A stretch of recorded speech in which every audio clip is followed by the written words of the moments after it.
Harry Crow, a Harry Potter fanfiction, by Robert, Part 2. Chapter 12, Granger and Barchoke and Sharpshard. Oh my! There were 6 first-year Ravenclaws whose emotions were flying high as kites. Lunch sat forgotten as they described their first potions lesson in great detail, while showing anyone who was even remotely interested their new book. Since this was the Ravenclaw table, anyone who was even remotely interested meant the entire house, and they all wanted to know where they could get their hands on a potions book like that. Not quite the entire house though. 3 first years, and a Gryffindor interloper were quietly studying books of a different sort. They were drawn out of their intensive studying by a pair of voices. Quidditch through the ages? The noble sport of warlocks? He flew like a madman? Do our eyes deceive us, George, or are these 4 swatting up for their flying lesson today? Oh, I think it's worse than that, Fred. The Order of the Avies appear to be afraid of flying. Perhaps we should have named this one penguin. What do you think, Robin? Robin was swift to kick this pair of jokers' assumptions right back at them. The only time my gran would let me out of her sight was when I was in the greenhouses. She wouldn't even allow a broom in the manor. Hermione quickly rallied to support her friend against the red-headed dynamic duo, citing her own circumstances. I didn't know magic was real until I got my letter. How was I supposed to practice flying on a broom? Harry was right behind them in defending the group's right to be nervous. Goblins live underground, not much scope for flying there unless you're a bat. We tend to use brooms for sweeping. An entirely different outlook on the matter was provided by Padma. I was raised with flying carpets. I imagine brooms will be sore on your bum. Given the choice, I'll take a bit of Persian rug under me any day. All eyes were now on Padma. What? It's only Europe that bans flying carpets, and the riddle of why that's the case is easily solved. It was only because the broom manufacturers pushed for it, they didn't want the competition. Before we moved to Britain, we had a much-loved carpet that we traveled around the country on. We used to have family picnics while traveling. Try doing that on a broom. This idea appealed to Hermione. I think I would like that much better than a broom. You could even fit seatbelts. Neville didn't know exactly what a seatbelt was but grasped the general concept. I like the sound of being strapped in. It's not so much the flying that bothers me, more the falling from a great height. Wait until you see your first Quidditch match. Yeah, Fred and I are the Gryffindor beaters. Both twins were very proud of this achievement, but Miss Granger wasn't too impressed. Harry and Hermione had been sharing Quidditch through the ages, so she at least knew what a beater was. So you two beat these bludger things at other players to try and knock them off their brooms? And this is the most popular sport. Harry cut her off before she could say any more. Cultural differences, Hermione. Let's at least wait until we've seen a match before saying any more. You're right, Harry. The reasons behind why people play golf also escape me. The blank looks encouraged Hermione to explain. They use clubs to hit this little white ball into a small hole in the grass that can be a couple of 100 yards away. They waited for more before George asked the obvious. What happens after they get the ball in the hole? Oh, they pick it out and move on to the next hole. The twins' riotous laughter caught everyone's attention. Oh, Fred, they're good. Yes, oh brother of mine. Lesser wizards would have been sucked right into their ploy, whatever it was. But not the Weasley twins. Your delivery was perfect, Hermione. A beautiful mixture of annoyed innocence. Yeah, it was just your final part that let you down. You need to invent something a bit more believable than that goof game if you really want to hook people. Apart from that, your prank was excellent. We just stepped over here to say thanks for forgiving Ron, and you try to catch us out. You guys are brilliant. The twins walked away laughing while the rest of their house studied these people who were brave enough to take on the Weasley twins. Harry had some words of advice. Cultural differences, Hermione, and shut it, Roger. Barchoke stood to welcome the Grangers to his office. I am Barchoke, Senior Accounts Manager at Gringotts, and Harry's father. I would like to thank you both for coming here today, especially since I know you are very busy. Oh, it was no trouble. In fact, I really enjoyed the method of transport your young Mr. Weasley used to get us here, a portkey I believe he called it. He's using something similar to take him all the way to Scotland now, to give the kids their extra defense lessons. Dan smiled and offered his hand. Hi, I'm Dan Granger, and this is my better half Emma. Please excuse my wife. She gets rather excited by all this magic. We got a letter from Hermione this morning telling us that the kids flew on brooms yesterday. I think that's enough to get any parent excited. Barchoke shook the offered hand, before doing the same with Emma. They'd barely been in his office a minute yet already showed more courtesy than wizards he'd been dealing with for years. Dan had a question that he wanted answered before they went any further. Can I ask if this meeting is with a senior banking official or the father of our Hermione's best friend? He was already liking these people and invited them to sit before answering. I've worked my entire life to get where I am inside Gringotts, something I'm proud of. Nothing gives me more pride and pleasure though than being known as Harry's father. That is who you are speaking with today. Emma was delighted with this news. I really want to thank your son for making Hermione's time at Hogwarts such a happy experience. Especially his actions with those bullies. That had happened before at her primary school, and it was left to Dan and I to go down there after the event. Ma'am, I feel it is I who must thank your daughter. I watched my son grow up in a world that was not his own and worried over how Harry would adapt to Hogwarts. He has led a very lonely childhood, throwing himself into his studies to compensate for the lack of close friends. Harry and your daughter met on the Express and were like two kindred spirits. They have been inseparable since. I have had the pleasure of taking lunch in their company. In my humble opinion, they bring out the best in each other. Hearing this had Emma beaming, but Dan had his practical hat on. This was a goblin-sent opportunity to get some answers. Barchoke, I hope you don't mind me asking, but some of the things in Hermione's letters are confusing to us. The Crow/Potter dual identity is hard enough to understand. Never mind the Goblin/Wizard issue. But we don't know where to start with the whole Hogwarts champion thing. I find it hard to believe the school lets a first-year walk around with a sword, though I will be eternally grateful that they do. Barchoke offered tea, saying this could take some time. He was slowly becoming aware this couple would now play a part in Harry's life. With Harry and their daughter being practically joined at the hip, there simply was no other alternative. He told them the entire tale in chronological order, starting with a Dark Lord hearing a prophecy before trying to kill a baby. No matter how many times he told the story of Harry's relatives not wanting the boy, he was never able to fully hide his anger at the deed. The goblin was delighted to see that anger shared by these loving parents. He rounded the story off with a blow-by-blow account of the troll incident, including who had released the creature into the castle and why. The Grangers had heard most of the details from Hermione. It was just hearing how it all fitted together that knocked them back a bit. Dan was the first to recover and showed he really understood the problem. Can I assume you know why this guy won't stay dead? Yes, sorry, but the method he used must remain a secret for now. You have my word, though, that we are doing everything in our power to ensure this creature will soon stay permanently dead. This talk of death sent a shiver down Emma, so she pressed ahead with what she wanted to ask from the minute she'd stepped into Barchoke's office. Please don't think me forward. You've actually met Hermione while we've only read about Harry. Do you have a picture we could see? Asking any proud parent to see a picture of their child will always get a yes. Barchoke moved behind his desk and removed a framed picture from a concealed drawer. This was taken the morning he left for Hogwarts. Emma was presented with Harry in his Mr. Darcy guise, and an "oh my" escaped her lips before she had time to engage her brain. Emma had no difficulty in thinking of Harry and Hermione as kindred spirits. Barchoke's description of his son having no close friends and throwing himself into his studies was scarily familiar to both Grangers. Hermione had supplied some of the details of her journey to Scotland. With what she'd heard here today, Emma could now fill in the blanks.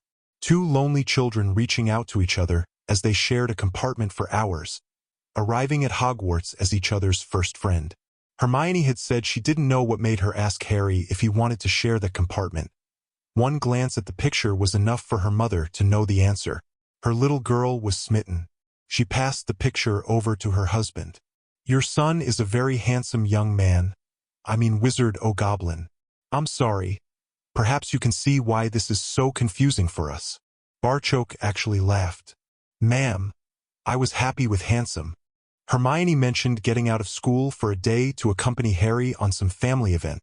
She said we needed to sign a permission form? Opening up a folder, Barchoke handed the correct form to Emma.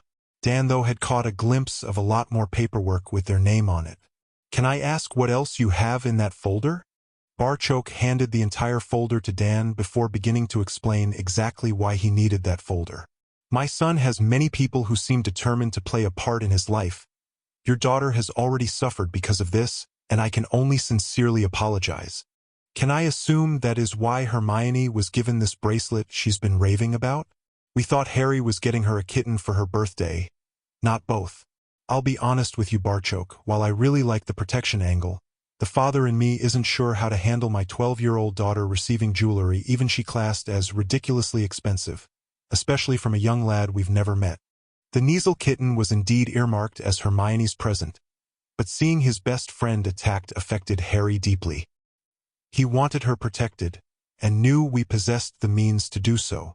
Dan and Emma both expressed their agreement and gratitude at that, while Barchoke explained the ridiculously expensive part. "There is a phenomenon that we goblins neither understand nor can control, why wizards and even muggles will pay ludicrous amounts to own something no one else has. Take a piece of canvas, slap some paint on it, and you may end up with a nice picture. Depending who slapped that paint on, the picture might be worth hundreds, thousands, or millions. Our goldsmiths have a reputation for being the very best at what they do. Since we rarely allow our jewelry to pass out of goblin hands, the wizards will pay ludicrous amounts for it. I think I see what you are saying. Something is only worth whatever value people are prepared to pay for it." "Exactly, Emma. James and Lily Potter set up a trust fund for their son attending Hogwarts. Buying that bracelet as a goblin barely put a dent in that fund. There wouldn't have been enough gold in that trust vault for a wizard to buy the same item." It was a confused Dan who asked what seemed a glaringly obvious question. "With such a lucrative market, why is there not more jewelry being sold?" "That would never work, due to the way we goblins are possessive about the items we make. Special permission from the director is needed before an item can pass to someone who is not a goblin. That signed permission is contained in the folder in front of you. This permission comes with some pretty restrictive conditions. The worst one being, should the person gifted the item ever decide to sell it, the giver is duty-bound to repurchase the item, almost certainly at the far higher prices those outside Gringotts would pay. Since the giver must have these funds available before permission is granted, it is perhaps understandable that this is a very rare occurrence." Dan thought he'd picked up on an inconsistency. "I thought you said Harry wouldn't be able to afford that bracelet at wizard prices?" He was answered by a smiling Barchoke. "I said his trust fund didn't hold enough. That is a mere drop in the ocean of the Potter wealth." "Oh dear. I hope all this talk of money doesn't make what we wanted to ask seem mercenary now. Hermione wrote that Harry didn't celebrate Christmas. We wanted to invite him to spend Christmas with us this year." Emma was fretting until she saw the wide grin now being displayed by the goblin. "I'm sure Harry would love to spend the time with Hermione, and it fits perfectly with what I was moving on to next. One of the things I would like to see accomplished this Halloween is the warding of your home. That's what most of the parchment in that folder is concerned with. As you know, your daughter currently wears a bracelet that offers her some protection against attack. These wards will perform the same function for your house and its occupants." This had both Grangers more than a little concerned. Dan was first to voice his. "Do you really think that is necessary? Are we really in danger? No one ever thinks their home will be robbed, flooded, or engulfed by flames. That doesn't mean a homeowner shouldn't take sensible precautions to prevent all of these from happening. That is all we are doing here, and you inviting Harry for Christmas allows the Potter account to pay for it. We're more than willing to pay any financial cost involved in protecting our home." The goblin politely interrupted.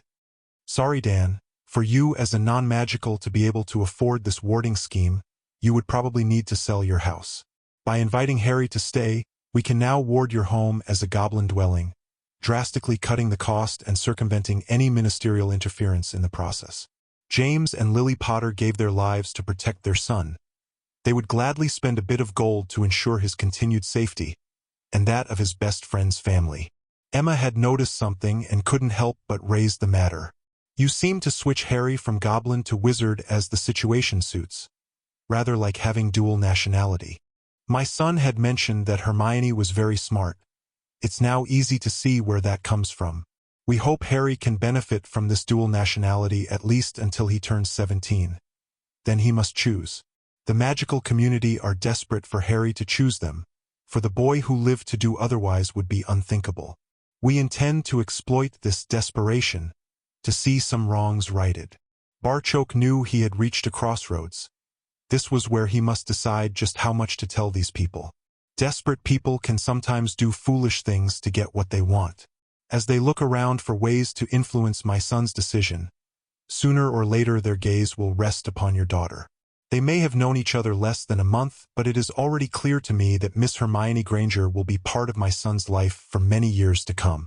Having met your daughter, I can't tell you how delighted I am by that.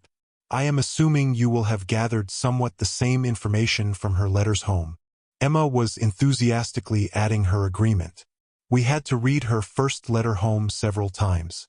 The handwriting was the same, but the letter appeared to have been written by a different girl. I've never known her to be so happy. It's Harry this and Harry that. She does mention other friends, Padma and Neville.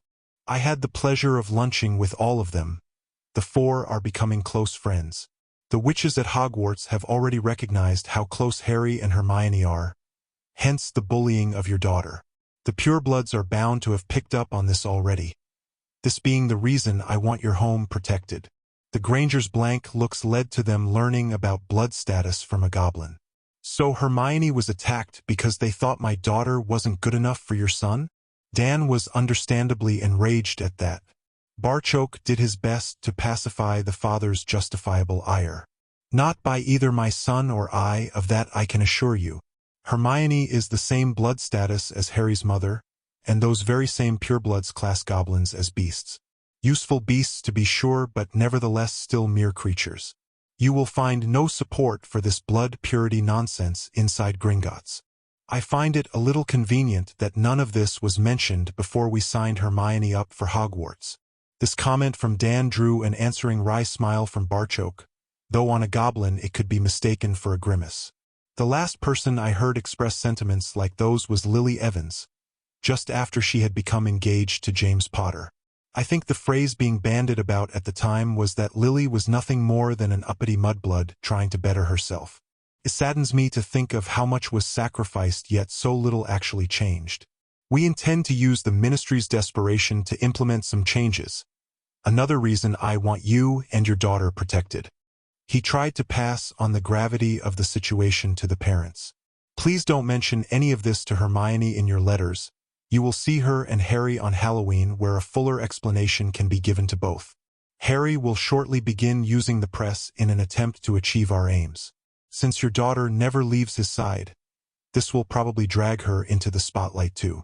The wards we wish to erect will ban entry to all wizards and witches except those specifically allowed. At the moment, that would be Hermione, Harry, and Cursebreaker Weasley. Anyone else attempting unauthorized entry will be rebuffed, and set of alarms that will see us rushing to your aid. The last thing Barchoke wanted to do here was scare these people, and this was a lot for a pair of muggles to absorb in one morning. We don't need a decision on this today, and I must emphasize this is purely a precautionary measure. Wards and such are common practice around magical buildings. Gringotts is positively bristling with them. I don't expect any attack on your home, but it would seem sensible to take some precautions. We goblins spend our lives protecting precious items, but nothing is more precious to us than our children. Both Grangers shared a moment of thought before Dan answered. I really don't see how we can refuse such a generous offer, and can't wait to see the kids at Halloween. We knew it was going to be difficult being separated from Hermione, but had sorely underestimated just how much we would miss her. Only her letters practically glowing with happiness convinced us we have made the right decision. Emma agreed with every word her husband had just said, although she had a few questions of her own that she wanted answered. You said you think that our children would be part of each other's lives for years to come. Since they will be spending the next 7 years together at Hogwarts, I think this view is perfectly understandable. I would like to know what happens when Harry turns 17. Will his choices affect their friendship? Harry will have a massive decision to make, and to be honest, I have no idea what he will choose. All I can do as a father is give my son a good view of all sides to help him reach whatever decision is best for him. That is one of the reasons I was delighted you invited him into your home for the holidays. I want Harry to know there is a world out there beyond Gringotts and even beyond magic. Barchok then answered Emma's main concern as honestly as he could. Young as they are, already I can't see Harry making any decision that permanently parts him from your daughter. Abandoning his best friend is something my son would never do. That's just not in his makeup. Charging through the school with his sword drawn in an attempt to keep her safe is far more in keeping with Harry's nature. Both Granger parents were pleased to hear this. Hermione's letters home had shocked them with how attached she'd become to this boy in such a short space of time. They were delighted with the opportunity to see their daughter at Halloween, but even more so for the early opportunity to run their eye over this best friend. This all sounds fine. I just wish there was something more we could do. We seem to be reaping all the benefits here without contributing much at all. Barchok couldn't turn down such an opening. Funny you should say that, Dan. Something that Hermione said interested us greatly. Irjit delivered a letter to Hermione on Sunday morning that had her squealing with joy. He said yes. She then practically had Harry in a headlock as her excitement saw her bouncing up and down next to him. Guys, making a spectacle of yourselves. Again. Oh, Padma. He said yes. This is wonderful. We got that bit, Hermione. Now we need to know who said yes to what, and why it's so bloody wonderful. When Harry said he didn't celebrate Christmas, I wrote to Mum and Dad about it. They asked his father if Harry could spend Christmas with us, and Barchok said yes. Do you want to spend Christmas with me, Harry? It was only now that Hermione noticed Harry had went as stiff as a board. Her best friend then pushed away and shot out his seat. Hermione was momentarily devastated, thinking she had done something wrong. That was until she saw where he was headed. Professor Weasley had just entered with a tall, battle-scarred goblin that Harry was now bowing deeply to. Hermione thought this was more like a goblin from Tolkien, as different from Barchok or Master Pitzley to be almost another species of goblin. Master Sharpshard, you honor me by coming here. That was not my intention, Crow. I am hearing disturbing reports that you are going soft. I came here today to see for myself what has become of all the training I lavished on you. Get changed. Harry bowed and raced out the door. Phileas had almost choked on his breakfast when he saw who had entered with Bill Weasley. Albus, Minerva, whatever happens, we mustn't intervene. Master Sharpshard is the greatest practitioner with a blade I have ever seen. No student will be in any danger and certainly not harmed. Minerva was immediately alarmed. What do you mean, Phileas? Think Alastor Moody teaching defense. Master Sharpshard's methods are probably something Mad-Eye would heartily endorse and quickly adopt. They may seem severe to those watching, but Harry will be used to it. Excuse me, I'm going to tell his friends the same, though I fear I may need to place Miss Granger in a body bind. Bill hadn't a clue what was going on here. Master Sharpshard had just informed him earlier that he would be accompanying the Cursebreaker to Hogwarts today. Watching as Flitwick headed for his students, Bill decided to follow his example. Professor Weasley, is that who taught Harry how to fight with a sword? It was Phileas who answered. Yes, Miss Granger, and I must ask you not to attempt to interfere. Master Sharpshard's methods may appear brutal to the uninitiated, but he really is the greatest blade in the country. He was interrupted by Hermione's scream. Harry had just ran back into the hall wearing his dragon-hide tunic when the large goblin exploded into action, attacking with a huge battle-axe that seemed to appear from nowhere. Harry was a blur as he dodged blow after blow, being backed into the entrance hall. That Master Sharpshard was shouting at him in English gave Harry a fair idea just what was happening here. You had a Death Eater under your blade and let him go free? Then face 9 enemies and, not only did you not kill any of them, you left them able to attack again. Have I been wasting my time teaching you, Crow? Harry now had his shield on his arm, and used it to deflect the attacking axe. He dodged inside to get into knife range, only to be kicked in the chest and sent flying through the doors. He landed in the entrance hall and rolled, knowing the master would be coming after him. While rolling, he abandoned his shield and sheathed his knife. He sprang to his feet with Hermione's screams ringing in his ears but Gryffindor's sword in his hands. Loud clangs reverberated around the entrance hall as Gryffinder's sword skillfully deflected the repeated attacks from the battle-axe away from Harry.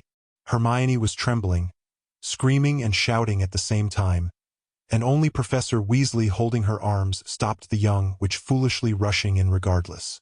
Seeing Harry apparently now holding his own settled Hermione somewhat, though those around watched this deadly battle in awe. Phileas had given up the blade for a wand but could honestly admit to himself Harry had more raw talent than he had ever possessed. Harry's dragon skin tunic allowed everyone to see his fluid body movements as he wielded Gryffindor's sword like a seamless extension of his body. The lad's developed physique was now easily explained. Swinging a blade hour after hour would certainly account for it. Harry was now engrossed in the fight, the clash of his blade deflecting the axe familiar to him from years of training. He'd never wielded a blade quite like this one though, which gave Harry an idea. It was a risk that could cost him dear. Then again, it wasn't like he'd ever won a match against the master before. As the next opportunity presented itself, Harry didn't parry and deflect the axe blade but let the sword made for Godric Gryffindor meet the weapon's shaft. Normally this would send a jarring force right up his arms, but this was no ordinary sword. Cleaved clean through the shaft. Harry's follow-on attack was then blocked by a short sword that again just seemed to appear in the master's hand. I was partial to that axe, Crow. That is going to cost you. If anything, the speed of the fight increased, with Harry now swapping to a one-handed grip on the sword and drawing his knife in the other. Harry was soon covered in sweat as Master Sharpshard relentlessly probed and attacked his defenses. He could hear Hermione shouting above everyone else, which triggered something in his mind. There are no rules in a fight. As he blocked the next attack on his sword, Harry used his knife to cast a curse they'd learned out the book Padma gave Hermione for her birthday. The cutting curse was so unexpected, it glanced Master Sharpshard's cheek as he dodged a fraction too late. First blood was normally the end of the duel, but with Master Sharpshard you just didn't know what he would do next. The large goblin actually stopped attacking. You cut me with a spell, Crow? Harry was panting for breath but still kept his guard up. You taught me to use whatever was available in a fight. That's what I had. The loud roar of laughter was completely unexpected. The short sword disappeared as quickly as it came while the now jovial goblin punched Harry's shoulder in a very rare show of affection. It would seem I have taught you well, though I will still be charging your father for my axe you destroyed. Phileas, good to see you again. Can I impose on you to cross swords with Crow occasionally? I would hate to see all that skill become rusty from lack of use. This change from rabid attacker to jovial loser threw everyone. Padma though had something to say. Or should that be scream? Yeah, Harry, you did it. Everyone in the hall had spilled out to watch this fight. One of their own unbelievably winning resulted in loud cheering, and Hermione escaping from Bill's grasp. She hit Harry almost as hard as Sharpshard had earlier, though both her arms were wrapped tightly around him. Harry was holding her while whispering in her ear. Cultural differences, Hermione. I was in danger of getting my arse kicked. Nothing else. The large goblin of course noticed the young witch. Can I assume you are Crow's friend? Harry gave Hermione a reassuring squeeze as she turned to face one of his most important tutors. He was delighted to see her bow. Well met, Master Sharpshard. I am Hermione Granger, Harry's best friend.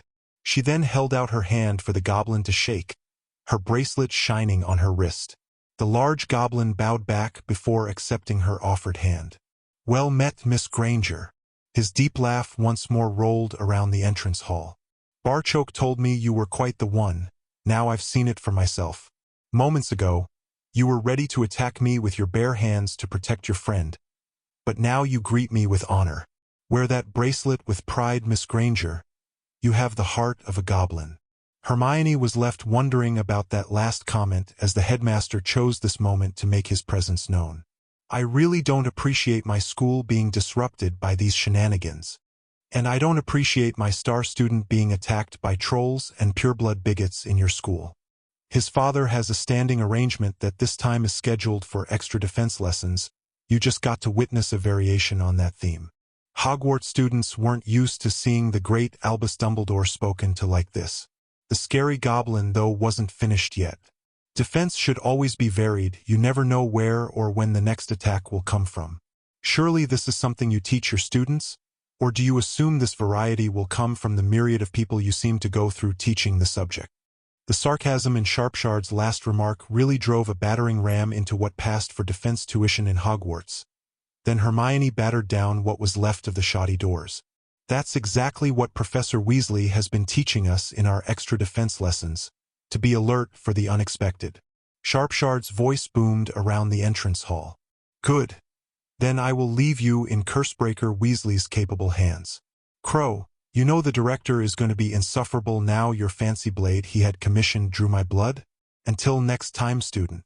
Harry bowed deeply. Until next time, Master Sharpshard. As the goblin left, Neville approached with Harry's shield. You actually beat him, Harry? He took the shield and reduced its size, clipping the disc onto his sword scabbard. I didn't beat him, Neville. No one beats Master Sharpshard. I got lucky and surprised him. He could have taken me at least a dozen times before then.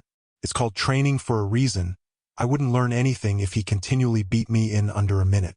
It looked brutal, Harry. I was terrified for you. Harry could still see the fear in Hermione's eyes. The first few times we fought, I was terrified too, Hermione. Now it's just like our defense lessons. Cursebreaker Weasley attacks us so we can practice our dodging and shields. Padma was half carrying / half dragging the battle axe by its drastically shortened shaft over to the group. If Professor Weasley ever attacks us with something like this, I'm quitting, guys. Thanks, Padma. I'll be hanging that on my wall.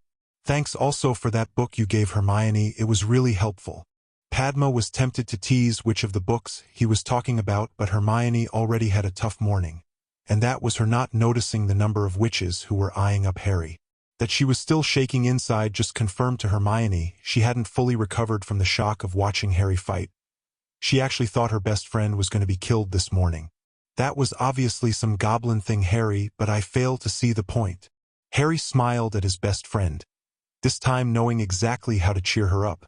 Master Sharpshard was just reminding me, and everyone else, that I am a goblin warrior. Padma had already resisted one teasing opportunity. This couldn't be passed up. She butted in before he could finish. Next time we could do without the theatrics and that outfit. Let's get to class. The sight of my sister and Lavender drooling over Harry is making me queasy.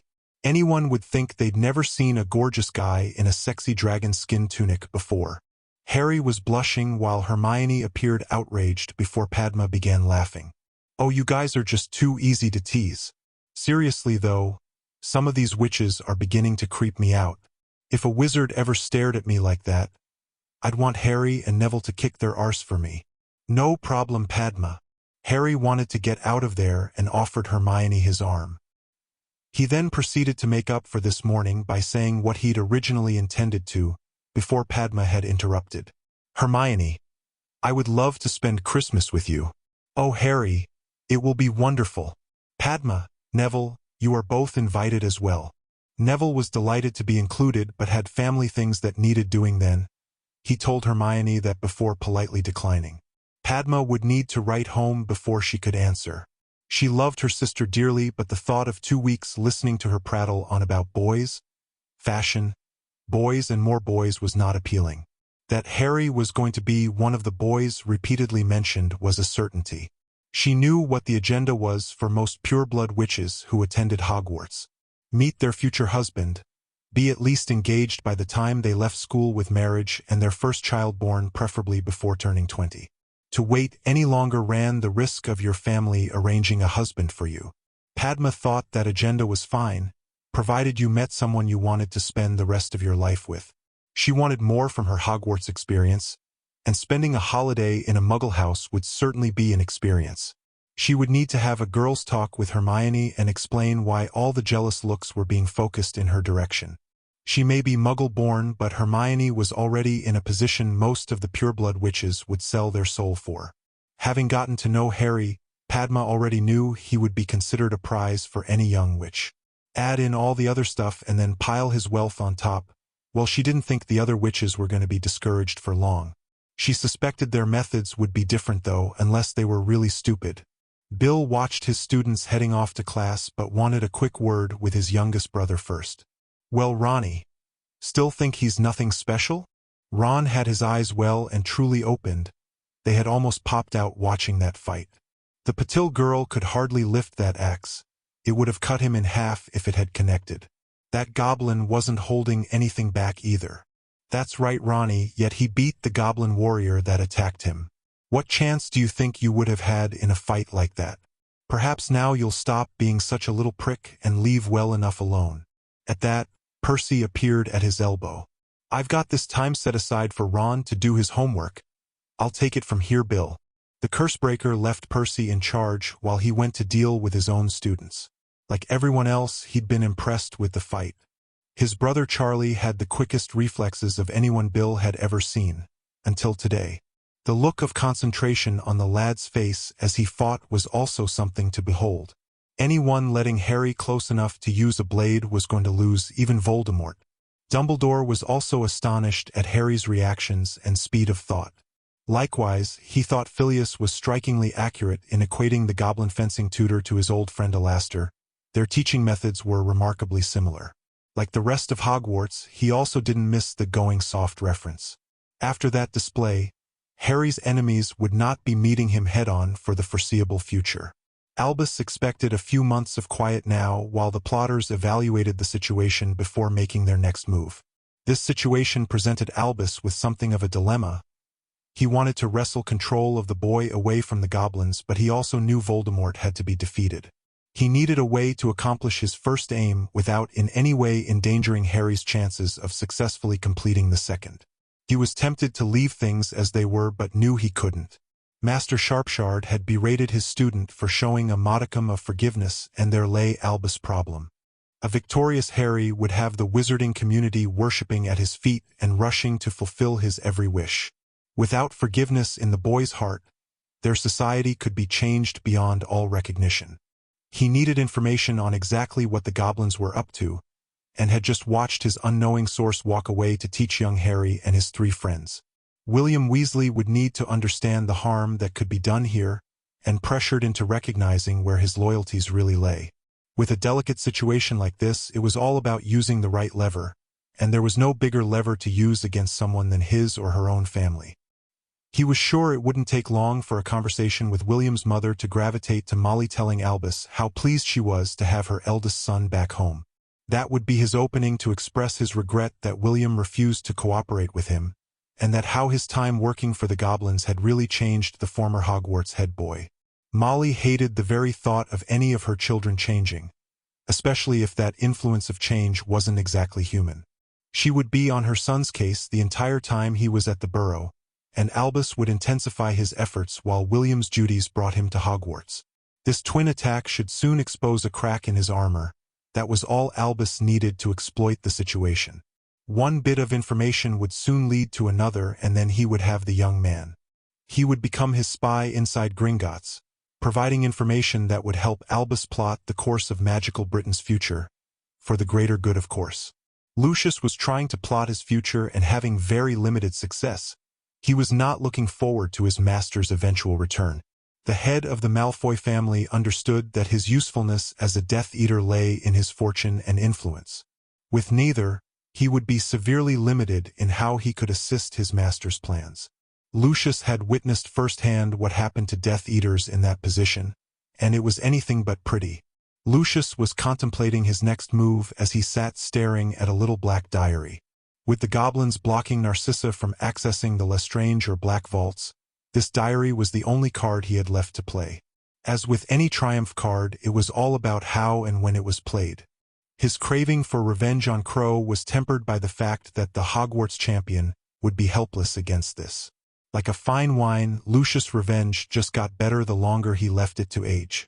If this was played right, it had the power to see Crow's dead body carried from Hogwarts, with Dumbledore sacked and Fudge forced out of office as the public demanded scapegoats. Lucius was a patient man, and his need for revenge now wouldn't settle for anything less than a triple takedown. He could afford to be patient. Patience was about all he could now afford, and it wasn't like he had anything else to do. Chapter 13 History in the Making. Hogwarts did indeed settle down to its new normal over the following weeks. Thanks to the warning from Padma, Hermione was more aware of what was happening around her, or should that be Harry, regarding the behavior of the Hogwarts witches. Ravenclaw House were adapting well to what was happening within its own blue and bronze walls. Morag, Mandy and Lisa were all friendly with the trio, sharing Harry's defense, and now potions classes too certainly helped. Cho was continually making eyes at Harry and finding any excuse to talk to him. In these situations, Harry was polite but nothing more. The older Ravenclaw girls, apart from Penny, were staying clear, Chambers' example perhaps playing on their mind. The other first-year witches were all on good terms with the friends too, with only the two Gryffindors continually pushing the boundaries. Parvati and Lavender had approached as they walked to class, chatting to Harry a mile a minute. It was when Lavender decided to move things along by latching onto Harry's other arm that she was politely but instantly and firmly rebuffed. "Miss Brown, never take a sword-wielder's right arm unless it is specifically offered to you.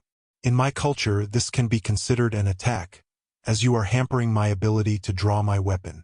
Lavender released Harry's arm as if it was red hot and had just burned her fingers. No one wanted Harry to even think they were attacking him. They had now all seen what he could do with a blade. He nodded before continuing. "You were not aware of the situation, so nothing further needs to be said." Both Gryffindor girls had given him a wide berth after that. When some of the older girls from the other houses approached, Hermione hoped it wasn't wishful thinking on her part, but Harry appeared to use her as a shield. This was a function she was more than happy to provide. These witches may have had a specific agenda at Hogwarts, but so did Harry. His agenda, though, had far more reaching consequences than simply finding someone to marry. Hermione was reminded of this as they were leaving their normal Monday defense class. Professor Weasley had a short message for him. "Harry, your father says it's time. He assured me you would know what that means." His grin was feral, setting Hermione's danger alarm off. "Harry, please tell me you are not going to go all goblin warrior on us?" "Hermione, I am a goblin warrior." "Okay, bad choice of words. What I really meant to ask was if you were going to be rushing into danger with a blade in each hand." He could see she was merely worried for his safety, so attempted to put her mind at rest. "Hermione, I have been tasked with ending a great wrong, and that's all I can say about the matter until it happens. What I will say is that I shouldn't need either of my blades to defend myself. There will be no danger at all." After the Lucius Malfoy incident, Hermione had accepted that Harry was at Hogwarts for a purpose other than just receiving a magical education. Here was obviously the next phase of that purpose. That he couldn't tell her any more was fine. That he wouldn't be in any danger was all she really needed to know. At least this time she had 6 weeks of magical training under her belt, and a few curses up her sleeve. Hermione believed Harry when he said it wouldn't be dangerous, but it was always better to be prepared. She had also been preparing by reading the book Neville gave her from cover to cover. Hermione thought a lot of the behavior and customs could at best be described as quaint, but it at least explained Harry's old-world behavior. He'd obviously read something similar before attending Hogwarts and thought things like offering a young lady your arm or kissing the backs of their hands was the way wizards behaved normally. Purely by observation, Hermione could tell that this behavior was no longer commonplace amongst the magical fraternity. Perhaps it was now only used at the most formal of occasions or functions, but the young witch wasn't too bothered about that. Since she was currently on Harry's arm, and it was her hand being kissed, it would be a cold day in hell before Hermione as much as raised the subject with her best friend. Hermione could only hope Harry had reached the same conclusion, but enjoyed having her on his arm too much to stop. Her latest mini faux pas against goblin culture set her mind racing. She didn't rush to the library because Hermione was sure the best source of the information she required was currently walking right beside her. "Harry, I've read that book Neville gave me on ancient and noble houses. It was very insightful. A brilliant source of information for someone like me with no magical background. I was wondering if there was a book like that on goblin culture? I could see if it was in the library or order it from the bookstore." Harry had actually stopped walking as Hermione's question set him thinking. "The short answer is no, there are no books. I think the reason for that is probably because no one has ever been interested before." "Okay." Confused again. How could no one be interested? The goblins store and control the magical community's wealth, yet no one knows anything about them. That's just nuts. It was a chuckling Harry that started them off down the corridor again as he answered his best friend.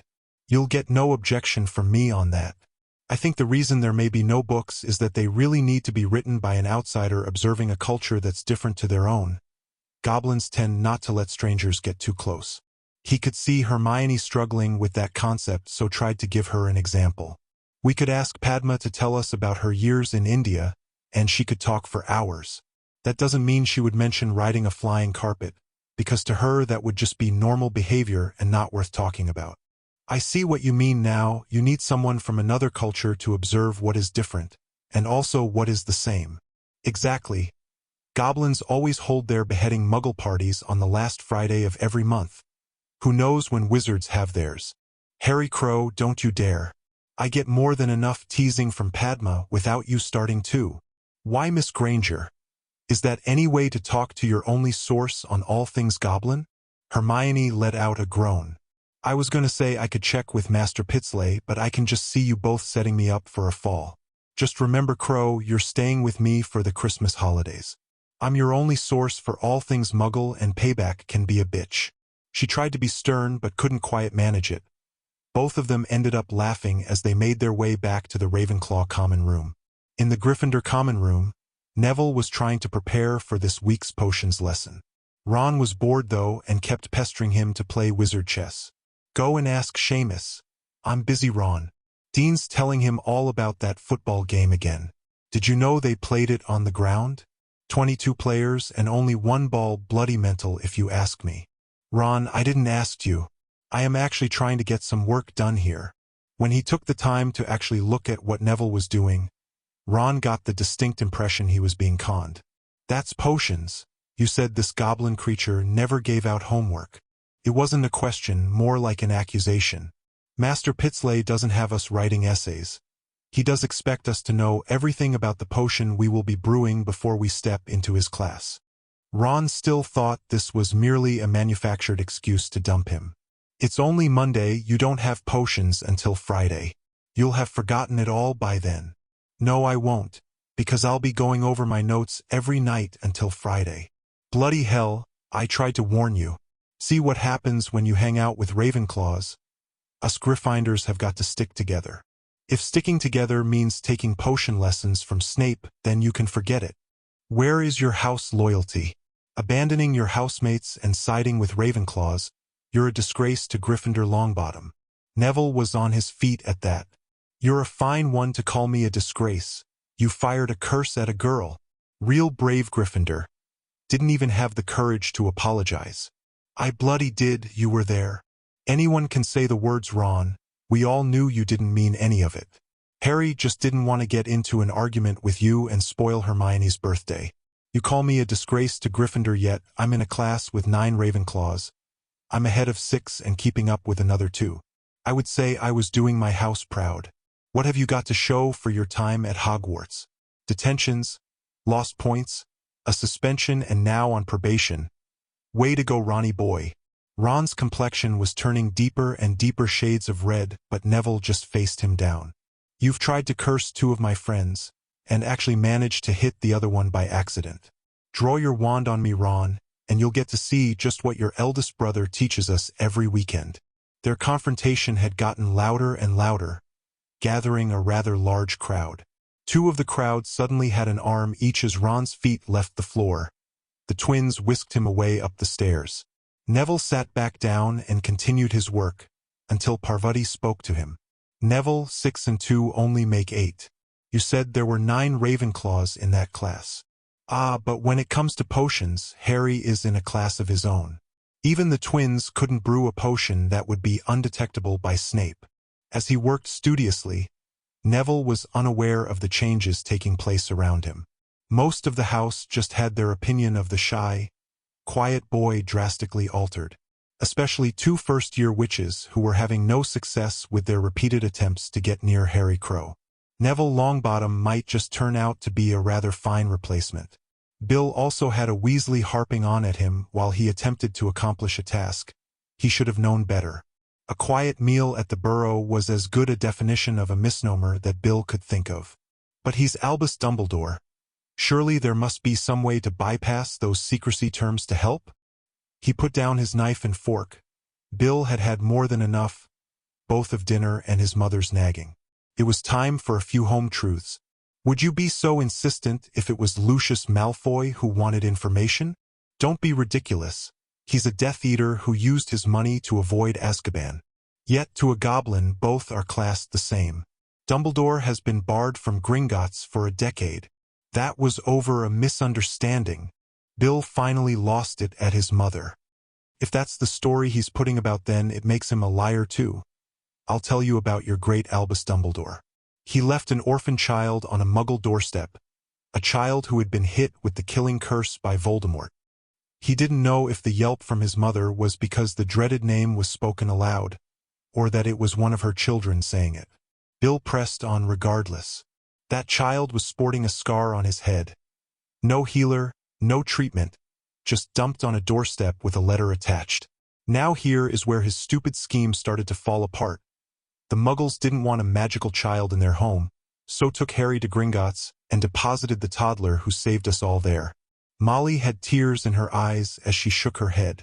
It can't be true. Harry's father still has the letter in Dumbledore's handwriting. McGonagall and Hagrid were present that night too. Hagrid keeps attempting to talk to Harry at Hogwarts, but the boy wants nothing to do with him. He knows Hagrid is Dumbledore's man, and anything he said would make its way straight back to the old fool. This was still a step too far for Molly. Albus Dumbledore is no fool. I will not have that said in this house. Do you know how that troll got into Hogwarts? Dumbledore is desperately trying to keep it secret, but Madame Bones wants him up on charges for his part in the fiasco. Voldemort is not dead. This time he was sure what had caused his mother to scream. You're lying. Harry Potter killed him. Everyone knows that. Yes, but what everyone doesn't know is that he's trying to come back. Why do you think I returned from Egypt and took this job? Voldemort is not dead, and we know he's going after Harry. Dumbledore knew this and didn't tell anyone, especially Harry. Instead, Dumbledore set a trap inside a bloody school. I have 4 younger brothers currently in that castle, and that old bastard is playing with their lives. Voldemort possessed a teacher and was actually inside Hogwarts. That's who let the troll in. Bill hadn't realized he'd been shouting, but it looked as if he'd finally gotten through to his mother. Unfortunately, it also looked like he'd terrified Ginny. She was curled on his father's lap and crying. The goblins are doing everything in their power to help that young man. I have no idea what Dumbledore is up to. As a Weasley, my position on this matter should be crystal clear: against the dark and for the light. My champion, though, is not some old wizard who likes to play games, but a young man who defeated Voldemort once before. I am on the side of the goblins because they are backing Harry to the hilt, as am I. Arthur was trying to soothe his daughter but really needed to know something. How much of this is known within the Ministry? Fudge and Bones were there the day Harry laid most of the Voldemort stuff out. That was also the day he took down Lucius Malfoy. The details of what Dumbledore did to Harry I got from his father. Dumbledore is the head of the Wisengamot, yet it took one of my students to do what should have been done years ago. With Gringotts backing Harry's actions, Malfoy has legally been stripped of his wealth, and with it most of his power too. Events at the Ministry began to fall into place for Arthur. I wondered why there was a sudden recruitment drive in the Aura department. We were left wondering if Amelia had finally gotten something on Fudge. That was probably her payoff for Malfoy not standing public trial. The minister would be too afraid of just what Lucius might reveal under Veritaserum. Molly's mind, though, was stuck on one single fact, a single fact that would change her outlook forever. You know who was near 4 of my babies? And Albus Bloody Dumbledore never even mentioned it. Bill knew what his mother's next action would be, and tried to head it off. Mom, don't mention we had an argument over this. By all means say you've heard a certain rumor, just not where you heard it. It might be fun to hear what excuse he comes up with. I trust Dumbledore about as far as I could throw Hagrid. Arthur was busy trying to comfort his daughter. It's okay, Ginny. Your brothers will be safe inside Hogwarts. What about my Harry? Bill said the bad wizard was coming back for him. Bill couldn't let that go. I thought we talked about this, Ginny? He's not your Harry, you've never even met him. Bill, it's just a harmless infatuation. No, Dad. It's not healthy and should have been discouraged years ago. The last thing I want to see is Ginny getting hurt, but that's exactly what's going to happen if she doesn't stop this now. How do you think Ginny's going to react when she discovers this whole boy-who-lived fantasy she's constructed is just that, a fantasy? He absolutely hated to see his sister cry, but this needed to be said. Ginny's fantasy will inevitably come crashing down around her ears. Harry doesn't even know she exists and already has his own set of close friends. At this point, she will be heartbroken and 600 miles from home. The twins and Percy are barely coping with Ron's problems. Do you honestly think they will be able to handle something like this? How do you know Harry won't like me? You can't possibly know that. He tried to phrase his answer in a way that would be as gentle as possible for his sister to take, yet at the same time get his point across. Harry Crow is a very serious young lad. Only the fact that he's in first year gives his age away. If you didn't know that, you would swear he was older. His friends are also really serious about their studies and being his friend. Every weekend I think I've pushed them too hard. Yet the following week they're back and eager for more. They are rattling through the defense course, doing the same with potions and near the top of all their other classes. I have no idea what level they'll be at by the time they're ready to start second year. Bill could see this was not well received, and knew the next bit would be even less so. We already have one Weasley at Hogwarts disgracing himself due mainly to his immaturity. We really don't need a Weasley fangirl following Harry around like a little lost puppy. The fantasy needs to stop here before Ginny gets really hurt. I'm not saying she'll never be friends with Harry. I'll even introduce her. But this fantasizing over a boy she's never seen, never mind met, is not going to end well. Ginny focused only on one part of what her brother said. You would introduce me to Harry? Bill was torn. He wanted his sister to put this behind her, but Ginny clearly hadn't. Introducing her to Harry might just be the shock Ginny needed to get over this infatuation. Especially if Harry had a certain young witch on his arm. I'll introduce you to Harry when he gets off the express for the holidays. He could see her eyes practically sparkling at that, but had to give a warning. Harry's going to be spending Christmas with his best friend. Hermione asked both him and Padma to spend the holidays at her house. It looked as if Ginny had been told she'd won the Prophet Grand Draw, only then to be informed there was a mistake. His best friend? Isn't that the girl Ron mentioned as his girlfriend? Hermione Granger currently wears a goblin-made gold bracelet that's inscribed Harry, Hermione, best friends forever. Harry gave it to Hermione for her 12th birthday. Bill felt as though he was having to be cruel to be kind with Ginny. He'd watched as witches older and far more developed, both emotionally and physically, than Ginny had been rebuffed by his student. They were mostly mature enough to accept the knockback Ginny wasn't. He watched as his sister made an excuse before heading up to her room. Arthur waited until she had left before confronting his eldest. Was that really necessary? Yes, Dad, it was.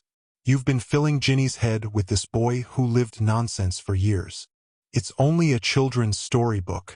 To us, yes, but Ginny believes every word of it. Why shouldn't she, her father, read it to her? The difference between this and Babbity-Rabbity is that little girls don't grow up thinking they're destined to marry the hero and live happily ever after, and then have to go to school with the hero. She's only 10. Ginny isn't thinking anything of the sort. Bill knew Ginny was his father's favorite, the entire family knew it, but he still saw his daughter as much younger than she actually was. It would be a big wrench when Ginny left for Hogwarts next September. Dad, I found Ginny on her bed crying her eyes out, clutching that bloody book.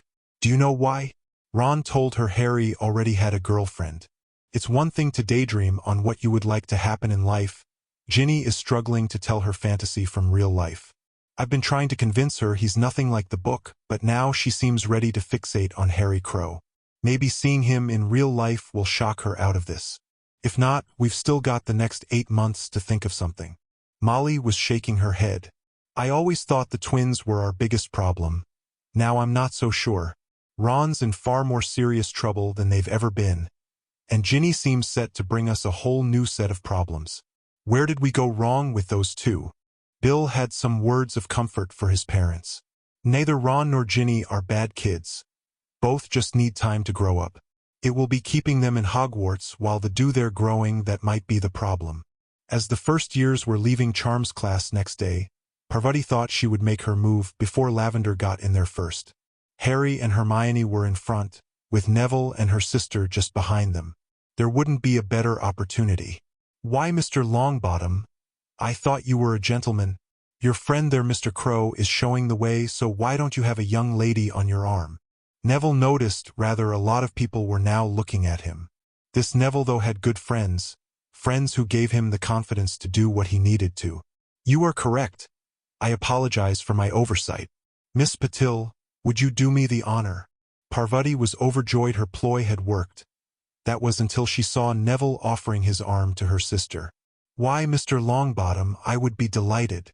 Padma was walking away on Neville's arm, but she still took time to turn her head round and wink at her twin. "Thanks for that, Padma. Your sister and her friend are a little too clingy for me." "Oh, no problem, Neville. I'll guard your body any time you like. This is wonderful material for teasing. Do you think it would be too cruel to thank Parvati?" I was working along the lines of her remark bringing us together. If she hadn't said anything, who knows how long it would have taken for you to ask me out. She couldn't hold her laughter as Neville's jaw dropped lower and lower. "This is just too good. The same lines should work just as well on POV too. I'll take your arm any time you want, Neville, as your friend." After the panic had passed, Neville found it was quite nice to be teased by a friend. "Do you want to sit with me at the Gryffindor table? I think we could have your sister and Lavender Green with envy by the end of lunch." "Neville, that's a brilliant idea, providing I don't need to sit where I can see Ron eat." Padma rested her head on his shoulder as they walked arm in arm to the Great Hall. Both were struggling to contain their giggles at the reaction this got from other students. Hermione noticed exactly what was happening with her friends. She barely managed to smile, though. All her concentration was on her best friend. "It's going to be soon, isn't it?" Goblins are masters of hiding their emotions. Impossible to read. Sometimes it scares me just how well you can tell practically what I'm thinking. Remember, no one will be in any danger. Now let's both go and attempt to eat some lunch. Hermione didn't have too long to wait. The hammer fell their very next class. Professor Binns was droning on as usual, and as usual half the class were struggling to stay awake. That all changed when Harry Crow stood. This could be history in the making. Harry waited until the professor noticed him standing there.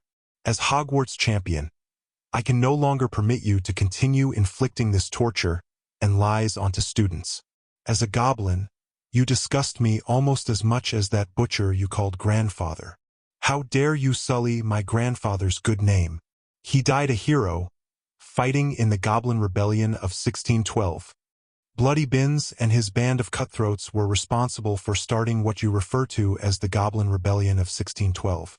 They didn't die heroes, they were tried, convicted of their many crimes and sentenced to goblin justice." Binns was putting more emotion into this argument than anyone had ever seen him use during teaching. No one would be falling asleep in this class. "By what rights do goblins try wizards? They should have handed them over to the ministry, where they could have received a fair trial, where they could have been released by wizards who thought the same as them, that murdering goblins was not a crime. They expected to be released and boasted of their atrocities. All thought the purity of their blood protected them. Guess what, Professor? Dragons don't give a shit how pure someone's blood is. They just chew you up." If a ghost could appear shocked, Binns managed it. Their bodies were fed to dragons. No, they were thrown still alive into the dragon pens. They screamed for mercy but received the same they had shown us, none whatsoever. "You lying goblin bastard!" Binns literally flew at Harry, but not having a body rendered his attack harmless. The rest of the class were shocked, both at Binns' actions and Harry's description of what the goblins did to their prisoners. Only Hermione was brave enough to ask a question. "Harry, do goblins really throw people in with dragons?" "Only for the very worst atrocities, Hermione, and only after a fair trial has found them guilty. Just about every culture has or had some form of death penalty. None were ever pleasant. From being burned at the stake to beheading, hanging to having your soul sucked out your body by one of the foulest creatures on the planet. That last one is currently wizarding Britain's answer to the problem. What did they do, Harry? This was something Binns had never experienced in all his years of teaching. He wasn't sure how to handle the situation but tried to reassert his classroom authority. They didn't do anything but were killed by vicious goblin raiders. My father told me the story since I was a little boy. I grew up with this. You think I don't know what happened? Harry remained very calm as he answered Binns. There was no point in losing your temper to a ghost. If that is your only source of information, then yes. We live in a community where no one ever checks information. It said so in the prophet, so it must be true, is not an acceptable method to prove the truth. I'll tell you what really happened. Binns was incensed at this. You will sit back down and shut up, boy. There will be no goblin propaganda spouted in this class. You are right about one thing, Professor. There should be no propaganda here. This is a history class, yet you have used your position to preach anti-goblin propaganda for almost 3 centuries, installing fear, mistrust, and even hatred against us into children placed in your care. That all stops today. I intend to tell everyone the goblin version of events and let them make up their own minds to who's telling the truth. 50 points from Ravenclaw, and it will soon be 100 if you don't sit down at once. The truth is far more important than any number of house points. It's time for some real history to be told in this class. You see, goblins didn't always live only under Gringotts. They were forced to live there by treaty. It's all covered in OWLs. It may be covered, but it's all lies. Lies that have slowly become what is now regarded as fact. This happened because a certain professor has deliberately fed the same lies to everyone who has passed through Hogwarts for the last 280 years, man and ghost. Do you know British OWL and Newt passes in history aren't recognized outside this country? The rest of the world realizes what he teaches is wrong, biased, and disproportionate. It's one supposed goblin rebellion after another supposed goblin rebellion. The entire course has become a joke, but still nothing is done about it. It was a shock Terry Boot who asked the question that they were all struggling with. Why would they teach us something they know is wrong? Ah, you're forgetting, Terry. The people in power were all taught the same shit we are being fed by the same professor. Even the author of our textbook, Bathilda Bagshot, was taught her history classes by Binns. She apprenticed under him. Is it any wonder her writings match Binns' accounts of things? In this country she's hailed as a great historian. Outside Britain she's ignored and even thought a touch mad. Is that what you are trying to do here, boy? Tear down reputations people have spent decades building? It's better than tearing down dwellings, just because the occupants are goblins. That's what bloody Binns did, male, female, child. It didn't matter to them as they slaughtered every goblin they could find. They didn't want goblins living amongst what they called good wizards, so they systematically set about slaughtering those who dared pollute what the purebloods considered theirs by birth. Harry was trying to keep himself calm and let the facts speak for themselves as he'd been taught. It was proving difficult, though. The Ministry was turning a blind eye to what was happening. After all, it was only goblins who were being slaughtered, and they didn't count. When the goblins caught the wizards in the act, they demanded to be handed over to the Ministry. They were standing there splattered with goblin blood and expected to be released. They were tried like the crazed animals they were and executed. The class were hanging on Harry's every word and ignoring the continual docking of points from Binns. The Ministry had to take action. There were now purebloods dead. As usual, the Ministry decided to pass laws to get what they wanted. The Ministry attempted to claim jurisdiction over the goblins, basically meaning we had to do what they said. No goblin was going to stand for that, and so we have the Goblin Rebellion of 1612. There were casualties on both sides as the Ministry attempted to impose their new laws before common sense prevailed. Your precious goblins were defeated and slunk back to their holes in the ground. That's where the filthy animals belong, not staying amongst decent magical people. Harry ignored the ghostly spittle that Binns was spraying him with as the professor screamed at him mere inches away from his face. Harry had to finish the task he trained for. The Ministry were forced to concede that the goblins were their own masters, and that Gringotts was sovereign territory. This didn't stop them passing anti-goblin laws that prevented us buying land or housing anywhere near a wizard dwelling. To some, this didn't go far enough. Of course it didn't go far enough. My grandfather was only one of many the bastards murdered. The entire species should have been wiped out. Harry had just about enough of this ghost. It had been pure torture having to sit in this class knowing what he did. The reason Professor Binns here never took up his wand and avenged his beloved grandfather was that he didn't have a wand, that is. You see, our professor here was a squib. Now I personally don't have a problem with that, but our ghostly professor did. He grew into a bitter and twisted man, much like a certain caretaker we all know. His only purpose left in life was revenge. Revenge against the race of creatures he wanted to see exterminated. Typical goblin, honeyed words to your face while they stab you in the back. Not content with murder, you robbed the Binns family blind. We lost everything. Yes, the Binns family lost their home, land, and gold, but not to the goblins. Your father was barred from Gringotts for an incident that he was lucky to escape with his life, leaving you to inherit the family fortune when you came of age. I never received a canute. You goblin bastards stole everything. We took only the agreed vault rental, until the vault was closed by the ministry. It was the purebloods of the Wisengamot who passed the law that squibs couldn't inherit pureblood fortunes. They also sneaked a clause into the agreement of 1612 where, after a century, those unclaimable vaults passed to the ministry. Since they were effectively robbing their own, we goblins took the view this was none of our business. This was information Draco had a vested interest in. Are you saying the ministry claimed the Binns family vault? Vault, land, home, and all family possessions. Everything was sold to swell the ministry's coffers. When his father died, the professor here was forced to seek a job in Hogwarts as he couldn't even access the home he'd been raised in. He died just before the century was up, so at least didn't see the ministry take everything. But he refused to cross over because he had unfinished business. Yes, I have unfinished business. To ensure wizards are never taken in by you thieving, lying, murdering goblin bastards ever again.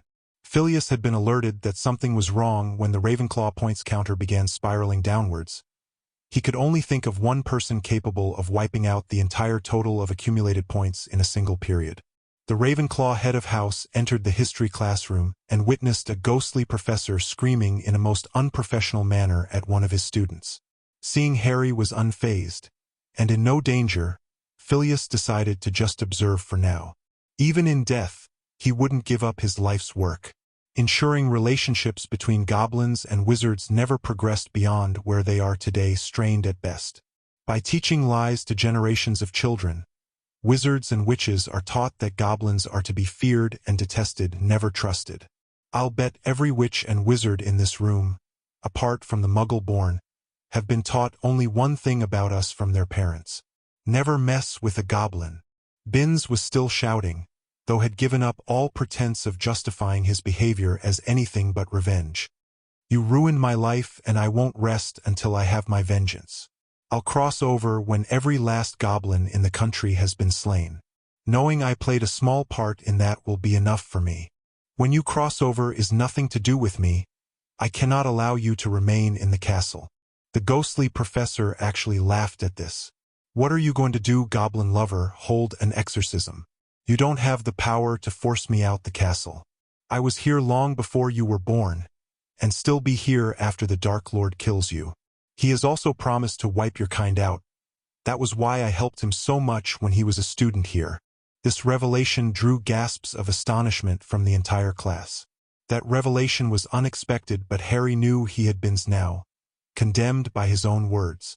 I can't, but others can. Have you heard enough? The 4 house ghosts passed into the room. All appeared grave. Helena spoke for all of them. Yes, young champion, we have. There was then a loud clang last heard at the sorting. The Bloody Baron took over. Hogwarts has spoken. She provided shelter and allowed you to continue with your passion to teach, only for you to betray her in the worst possible way. The Fat Friar was next.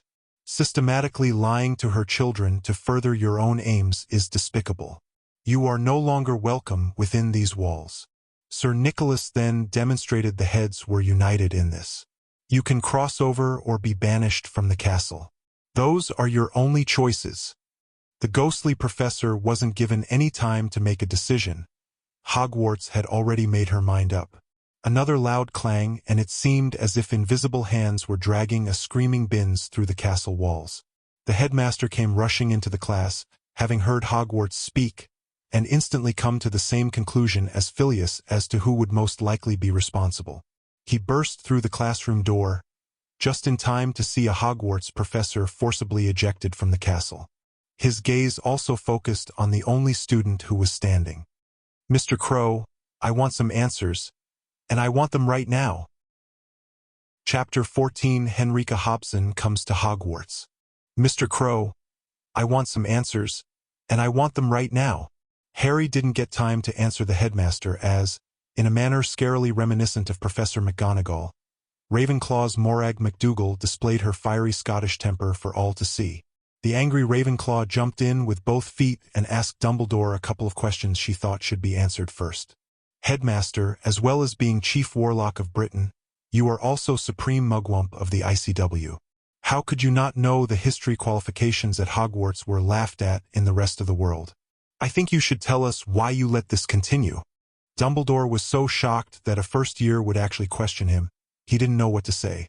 Where was the reverence that students would normally show him, the reverence Albus was certain he deserved? Harry actually supplied the answer before Dumbledore could speak. "Oldest reason in the world, Morag economics. Hogwarts has 7 core subjects, and for the last 200 years one of them has been taught for free. Binns is widely acknowledged as a crap teacher, but he was cheap, you don't have to pay a ghost." Binns used this fact to his advantage while continuing to spread his own brand of poison. Albus eventually got his question answered. It was supplied by Helena. Hogwarts requires a new history professor. Binns was using his position to spread misinformation and further his own personal vendetta against the Goblin Nation. While we are willing to admit this was a problem you inherited, your inactions on this matter since becoming headmaster do not please us. We have lived in this castle for many centuries and have become detached from the outside world. We rely on each headmaster to keep Hogwarts on the correct path. A path that sees her graduating students sought after the world over, not laughed at. Harry bowed deeply to Helena. "My lady, with Hogwarts' permission, we goblins have the solution in hand." Albus didn't like the sound of this so-called solution one bit. "And what will this solution consist of, Mr. Crow? Are there going to be lessons on how to hug a goblin?" "I don't think so, headmaster. Though Hermione and Padma could probably teach that course if you really think it's necessary." Neville's uncontrollable laughter set the rest of the class off as Harry turned and winked at his 2 mortified friends. Phileas managed to hide his amusement and ask Harry the question he was certain the lad wanted to answer. "I'm sure it's just a particular goblin Miss Granger and Miss Patil want a hug. Just as I'm sure Mr. Crow's plans are a lot more advanced than that. Why don't you tell us about them, Harry?" "Thank you, Master Flitwick.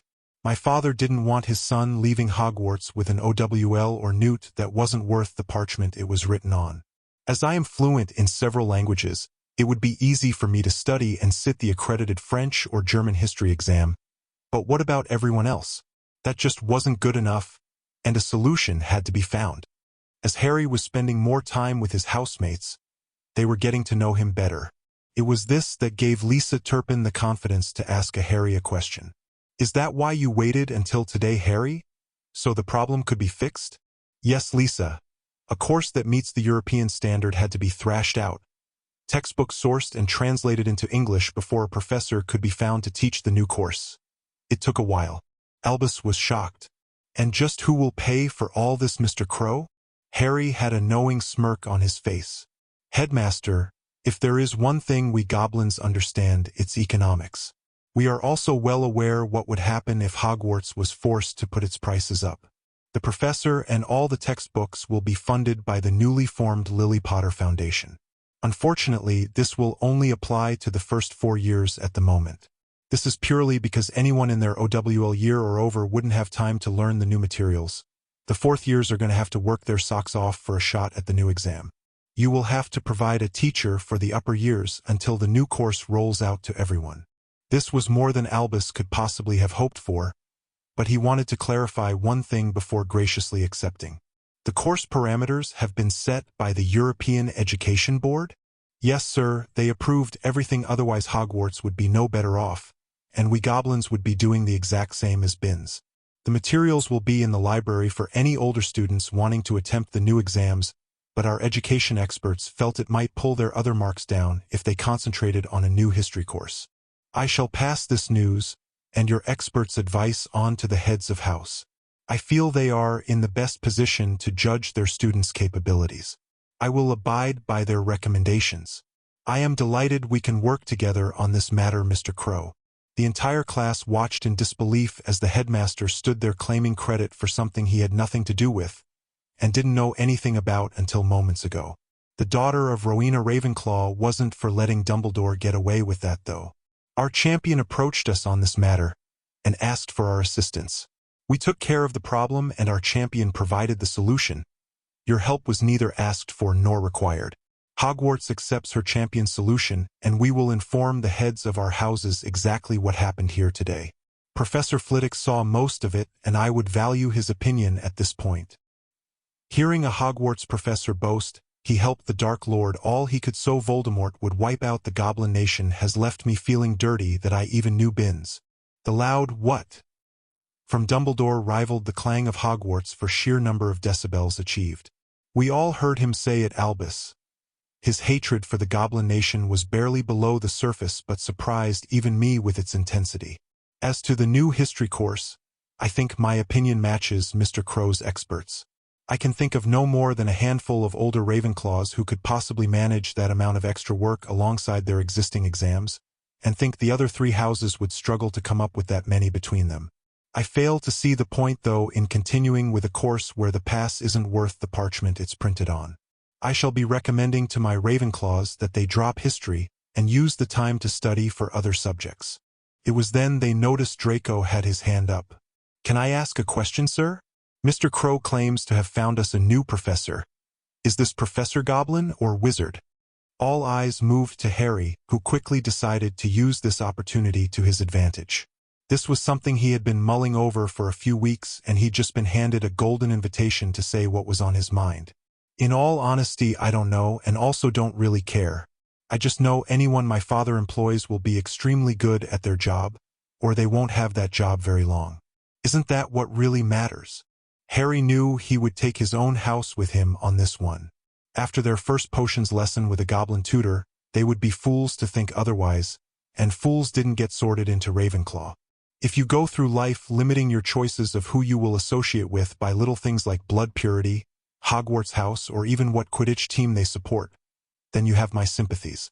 If I did that, who would I have as a friend? There aren't exactly too many people in my position. He glanced toward Hermione, Neville, and Padma before continuing.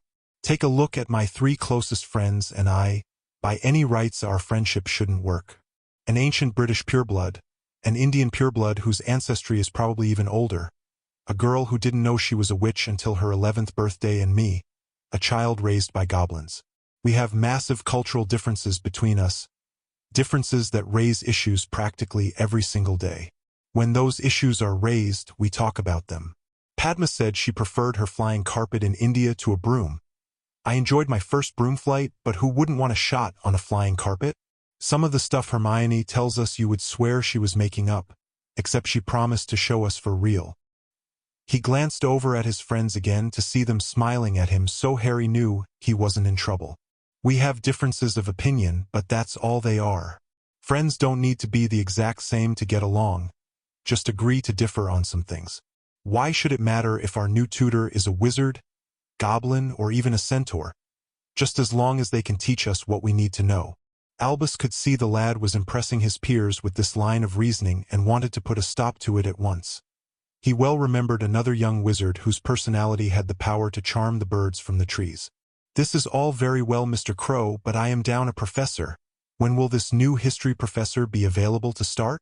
Oh, I would imagine within a few days, headmaster, and the house ghosts have already agreed to cover classes until they get here. Albus was left standing there like some spare prick at a wedding. This was supposed to be his school, but more and more of the decisions were being taken without any input from him. He would need to corner William Weasley the next time he paid a visit. Albus desperately needed to know just what the goblin's final objective was here, preferably before Albus too found himself ejected from the castle. Carry on then. As he made to leave, Phileas stopped him. What about the house points bins deducted from Ravenclaw before he was thrown out? You know I have a non-interference policy on those matters, Professor. I dare say they were deserved deductions. Albus thought he was claiming at least a slight victory. He hadn't reckoned on the house ghosts. Helena was first. Mr. Crow, 50 points for bringing this matter to our attention, and another 50 for resolving Hogwarts history professor problem. Sir Nicholas then got in on the act. Miss McDougal, 50 points for having the courage to ask the headmaster that searching question. A question we all noticed he didn't answer. The Bloody Baron wasn't going to be left out. Mr. Boot, 50 points for asking a question that got right to the heart of the matter, that left the fat friar adding numbers in his ghostly head. Miss Granger, 34 points for being a good and loyal friend. If I'm not mistaken, that takes Ravenclaw back to where they were at the start of the period. After just publicly stating he had a non-interference policy on house points, Albus was powerless to do anything. He left the class as the Hufflepuff ghost made the final proclamation, skulking back to his office. As they left a class none of them would ever forget, Hermione had one final question for the wizard whose arm she was on. Harry, what did you mean by knowing what would happen if Hogwarts put its prices up? Harry tried to think of an easy way to say this but eventually just told it straight. Magical Britain is a very male-dominated culture. Most pureblood witches are destined to raise children and adorn their husband's arm at social functions. They are sent to Hogwarts in the hope of meeting that husband. If the prices were to be pushed up too far, some fathers would question the expense of a formal education. They could decide not send them to Hogwarts, just choosing a likely husband for their daughter instead. Hermione was so shocked she dropped Harry's arm. But that's just. As Hermione struggled for words, Harry tried to come to her aid. A different culture, Hermione? I stood in front of the entire first year and said we can talk out any differences. Please don't make a liar out of me. She had only one thought on her mind. Harry, please tell me Goblin Society isn't the same? The pleading in her voice touched something deep within Harry. He led his best friend over to a small, windowed alcove and both of them sat on the bench seat recessed there. Goblins are a warrior race, Hermione. You need to remember that with what I'm about to tell you. There are certain restrictions that goblin culture places on its females with regard to careers. He could see Hermione ready to comment on that, so quickly continued with his explanation. Females attend all the same classes as males do, though are more likely to be tutored in the use of lighter weapons in combat class. While they are certainly taught how to fight, it's more so they can defend themselves and their families. No goblin female can become a warrior or would ever be expected to fight in a war. This was something Hermione could grasp. There was currently a great debate in the British Army as to whether women could fight as front-line troops. It was a debate in which there were no quick or easy answers, so she could understand the goblin position on this. Harry took Hermione nodding her head as a good sign, so continued. Goblin females are also barred from working at any of the counters in Gringotts, but not for the reason you might think. Goblins are trained in how to deal with surly and sometimes downright rude wizards and witches who use Gringotts. No goblin warrior could ever stand by while a goblin female received the same abuse. There would be heads rolling along the bank floor on a daily basis. Hermione had now witnessed Harry's protectiveness on more than one occasion. It was a trait that made her go weak at the knees. Again, she had no problem imagining a Gringotts guard taking a blade to a wizard who happened to shout abuse at a female goblin. There are females whose greatest wish is to marry, raise children, and be a full-time mother, just like there are ones who wish to choose a career too. You told me your mother and father are forms of healer who work together. A husband and wife who were both healers would not be an unusual occurrence in our society. In the magical community, this would be much more of a rarity. Harry, all I really wanted to know was that the female goblins got to make their own decisions. Barring a few positions that you've explained, it would appear so. We are still a male-dominated society, Hermione. No female could head a house. At the same time, no head of house would ever have anything to do with an arranged marriage, and goblin betrothal contracts just don't exist. Hermione's voice became a squeak as she struggled to get the words out. Betrothal contracts? Oh, the purebloods just love their betrothal contracts. I think there's about a sack full of them somewhere in Gringotts with Harry Potter's name on them. The last of the Potters is apparently quite a prize. There certainly will be offers in that sack from fathers of witches we both know in Hogwarts. Hermione's mouth was suddenly incredibly dry, but she had to know. What do you think of that? Harry shrugged. I'm a goblin warrior that has been given a mission I need to complete before I can live my life in peace. Until Voldemort is no longer a threat, I won't even consider anything like that. When he's gone, I know exactly what I want though.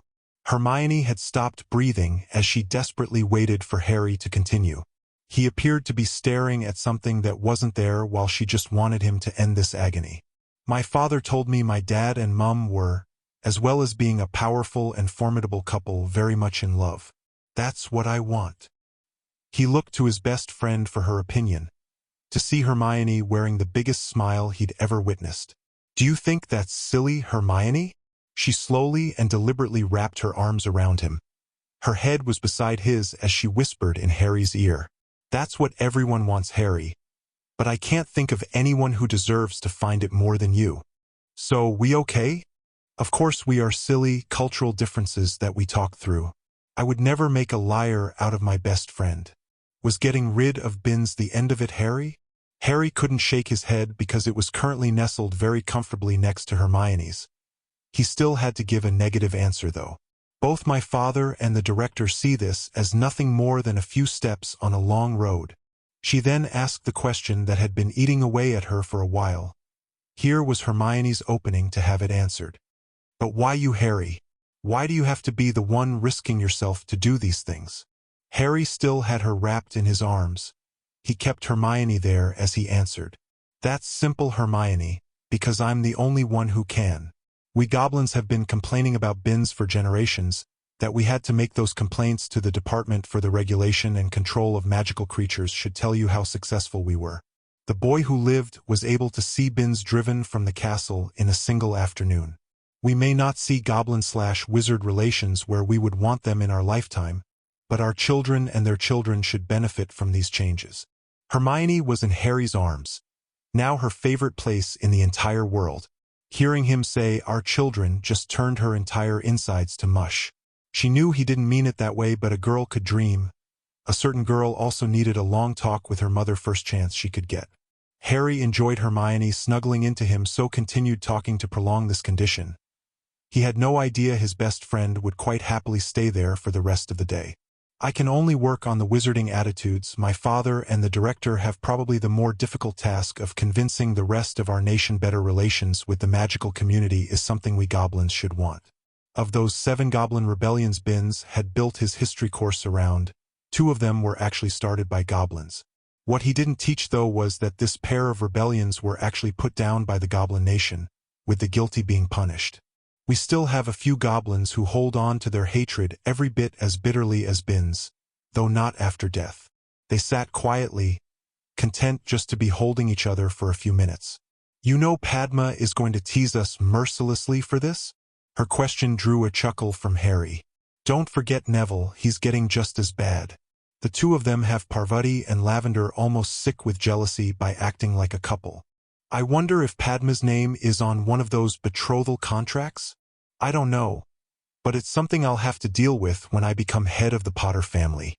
No pureblood would ever accept a rejection of their daughter from a goblin, so that is something I'm going to have to do myself. Oh my, I think I would be mortified if you had to reject me. A moment of silence followed that remark before Harry managed to answer. I don't think I could do that to you. Hermione was once more having trouble breathing with a mouth that would match the Sahara for moisture content. Did Harry really just say that? Do I need to talk to my father about a contract? She had made the quip only partly in jest. Harry held her closer as he whispered his answer. Only if you want to be the same as all the rest. Both had a rough last few hours and neither wanted to be the one to break their hold. This was how Padma and Neville found them almost half an hour later. Their friends didn't tease, just handed over the food they had brought wrapped in napkins. Eating in the great hall with everyone staring at you was overrated anyway. Barchoke marched down the corridor to the director's office. He didn't have an appointment but also didn't think that would matter today, The letter in his hand was all the appointment he needed. Once in the director's presence, Barchok wasted no time in passing on the news or the letter. "Director, my son has done it." The pride in his son's achievement practically radiated off Barchok. If it was possible for a goblin to glow, then he managed it.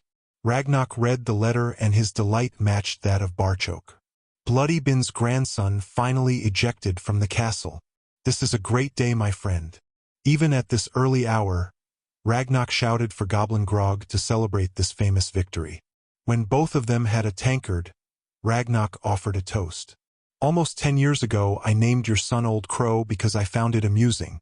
Like a true goblin, by his achievements he has turned the joke back on me. I find myself having to rename your son. From this day forth he shall be known as Centurion Crow." Ragnak took a deep swig of the potent brew to seal the deal before noticing his drinking companion wasn't reciprocating the toast. Barchok was actually down on one knee with his head bowed.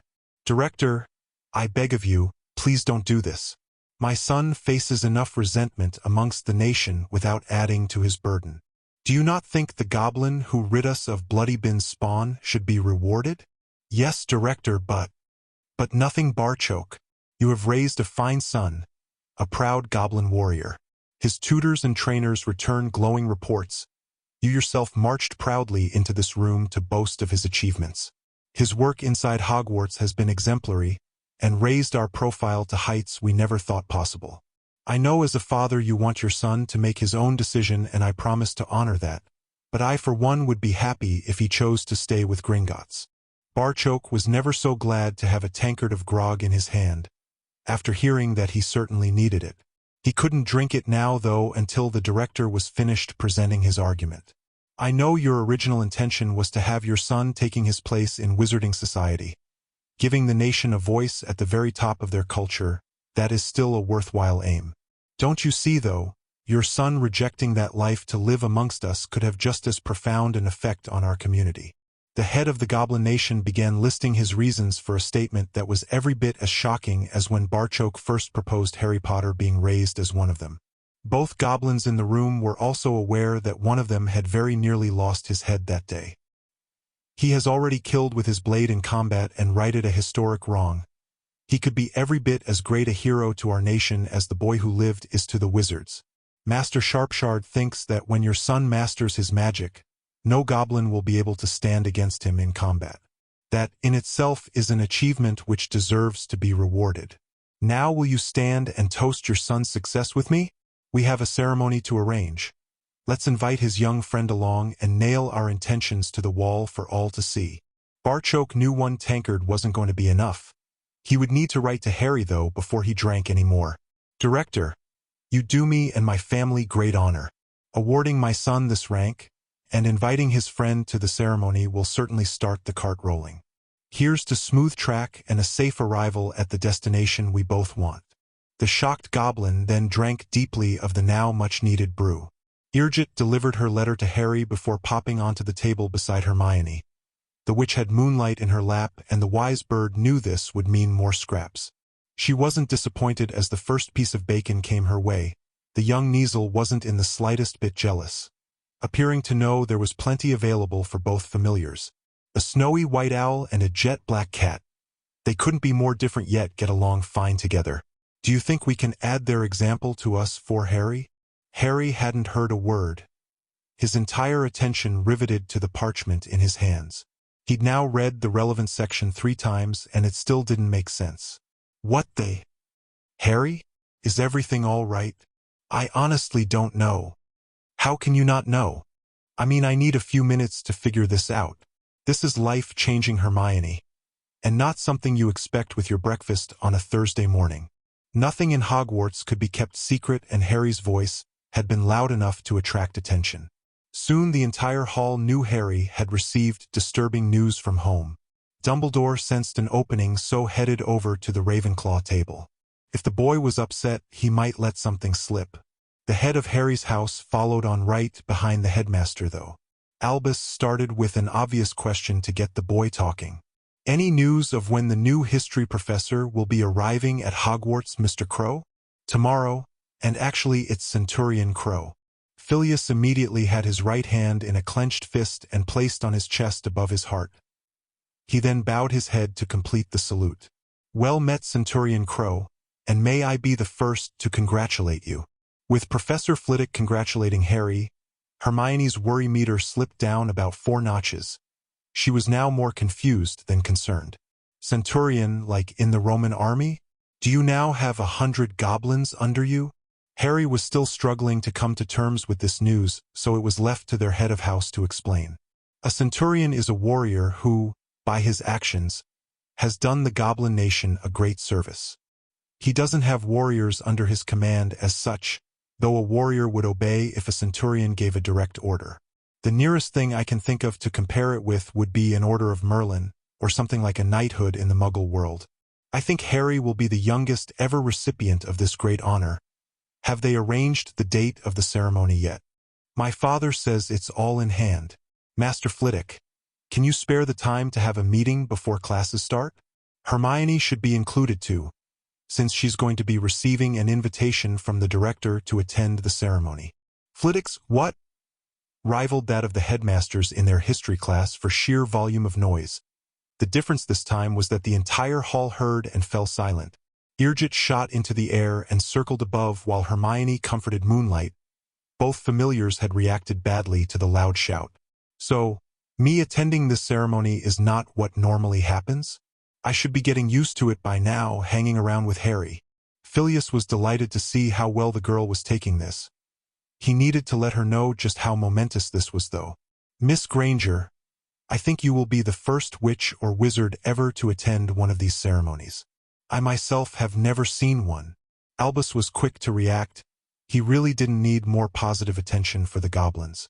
"If Miss Granger is going to be in any danger, then I'm afraid I can't allow her to attend."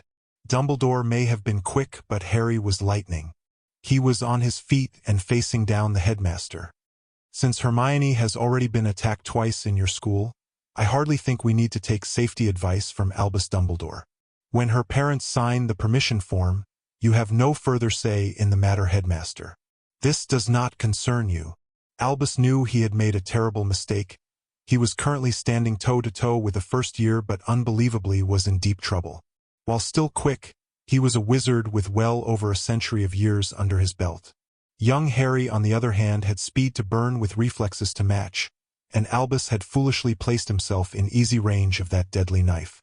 Visions of wands lying sliced clean through on that toilet floor sent shivers down the headmaster. The Elder Wand may be the most powerful of wands, but it was still made of wood and wouldn't survive an encounter with a goblin blade. It was actually Phileas who saved the situation escalating to that point, and Albus having to back down from a first year in front of the entire school. Miss Granger will be treated with the utmost respect while inside Gringotts.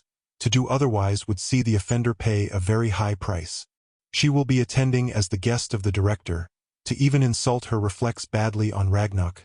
Certainly not good for any goblin doing the insulting's health. Add to that, the bracelet she wears tells everyone she is under the protection of a very powerful family. This last fact was news to everyone bar Harry, even Hermione. Phileas explained the bracelet's significance in goblin culture to the entire hall, all of whom were now listening intently. Professor McGonagall is known for wearing a piece of her clan tartan as part of her robes. The filigree design on the bracelet provides the same function. To a goblin, it's as easy to read as tartan is to a Scot. To treat Miss Granger with anything less than the respect she deserves would see that goblin incur the wrath of not only the director, but one of the goblin nation's most powerful families too. I agree with Centurion Crow. She will be far safer inside Gringotts than her time at Hogwarts has been. Albus was forced to accept this. He had no means of refuting any of these claims. The headmaster attempted to at least save some face. Please arrange for the appropriate paperwork to be in Hogwarts well before this ceremony takes place. Harry wasn't prepared to let the headmaster off with even that much. My father will be contacting Professor McGonagall shortly with all the details and the completed paperwork. Master Flitwick, my father also wishes to invite you to the ceremony. It was a delighted head of Ravenclaw who once more gave the centurion salute before leading both of them to his office. Hermione was on Harry's arm, but with Moonlight cradled in her other. They had barely left the hall when she asked the first question. What just happened in there, Harry? Remember I said I had to do this because only I could? I think the director has just changed the rules and now wants me to help change goblin minds too. I want to talk it over with Master Flitwick, but I think I'm right. The director inviting you along is the biggest clue. He's deliberately showing me choosing Gringotts doesn't mean I would lose my friends, and publicly throwing his backing behind that. This ceremony also very publicly places the director behind me being considered a goblin. A centurion is something every goblin warrior dreams of becoming. I just can't believe it's happening to me.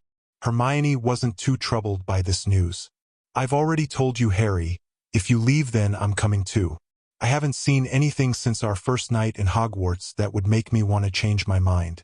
Considering you didn't even get house points for saving us from that troll, I would say you deserve this, except I'm beginning to think this centurion thing is even bigger than I first thought. Phileas was also running the facts through his mind, and coming to the same conclusion as Harry. If this came down to a tug-of-war between the two cultures, the poor boy's eventual decision had just become an impossible one. Bill could tell the gloves were now off. Harry's news had inserted a touch of panic into the headmaster's manipulations. Albus, you have to understand I was not the only person considered for this job. This is a fantastic opportunity for me. What you're asking would finish my career if word ever got back. My boy, what you fail to see are the wider implications we're dealing with here. Transfiguration is changing as Minerva becomes more and more enchanted with the goblin method of performing this task. Your defense classes are coveted nearly as much as those private potions lessons that are taught by a goblin. Tomorrow we have a new history professor who will introduce a new course. Both course and professor are bought and paid for by the goblins. Albus followed this up with an impassioned plea. They are using Harry's influence, and the Potter gold, to undermine our society in a way that's just as dangerous as any Dark Lord. Their influence has now spread over 4 of our 7 core subjects, 5 if you count Phileas' teaching charms, and I need to know what their intentions are. Surely there is something you can tell me? I can tell you they want Voldemort gone. Something I know we both agree with. Albus only nodded and let the silence draw out, wanting more information than that. His patience was finally rewarded. They also have a plan concerning the school that I think you should be part of. I was told no. They suspect that there may be a Horcrux hidden inside Hogwarts. Harry's hoping his status as her champion will help him find it. If he discovers one, my job is to safely transport it to Gringotts. If you discover one, I want to examine it. Sorry, Albus, my instructions are explicit. Protect Harry at all costs, and get any Horcrux to Gringotts immediately. The goblins have a procedure to deal with these things, so you can rely on them to do it safely. Do you know if they have destroyed any more? I was told about the one that had been inside Harry, nothing specific out with that. I do know they have a small team dedicated to researching and then running down any leads on these abominations. At the moment, that team's best guess at a Horcrux location is Hogwarts. It wasn't much, but at least he would be told if a Horcrux was removed from Hogwarts. Now that he had breached the wall of William's defenses, the next piece of information should come easier. Soon, he would know everything that the goblins trusted their Cursebreaker with. If it became necessary to expose that information to others, William would make a fine defense professor when the goblins threw him out. He would even have accommodation in the castle, and away from his mother. After receiving a howler from Molly when she found out Voldemort was in the castle, Albus thought getting out of the burrow would surely be a plus point for the young man taking the job. The new history professor wasn't a wizard, but Harry didn't think Draco would be complaining. Professor Hobson wasn't a goblin, or even a centaur. She was a 5'6" Swedish blonde in her mid-late 20s. Her face and figure were such that the 7th-year males were considering if dropping grades on their other subjects might be worth it to be in a classroom with the hottest witch in Hogwarts. No, Draco would certainly not be complaining about the latest goblin import to the castle. Chapter 15: Visiting Parents. With Halloween being on a Thursday, the ceremony where Harry would officially become Centurion Crow was scheduled for the following day. Knowing how much pressure his son had actually been under in his 2 months at Hogwarts, Barchoke made arrangements for Harry and Hermione to be out of the castle that weekend too. The educator and McGonagall had originally balked at the idea of a pair of first-years missing so many classes, forcing Harry to tell her the reason behind needing Halloween away from Hogwarts too. After that, it was a teary-eyed deputy headmistress who immediately signed the paperwork. They stayed for astronomy class on the Wednesday evening, so didn't leave until after breakfast on Thursday morning. Padma was hugging both of them goodbye before Professor Flitwick escorted them to the edge of Hogwarts wards. Harry's portkey then took the pair, plus Moonlight riding in her carrying basket, to Gringotts. Harry so wanted to hug his father. Hermione had gotten him addicted to this most ungoblin-like of behavior. "Well met, father.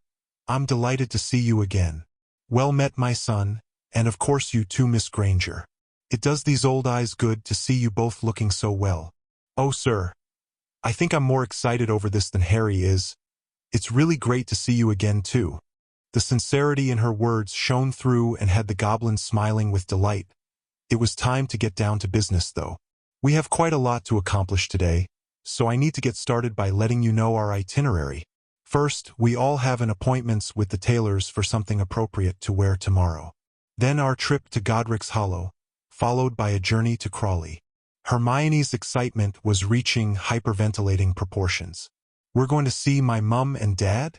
"Yes, Harry and I have something we need to take care of, but you also have a task to do at home."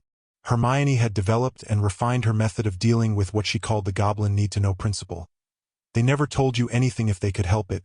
She only had to look at Harry and raise an eyebrow for him to offer an explanation. "Best guess, my father has arranged protection wards on your home. You will need to be there as the warders require someone magical to tie the protection to. I'll tell you about the other trip when I get back. I don't know what I'm going to find and have no intention of letting it spoil our day. My father and I will be perfectly safe, so you don't have to worry." "I thought it was supposed to be me who knew you well?" Their interplay had Barchoke smiling, but still ushering them out his office. They really did have a lot to do, and he was certainly not looking forward to this afternoon. Since the 1st of September, Hermione had felt as if she'd dropped straight into one of her favorite books, though this was her own personal version through the looking glass, and what Hermione found there. This morning had been pure Cinderella. She had felt like a princess as the seamstresses fussed over her, and the young which was amazed by the choices they helped her with: material, color, style, etc. Now Hermione was being smacked in the face with the harsh reality of the life she had chosen.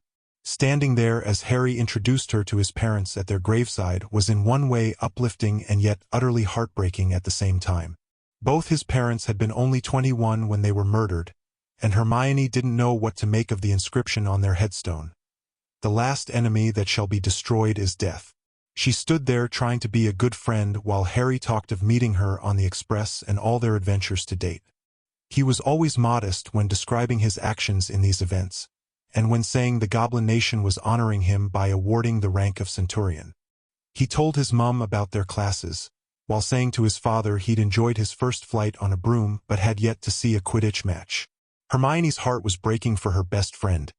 She so couldn't wait to hug her parents and tell her mum and dad she loved them both. The portkey had barely set the group down in her enclosed back garden, and Hermione was already running, racing through the French doors while shouting for her parents. It was a smiling Harry who picked up Moonlight's basket and followed his father in the direction his best friend had shot off. They soon came across all three Grangers sharing a needy and tearful hug. Harry felt as if they were intruding until Hermione broke away from her parents and was quickly dragging him over to meet them. "Mum, Dad, this is Harry." Hermione was in her usual position of being on Harry's left arm, so he had to sit Moonlight's carrier down to offer her father his hand. "Pleased to meet you, sir." While Dan was noticing how firm this young lad's handshake was, and just how comfortable his daughter appeared on his arm, Harry was getting his first close look at Hermione's parents. He would place both about late 30s, with her father easily qualifying for the tall, dark and handsome tag that he'd heard some of the witches bandying about in Hogwarts. That those remarks were aimed at him went right over his head. Harry also thought Emma Granger was a stunningly beautiful woman, politely and sincerely saying so as he kissed the back of her hand. Emma Granger couldn't believe her first look at Hermione's best friend. His dark suit appeared as it had been handmade by the best that Savile Row had to offer, though its cut could hardly be considered traditional. His snow-white shirt was impeccably matched by a pearl-gray waistcoat and cravat, crossed by a sash that held a bejeweled but obviously deadly sword. The long jet-black hair framing those unbelievable green eyes made for quite the ensemble. She could now understand Hermione's claims that other witches were throwing themselves at him. Gazing into those mesmerizing eyes almost took her breath away as Harry kissed the back of her hand, claiming it was now easy to see from where Hermione inherited her beauty. Her daughter giggling was a wonderful sound that both Granger parents wanted to hear a lot more of, and broke the spell Emma was falling under. "Oh my, he's quite the charmer, Hermione." This produced a full-blown laugh from her daughter. "The thing is, Mum, Harry doesn't even know he's doing it. Harry's just being sincere." Hermione was bending down to get the newest member of the Granger family out her basket when her parents caught sight of her bracelet. "Jesus! Hermione, you weren't kidding about your present being beautiful." "Oh, I know, Mum. Isn't Moonlight just gorgeous?" Dan and Emma were both delighted their daughter valued her kitten over the golden bracelet, and were looking forward to hearing their stories over a lunch that was already prepared. Watching the two kids interact at the table, they found themselves agreeing with Barchoke. Harry certainly brought the best out of Hermione. Their daughter was sitting with Moonlight on her lap. Scraps of food would find their way to the kitten, as Hermione's constant chatter and wide smile lit up the room. They had thought her letters were written by a different girl, but here was the daughter both parents had always known was inside. All it had needed was some friends to bring this happy and contented version of Hermione to the fore. Soon Barchoke had to offer their apologies. He and Harry had an appointment that couldn't be broken. All three parents watched as their children hugged each other, Barchoke promising that they would be back later. The warders were also due within the hour to begin their work securing the Granger home. Hermione watched Harry and his father disappear, and both her parents heard her sigh. Dan went to clear up after lunch, knowing Emma wanted a chance to talk to their not-so-little girl. It was a long time since Sirius Black had enjoyed lunch. It was now a decade since Sirius had enjoyed anything. Today was the 10th anniversary of the worst day of his life, the day his entire world turned to shit. It was therefore a great shock when he heard the guard approaching, and then his cell door creaked open. "Move it, Black. Some goblins here to see you on family business. I thought you were the last of your evil tribe." Sirius wondered if Lucius was trying to get his hands on the Black Fortune again. He must be getting desperate, sending goblins to Azkaban now. His only happy thought was his ironclad will that left everything to his godson. Neither the Malfoys nor the Ministry would get a canute of that money. He was led into the visitor room and sat in the chair. Chains soon had him secured before the guard left. A pair of goblins then entered from another door and sat in front of him. One of the goblins had his hood raised and face hidden while the other did the talking. "Good afternoon, sir. We were wondering if you could answer some questions for us?" "Well, it's not like I had anything else planned for today. You've came all this way to see me, so I'll do my best." Sirius then felt as if all the oxygen had been sucked out of the room. The other goblin had lowered his hood, and the marauder found himself pierced by a familiar pair of angry green eyes. The last time Sirius had looked into a pair of angry green eyes exactly like those was after he had bought his godson a broom for his first birthday. Lily threatened to castrate Padfoot if Harry hurt himself. "You can start, Mr. Black, by telling us why you betrayed my parents to that bastard Voldemort?" Hermione was pacing up and down the kitchen, with her gaze fixed on the back garden. Their house was now warded, but Harry still hadn't returned as evening was falling, and Hermione's anxiety was mounting with every minute that passed. Her mom and dad were trying to get her to sit, but the feeling that something had happened just wouldn't go away. Moonlight was currently positioned on Emma's lap, having taken to both her owner's parents instantly. Her mother was stroking the purring kitten while trying to get Hermione to calm down. "Harry will arrive when he gets here. You walking up and down won't make it happen any faster. He's with his father and said they wouldn't be in any danger." "Mom, danger just has a way of sneaking up on Harry. He never goes looking for trouble. It usually finds him." "Oh shit, Harry!" The pair had port-keyed into the back garden, and it appeared as if his father was holding Harry up. Dan moved swiftly to help Barchoke get his son into the house. Hermione stood there almost frozen in shock until Harry spotted her and managed to say Hermione. She sprang right to him and both were soon a tangle of arms. The two fathers got Harry into a chair and Hermione parked herself on his lap. Her best friend was sobbing his heart out and she had no intention of moving anywhere else until he was okay. The three parents were left to stand there as Hermione comforted a Harry who'd clearly had some kind of emotional breakdown. Barchoke was looking on in anguish, feeling as if he'd failed his son. I had no idea how to deal with Harry's reaction, but your daughter seemed to know exactly what to do. I can't thank you or Hermione enough for this. Emma watched as their daughter sat on a boy's lap and whispered in his ear. That the same boy was holding on to her as if his life depended on it gave some idea of just how much these two had come to depend on each other. She was so glad of having the chance to talk with Hermione, and relieved she had time to pass that information on to her husband while their daughter was assisting with the wards. Hermione's revelation that Harry wouldn't even consider a girlfriend until this nutter was no longer after him had eased Dan's worries. All three parents already had a fair idea who Harry would be turning to when that time came. Emma's advice to her daughter was to be Harry's best friend, and anything more that she wanted would perhaps follow later. Emma hoped it would be years later, but children seemed to grow up faster with every passing generation. She asked Barchoke the obvious question. What happened? It's a very long story, Emma, and one you will hear in great detail, but let's wait until Harry feels up to telling his part of it. My son has just had the biggest shock of his life. I have seen him physically battered and bruised, yet not a tear was shed. This just reminded me he still has a bit of growing to do. I have gotten used to treating him like an adult, but he is only 11, and today that showed. Having Hermione in his arms was allowing Harry to regain control of his emotions. Harry had built his drive to excel on a foundation of 3 life goals, 3 reasons he must train, study, and be at his best so he could achieve his aims. These trio of absolutes were the force that gave Harry the strength to get back up in a fight when his body was screaming enough, what gave him the drive and determination to succeed on his mission at Hogwarts. He was determined to prove his family wrong for discarding him out of hand. His greatest wish was to one day confront them. In his book, a child being magical was not a good enough reason to throw that child away.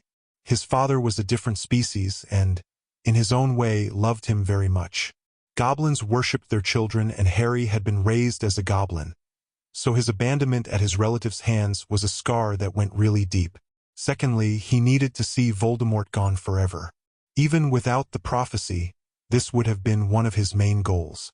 Revenge was a concept that spanned many cultures, but Harry considered it more a case of delayed justice. Voldemort had killed his parents, and would be coming back to try for him again. Seeing this monster gone forever was something that had to be done, and, according to the prophecy, only he could do it. Thirdly, Harry desperately wanted to look the wizard in the eye that had betrayed his parents and ask him why, before spitting in the bastard's face.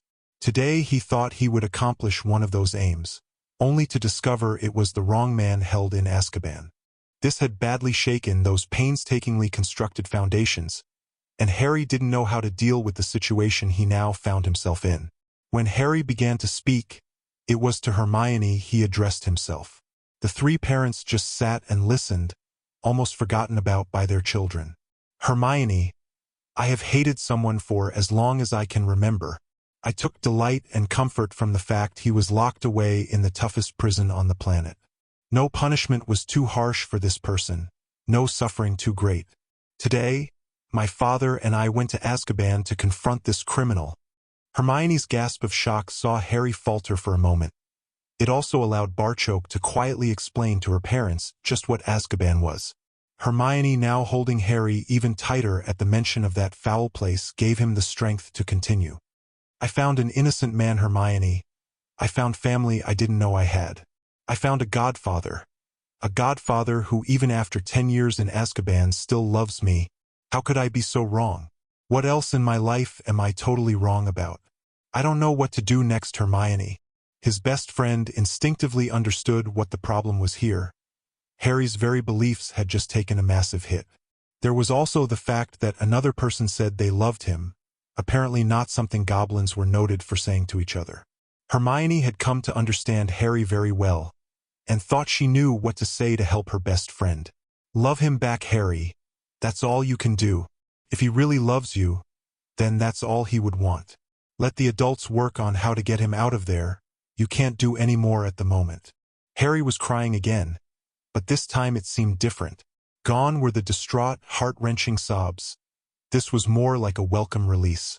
As they watched Hermione once more work her soothing magic on her best friend, Dan needed to know something from Barchoke. Is this man really innocent?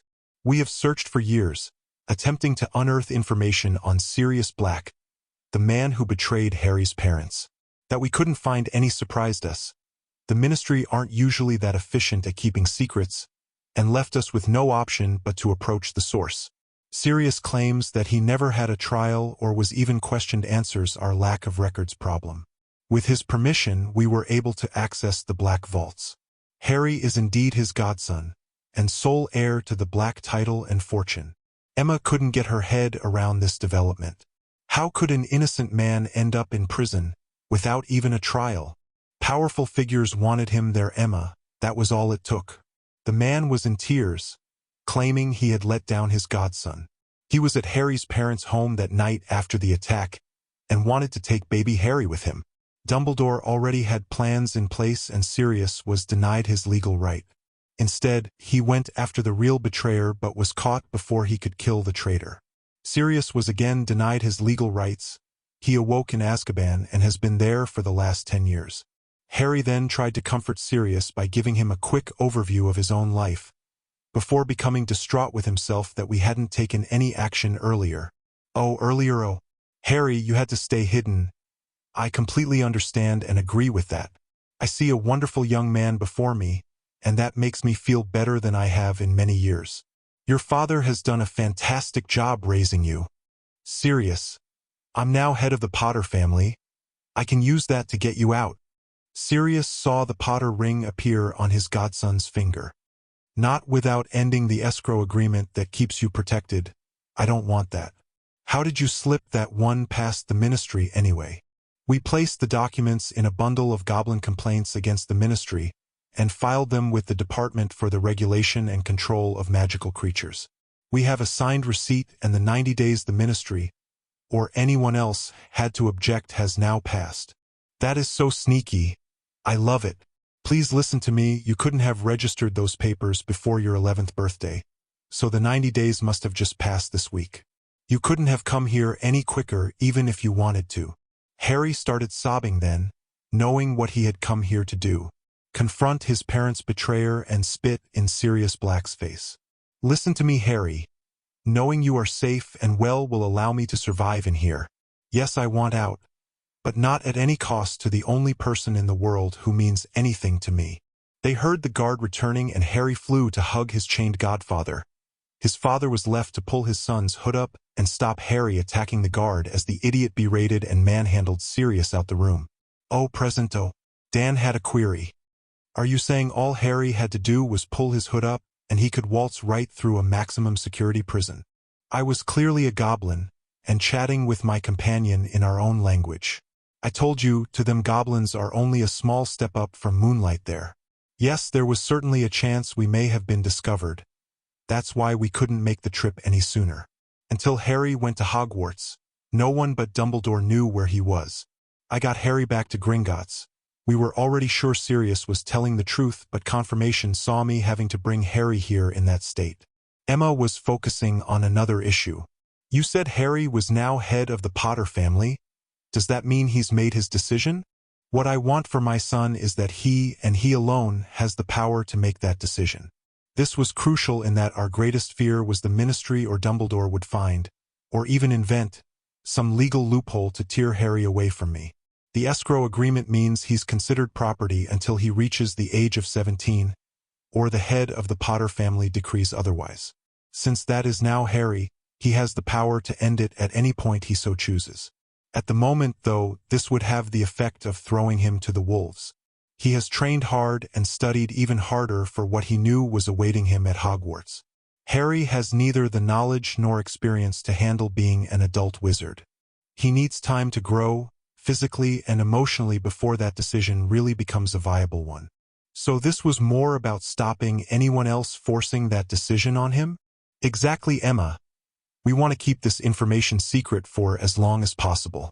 I don't want Harry jumping into anything and getting some short-term gain, but losing in the long run." Sirius picked up on that aspect at once, which was why he didn't want Harry rushing out and declaring himself head of the Potter family to help. Will he have to deal with this sackload of betrothal contracts now? Barchoke's eyebrows shot up at that. He told Hermione about them? Emma was confused at the surprise, you could almost say shock. Her question had been greeted with, "Yes. Is there something wrong with that?" "Oh no. It's just the level of trust between them that shocked me." On seeing Emma visibly confused, Barchoke attempted to explain that a parent would offer their daughter in marriage to someone they had never even met for financial gain is as disgusting to goblins as I can see it is to you. Goblins could never treat their children like property. He then continued quickly, knowing the irregularity in that statement and noticing Dan had clearly picked up on. Had Harry been born a goblin, an escrow agreement would never have been possible.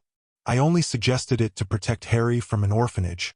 My intention was always to adopt and raise him as my son. When Harry publicly declares himself as head of House Potter, one of his first tasks will be to reject each and every one of those contracts. They are something that he is deeply embarrassed by, which was why I was so surprised he mentioned them to Hermione. The parents had been chatting in voices that were barely above a whisper because Harry and Hermione had become very quiet. A closer inspection showed that they had fallen asleep in each other's arms. Emma couldn't help herself. "Ah, don't they look cute?"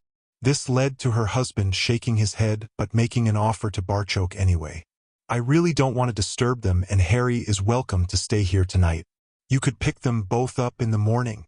Tomorrow is a very big day for Harry. He really needs to be rested. I think staying here would certainly help with that." Barchoke then had a question of his own. "Would you mind if I made them more comfortable?" Emma quickly agreed, and then both Grangers watched in amazement as the chair slowly transformed into a very comfortable-looking sofa. The transformation was so slow and gentle. Neither of the kids woke as their sleeping position changed. Both were now lying on the sofa, though they never released their grip on each other throughout. A cushion became a blanket that tucked both of them in before Barchoke wished everyone a good night. Emma came from the kitchen with 2 cups of tea to see Dan watching over the sleeping pair. She handed him his cup while expressing her surprise. "You're taking this much better than I thought. I half expected you getting the guns out to chase Harry off, not sitting there watching some boy sleeping with your daughter." He knew his wife was teasing, but Dan still decided to answer. "First of all, this is not some boy. This is Hermione's best friend. Furthermore, they are sleeping, and did I mention he was 11? This earned Dan a kiss from his wife, who was still teasing. "Why don't you just admit you like the boy? Oh, he had you eating out of his hand within minutes." Handsome and charming was just 2 descriptions I heard as I cleared the lunch dishes away. I will admit the boy is polite, courteous, and has impeccable taste in females. He had you swooning and clearly adores Hermione. Let's not forget he placed himself between 9 bullies and our little girl. I'm trying my hardest to forget all about trolls." Emma held the silence, and Dan finally cracked. "Okay. I like the boy satisfied? I just wanted to make sure we were on the same page. I think they're adorable together." I wondered about Barchoke's comment that these two would be part of each other's lives for years. Having seen them today, I agree 100%, and approve more than I can say. When have you ever seen our daughter happier? And one of her other friends will be coming for Christmas too. I really can't wait and want to spend as much time with them as possible. This had Dan thinking. Neither Harry nor Padma celebrate Christmas. I think we should go all out to make their first Christmas as memorable as possible. Christmas was Emma's favorite time of the year, so that got a big yes from her. They watched as the kids moved to get more comfortable on the conjured sofa. At no point did they release their hold on each other. This actually drew a smile from Dan. Hermione has always been a girl who loved her hugs. It would appear she's found a best friend who thinks the same way. Emma had more to add to that observation. Harry had his first hug on the train to Hogwarts. Hermione said this was a cultural difference Harry was happy to adopt. Apparently goblins don't do hugs. That's probably why his father brought him here. Barchoke possibly knew what Harry needed, but didn't know how to go about it. This confused Dan. How is that possible? Emma cut right in. Hermione says the four friends come across differences like that every day. They've learned it doesn't make someone right or wrong, just different. She really is growing into a young lady. His wife cut in again. A beautiful young lady who's already well into her first crush. That the subject of this crush is lying on our new sofa snuggling into our daughter means the next few years will be interesting. There is one thing I'm already sure of. That young man there will never break her heart. This time it was Dan's turn to butt in. Here though was the protective father Emma had been expecting. He bloody better not, or he'll need to deal with me. Hogwarts was recovering from its Halloween celebrations and normal service was slowly being resumed at breakfast. The conversations were swaying between the upcoming Quidditch match and the beautiful new history professor. The new course was only mentioned at the Ravenclaw table. All that stopped when the prophet was delivered. The headline alone was enough to account for that. Boy who lived opens his heart to the prophet. Exclusive interview and picture. They did indeed have a picture of Harry, with Hermione of course on his arm. The flowers in his hand were assumed to be for her. There then followed a list of questions and answers that most in the castle recognized the truth of. That was until Padma grabbed a copy and made for the staff table. Professor Flitwick, this is a load of rubbish. Harry would never talk to that rag, he won't even read it. I am inclined to agree with you, Miss Patil, but that picture is undoubtedly Mr. Crow and Miss Granger, and most of us recognize some truth in the article. She was joined by an angry Neville who defended his friends just as stoutly. Padma and I know what Harry and Hermione had planned yesterday. It's just not possible for this interview to have taken place. All this supposed interview goes on about is how happy Harry is at Hogwarts. Where does it say he had to fight a troll and provide 3 of his own tutors? Neville totally agreed with Padma on this point. It also never mentions the fact that Harry is out of school to become Centurion Crow, something he would be sure to talk about in any interview. Severus had been keeping his head low, observing rather than objecting. The boys' takedown of Binns had been pure Slytherin in the way it was handled. The foundation named after his mother supporting a new history course had also grudgingly won the potion master's respect. This interview in today's prophet was more like the behavior he had expected from James Potter's spawn. Severus was head of Slytherin though, so decided to act like one. How can you be so sure of that, Mr. Longbottom? Neville and Padma shared a long look. They may be breaking a confidence of Harry's, but this interview made their friend seem like an arrogant arsehole. Their decision was made.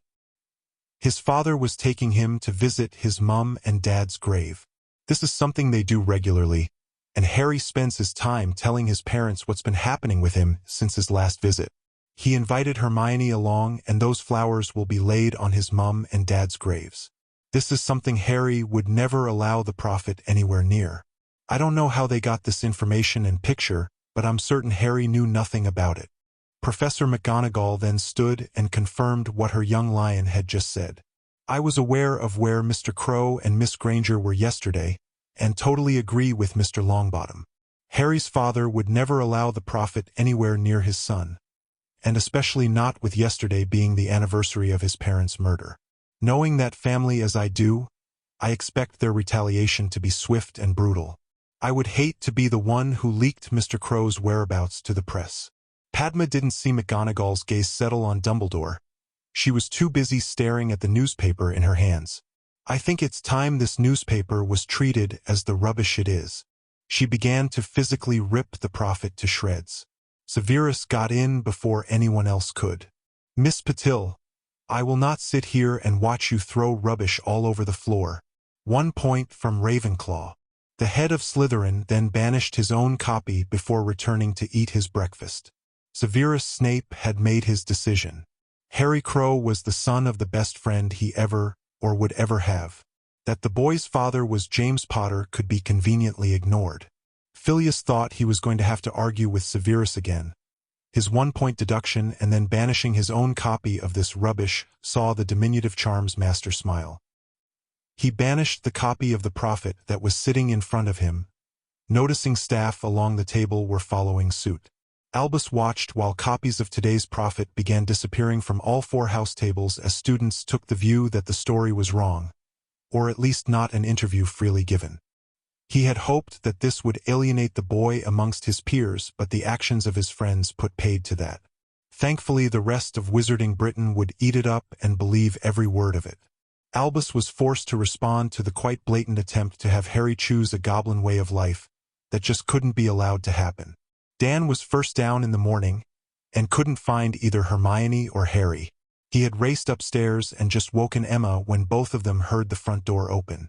As laughter flowed up the stairs, they quickly headed back down and weren't sure how to react with what they found. Both kids were dressed in exercise clothes and were flushed as if they had been for a run. Hermione was currently swinging a wooden practice sword about while Harry had a wicked-looking knife in his hand. That knife was passing up and down their sweeping brush, a brush that morphed into a sword to match Hermione's. "Morning, Mum, Dad. I didn't think you would be up this early. We've just done our morning run and now going to practice with swords in the back garden. Harry's been teaching me." This surprised Dan as much as anything he'd seen since discovering their daughter was a witch. The fact that she was magical seemed easier to believe than Hermione exercising. "Do you do this every morning?" "We run every morning to warm up, but Harry has us doing different training every day. At the weekend we just run. Professor Weasley works us hard at our extra defense lessons." Emma was every bit as shocked as her husband. "Barchoke said you could perform magic at home because the wards would mask it. Can you show us what you're learning?" Quick as a flash, Hermione's wand was in her hand and Dan was hit with a leg locker hex. That this was followed by a tickling jinx had both parents laughing. Dan because of the jinx and Emma who thought it was hilarious to watch him laugh and try to maintain his balance at the same time. Hermione soon ended both curses and her wand disappeared back up her sleeve. Professor Weasley provided the three of us with wrist holders for our wands. Harry already had one for his knife. "It only takes a flick of my wrist and my wand is ready for action." Those were two of the mildest curses we're learning. Her father couldn't disguise his pride. That Hermione was not only exercising but learning to defend herself were massive pluses to Dan. That her best friend was responsible for these changes also weighed heavily in Harry's favor, and would see the lad receive a warm welcome whenever he appeared at the Grangers. Emma switched her attention to the young man who was in such distress last night. "How are you feeling today, Harry?" "A lot better, Emma. Hermione has a way of getting me to look at things from a different angle. I now have a godfather. That he's in prison is just about what I've come to expect from my life. I also know my father will be looking for a way to get Sirius out of there, and my father is one very smart goblin. If he's not out of Azkaban by Christmas, I'm sure he'll be able to get us back in to see Sirius again over the holidays." Talking about his father almost seemed to summon him as Barchoke portkeyed into the back garden a couple of hours earlier than they were expecting. He marched right up to Harry and handed over a copy of today's prophet. There followed an immediate stream of words in the goblin language. "English, please, son." "Sorry, father, but if I repeated that in English, Hermione would brain me with that practice sword." He may actually have gotten away with it as Hermione's full attention was taken up by the paper in front of her. "How did they get this? We never posed for any picture, and Harry certainly never gave an interview. This makes him out to be as arrogant as Malfoy." "As soon as we arrived, I erected wards around that part of the graveyard so we wouldn't be disturbed. No one could have gotten through them without the wards alerting me. We thought some kind of recording quill, but that doesn't explain the photograph. I was never more than 10 yards away from you two, so it has me stumped." Harry, though, was coming at the problem from a different direction. "Someone must have told this Skeeter woman we would be there yesterday. I hardly think they just staked out the cemetery on the off chance we may appear." It was a delighted and proud goblin who answered his son. "Of course you are right, we suspect Dumbledore set the entire thing up. He squeezed where you would be on Halloween out of Cursebreaker Weasley, who of course reported this to us at once. We certainly didn't think it would lead to anything like today's prophet. The director is treating this article as a deliberate attack against Gringotts. It can be no coincidence that this comes out the day you are to become the youngest centurion in history, and your supposed interview makes no mention of it. Our legal team are meeting with the prophet right now."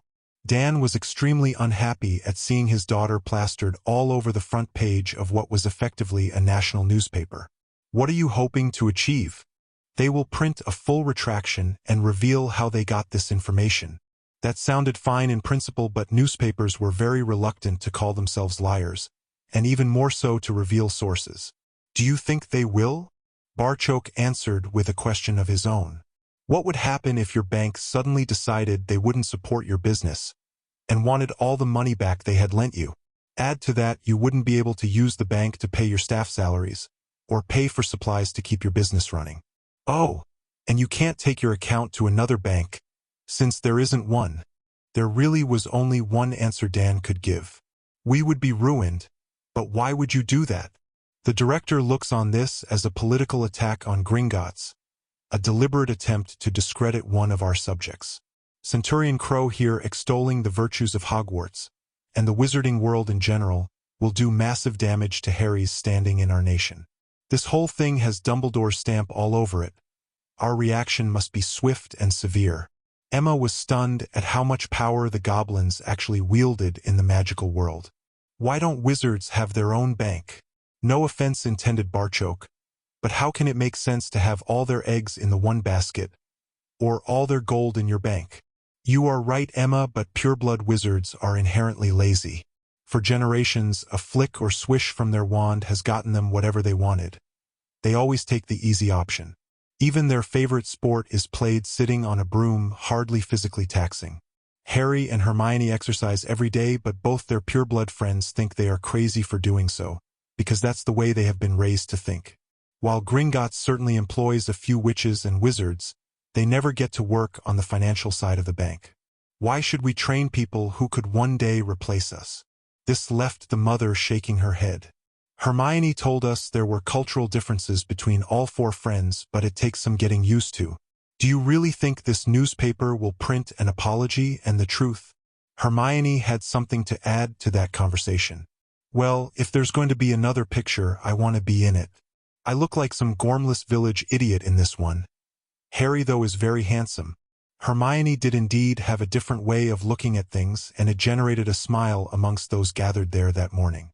It was time for breakfast, preparations for the ceremony, and then crushing a newspaper, unless they printed the truth. Just a normal day for Harry Crow. Hermione's views on the picture were shared by a young redhead at the Burrow. Ginny couldn't wait to get the newspaper up to her bedroom and take a pair of scissors to that picture. She intended to cut so that only her handsome Harry would be left, with flowers in his hand for her, of course. Ginny was also counting the days to Christmas and knew she would be getting her present early this year. What gift could possibly compare to her meeting Harry Crow? Chapter 16: A Centurion and a New Friend. Hermione was back through the looking glass again, at least that's what it felt like. She was clothed in pure white silk, and the material flowed over her form like layers of liquid. Her robe was high at the neck and down to her ankles, with a violet sash around her waist providing the only color. That wasn't quite true, though. Apart from her gold bracelet, Barchok had loaned her jewelry that belonged to his late wife. A golden necklace that had the same filigree design was almost like chainmail armor as it spread over her chest, and the diamond tiara she wore was so beautiful, it wouldn't look out of place in the Tower of London beside the British crown jewels. She was walking beside Barchok down an aisle that had seating for about 500 on either side. They were the main guests of honor and had to make their way to the very front. She could hear the murmurings as they walked to their assigned seats and, thanks to Professor Flitwick, Hermione could actually understand them. Rowena Ravenclaw had invented a spell that allowed a witch or wizard to communicate with goblins. Helena had taught this now forgotten spell to the head of Ravenclaw so Hermione could understand what was happening here today. It would have been considered the height of bad manners to be translating while another goblin was speaking. This solved the problem of Hermione not having a clue about what was being said. Hermione thought the part of the bank that did business with the public was rather grand, while those areas unseen, behind the scenes so to speak, were fairly Spartan. There was no decoration, no paintings, tapestries, or even pictures, just plain stone walls. The place where the Centurion ceremony would be held blew all her goblins being a utilitarian race theories out the window. The room was oval in shape with a domed ceiling, and Hermione couldn't spot a square inch of this massive cathedral-like hall that wasn't covered in at least one form of artwork. Some of this artwork appeared to be exquisitely carved directly into and out of the stone, with sculpture blending seamlessly into paintings. Add to that the effects created by flickering lighting being beautifully and creatively incorporated into each tableau's carved goblins holding smokeless flaming torches and even a fire-breathing dragon painting/sculpture, and it created the impression you could walk directly into some of the scenes. In any culture, art of this diversity and quality would have been considered beautiful. Given the starkness of its surrounding rooms and corridors, it was breathtaking. That most of these scenes depicted goblins battling foes or fierce creatures Hermione thought was to be expected from a race of warriors. From her seat beside Barchoke in the front row, she had an uninterrupted view of the raised stage that filled this end of the oval hall/cathedral. There was a throne-like carved granite seat in the center of the marble stage, with about another 40 seats in 2 banks of 20 facing not into the audience but the lone seat in the middle. Hermione found herself sitting between Harry's father and Master Pitsley. She could hardly miss that Master Sharpshard was also sitting in the front row. She pitied the poor goblin who ended up sitting behind the massive Master of the Blade. Hermione didn't think they would be asking him to move though.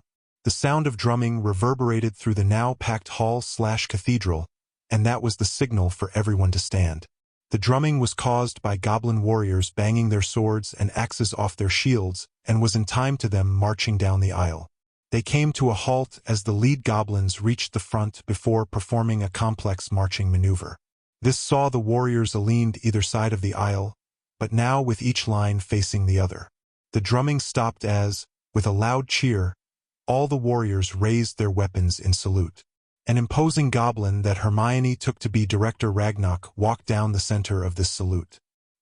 He was clad in body armor that was decorative and ceremonial but certainly still appeared sturdy enough to fulfill its primary function, and carrying the wickedest-looking battle-axe she'd ever seen. Considering there were at least 100 on display here today, Hermione now felt she had a basis for making such a judgment. Marching behind the director were the existing centurions, and 2 things immediately struck the young witch. Harry could have his age trebled and he would still be the youngest centurion. The other thing was more in the form of a question she would ask Barchoke later. Hermione wanted to know if the goblins had copied the Roman armies, or if the most successful troops the world had ever known had based themselves on the goblins. The centurions wore tunics much like the one Harry did for exercising, but these had strips of dragon hide that acted almost like a kilt. All tunics were festooned with goblin steel, and she supposed the epaulets signified their rank. They all had golden bands around their upper arms that, as she had come to expect, were intricately carved. Though able to understand and speak the language, Hermione again was left longing for The Idiot's Guide to Goblins. There was just so much going on in this culture, and the young witch felt that she was missing out on a lot. It was the helmets the centurions wore that had her comparing them to Roman soldiers. With the crest running up the middle, they appeared identical to ones she had seen in museums.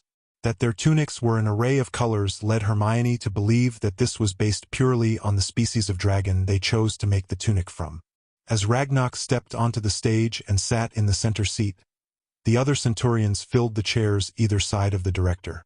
It was then Hermione's breath caught in her throat. Harry had just walked forward and knelt in front of Ragnarok. His tunic was ivory in color, and his kilt, that had swayed as he walked, was hardly longer than his exercise tunic. She had noticed that Harry, although a lot younger than the other centurions, appeared physically taller and broader at the shoulder than a good percentage of them. The director stood and began addressing the assembled crowd. My fellow goblins and invited guests, for millennia the position of centurion has been coveted by each goblin warrior who has ever picked up a weapon. The young candidate that kneels before me now is no different in that respect.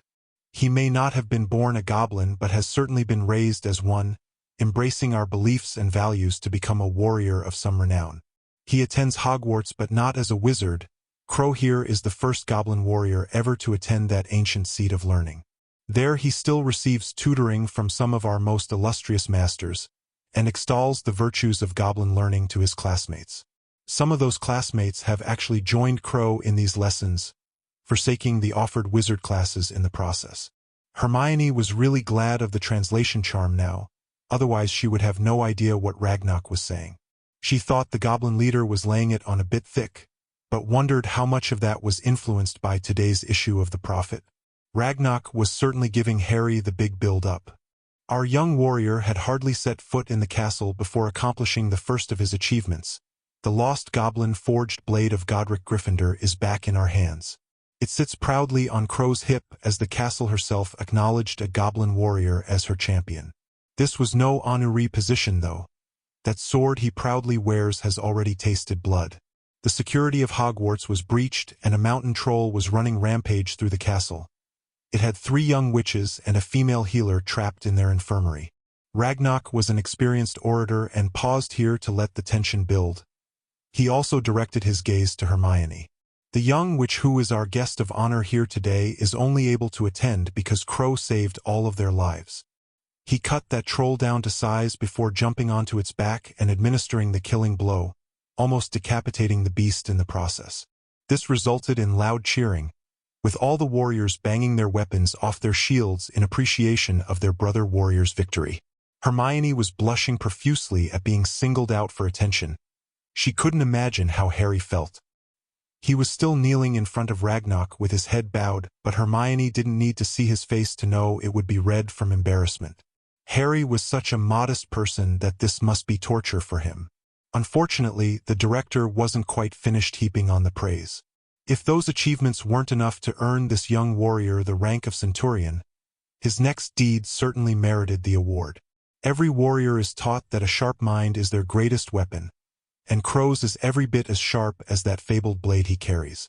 With the help of his father, he engineered a coup that saw that disgusting ghostly spawn of bloody bins expelled from Hogwarts Castle. The cheering this time was tumultuous, and every single goblin was on their feet in celebration. Hermione hadn't understood the depth of feeling held against the ghostly professor. Here was a very vocal and visual representation of just how much Harry's victory meant to the Goblin Nation. Hermione couldn't help but compare her meeting with the Minister of Magic to that of the Goblin Director she was watching here. She equated the bumbling Fudge with his green bowler hat to Dr. Watson, while Ragnarok was clearly the Sherlock Holmes of the two. Fudge couldn't impress a class of 11- and 12-year-olds, while Ragnarok had over 1,000 goblins hanging on his every word, and the director still wasn't finished. Ragnarok waited until everyone had returned to their seats before continuing. Now for everyone else. Getting the butcher's last remaining kin thrown out of the castle would have been enough. Not for Crow. He didn't want one goblin-hating professor simply replaced by another of the same ilk. A teacher not tainted by bins was brought to Hogwarts from Europe to teach proper history, and not the bigoted filth that Ghost peddled. How did Crow get Hogwarts to accept this professor? He paid for it with his own gold. This seemed to impress the crowd nearly as much as the killing of the troll. Ragnarok let this sink in before proceeding. You have heard of this young goblin's deeds and achievements. It was I who, being so impressed with his actions, bestowed this honor upon him. As tradition demands, it is now time to ask if anyone here objects to this appointment.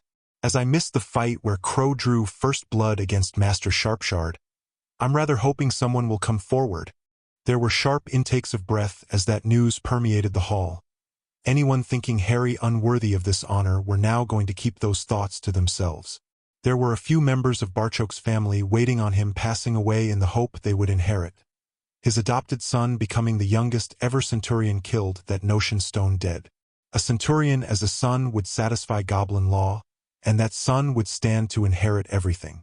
These family members also reckoned their fate would be the same as their chances of inheriting if they stood and objected dead as stone.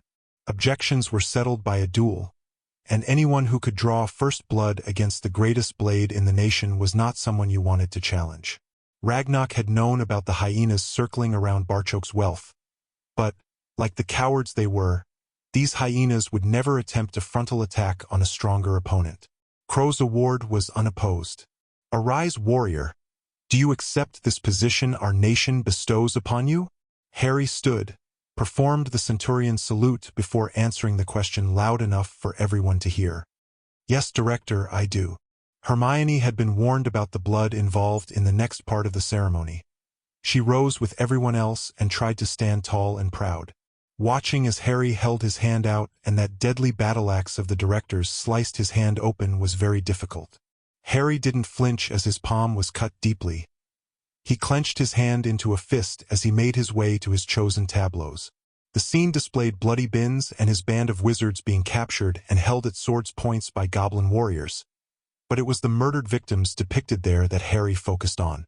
There was a dead goblin child carved out of the stone. The realistic wounds were colored bloody, and here was where Harry focused his attention. He rubbed his injured hand over the part that was depicted as bleeding, adding his blood to the tableaus. The rock actually began glowing, spreading to illuminate the entire scene as the stone accepted his blood sacrifice.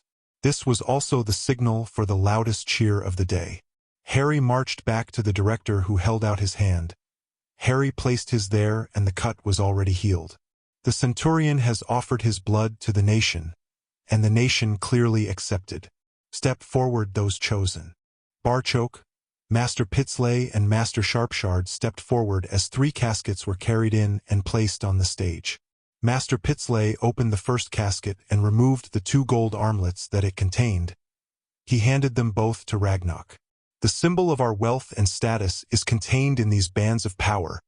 May they bring strength to your arms in times of strife. The director placed one on each of Harry's upper arms. Master Sharpshard then stepped forward and passed the epaulets the second casket had contained to the director. The badge of office that signifies to the world you are a centurion. Wear them with pride. These golden accoutrements were fastened onto each of Harry's shoulders. It was a proud father who opened the last casket and removed a beautifully crafted golden helmet. The plume running down the middle was the same ivory white as Harry's tunic. Harry once more knelt before their leader as his father passed over the last piece to complete the ceremony. A warrior's mind is their greatest weapon. May this protect you in your defense of our nation. When the helmet was on, and the chin strap in place, Harry stood tall and performed the centurion salute 3 times. Once to the director, then his fellow centurions on his right, before performing it lastly to those centurions on his left. Harry then turned to face the crowd, drew his famous sword and raised it high into the air. For Gringotts and the nation. The chant was returned by everyone present before the cheering once more broke out. The first time Hermione laid eyes on Harry wearing his exercise tunic, she had mentally compared him to a young Ares. Harry standing there with his sword raised high increased the intensity of that comparison by a factor of at least 10. She didn't know if the color of Harry's tunic and helmet plume was deliberate or not, but Centurion Crow epitomized every historical image or representation of a warrior of the light Hermione had ever seen or even read about. The director's next statement heavily influenced her, leaning toward the deliberate option. Ragnarok held his hands up for silence before making an announcement. Some of you may have read the lies printed in today's wizarding press. We have sent our representatives to this newspaper to register our displeasure in the strongest terms possible. This fixed everyone's attention. To a goblin, that statement was only 1 step away from blades being drawn. We announced to the press, the ministry, the WWN, and posted notices in Diagon Alley that Centurion Crow would make a statement on the steps of Gringotts after this ceremony. This will mean a slight delay to the feast, but should be entertaining for anyone who wishes to accompany us. That was an invitation most of them would love to take up. That Gringotts steps wouldn't hold anywhere near 1,000 goblins meant there would be a mad scramble for places after the director's party left the hall. Ragnarok was in the lead. Harry, with Hermione once more on his arm, was right behind him. His father and their guests of honor followed on behind, flanked by the 40 centurions and at least 60 warriors. The massed audience were behind the troops and all edging for a place where they could at least hear what would be getting said. With the Wizarding Wireless Network announcing they would be broadcasting a live statement from the boy who lived later today, anyone who couldn't make Diagon Alley had their ears glued to their sets.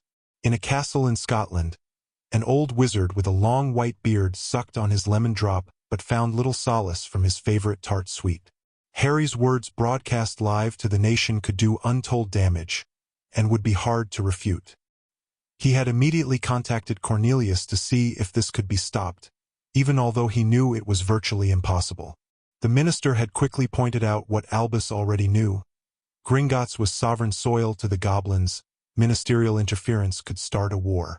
There was no point in banning the WWN from broadcasting since the entire thing would soon appear in print anyway. With hundreds, if not thousands, expected in the alley, There was just no way to contain any damaging information the boy saw fit to disperse. Albus thought it was a bad day when his only point of comfort was that the students would all be in class. He had no way of knowing that Professor Hobson would have a recording crystal containing the full incident for her classes by Monday morning. His new professor was a great believer in making history lessons relevant to what was happening today, and this could be history in the making. In Devon, a young redhead sat beside the wireless with her mother. Ginny had gotten over the disappointment of not being able to go to the alley today, once she had looked at the problem from a practical point of view. As small as she was, Ginny wouldn't see much in the crush that was sure to form. The fact that she was counting the days until she would be introduced to her hero helped quell that disappointment too. Hearing his voice would do for now. Amelia was in Dagon Alley with every oar she could throw a uniform on. Even with the cadets supplementing her force, she was still shorthanded for maintaining control over a crowd the size of this one. The crowd kept building as the wizards and witches of Britain turned out in their thousands for their first glimpse of the boy who lived. The oars were stretched thin, not helped by those spectators arriving late and attempting to push their way to the front for a better look. This created surges within the crowd, and Amelia thought it was only a matter of time before fights broke out. That everything suddenly went quiet and the crowd actually took a step back surprised Amelia. That was until she turned around. Heavily armed goblin after heavily armed goblin just poured out the bank. Their very numbers made the head of the DMLE's heart sink. Here was a force trained and ready for battle. That they outnumbered her oars by at least 2-1 had Amelia worried. Like everyone else, she was expecting a verbal statement from Harry today. It would appear the goblins were making a bold visual statement too. Then her eyes settled on the couple in the center, and she was left not knowing what to think. Mr. Crow with Miss Granger on his arm appeared like a young prince and princess, standing there with their conquering army behind them. She could already see the press cameras snapping the pictures that would be front page tomorrow, and for most of next week too. Ragnar's deep baritone voice rang out over the entire length of the alley. His voice obviously charmed to carry so everyone could clearly hear his words. The WWN reporter had the microphone tight to his mouth as he described the scene for those who couldn't make it to Diagon Alley. When Ragnar began speaking, he had the good sense to shut up, hold out the microphone and let the radio listeners actually hear what was going on. Witches and wizards of Britain, you are being lied to. I know this for a fact, but relations between us being what they are, my words are easily dismissed. Instead, I'll hand you over to someone I trust you will believe. Ragnar applied the same charm to Harry as his voice rang true around the alley, and, thanks to the wireless, the entire country. I hope you will forgive me if I make a few mistakes here. This is my first ever attempt at public speaking, and we seem to have drawn quite the crowd. Some laughter rang out at that as the crowd settled to hear what the boy who lived had to say. Harry had worked on this speech with his father, so knew exactly what he wanted to achieve here. Yesterday, my father took myself and my best friend Hermione to visit my parents' grave. As you can hopefully understand, this was an intensely private occasion. Someone managed to sneak into the cemetery, eavesdrop on our private conversations, and take that photograph without our knowledge or permission. To make matters worse, it all appears as an exclusive interview with me on the front page of today's Prophet. I have never given an interview and certainly never met this Daily Prophet reporter. For this Skeeter woman to claim I have makes one of us a liar. I'm standing right here and prepared to face her.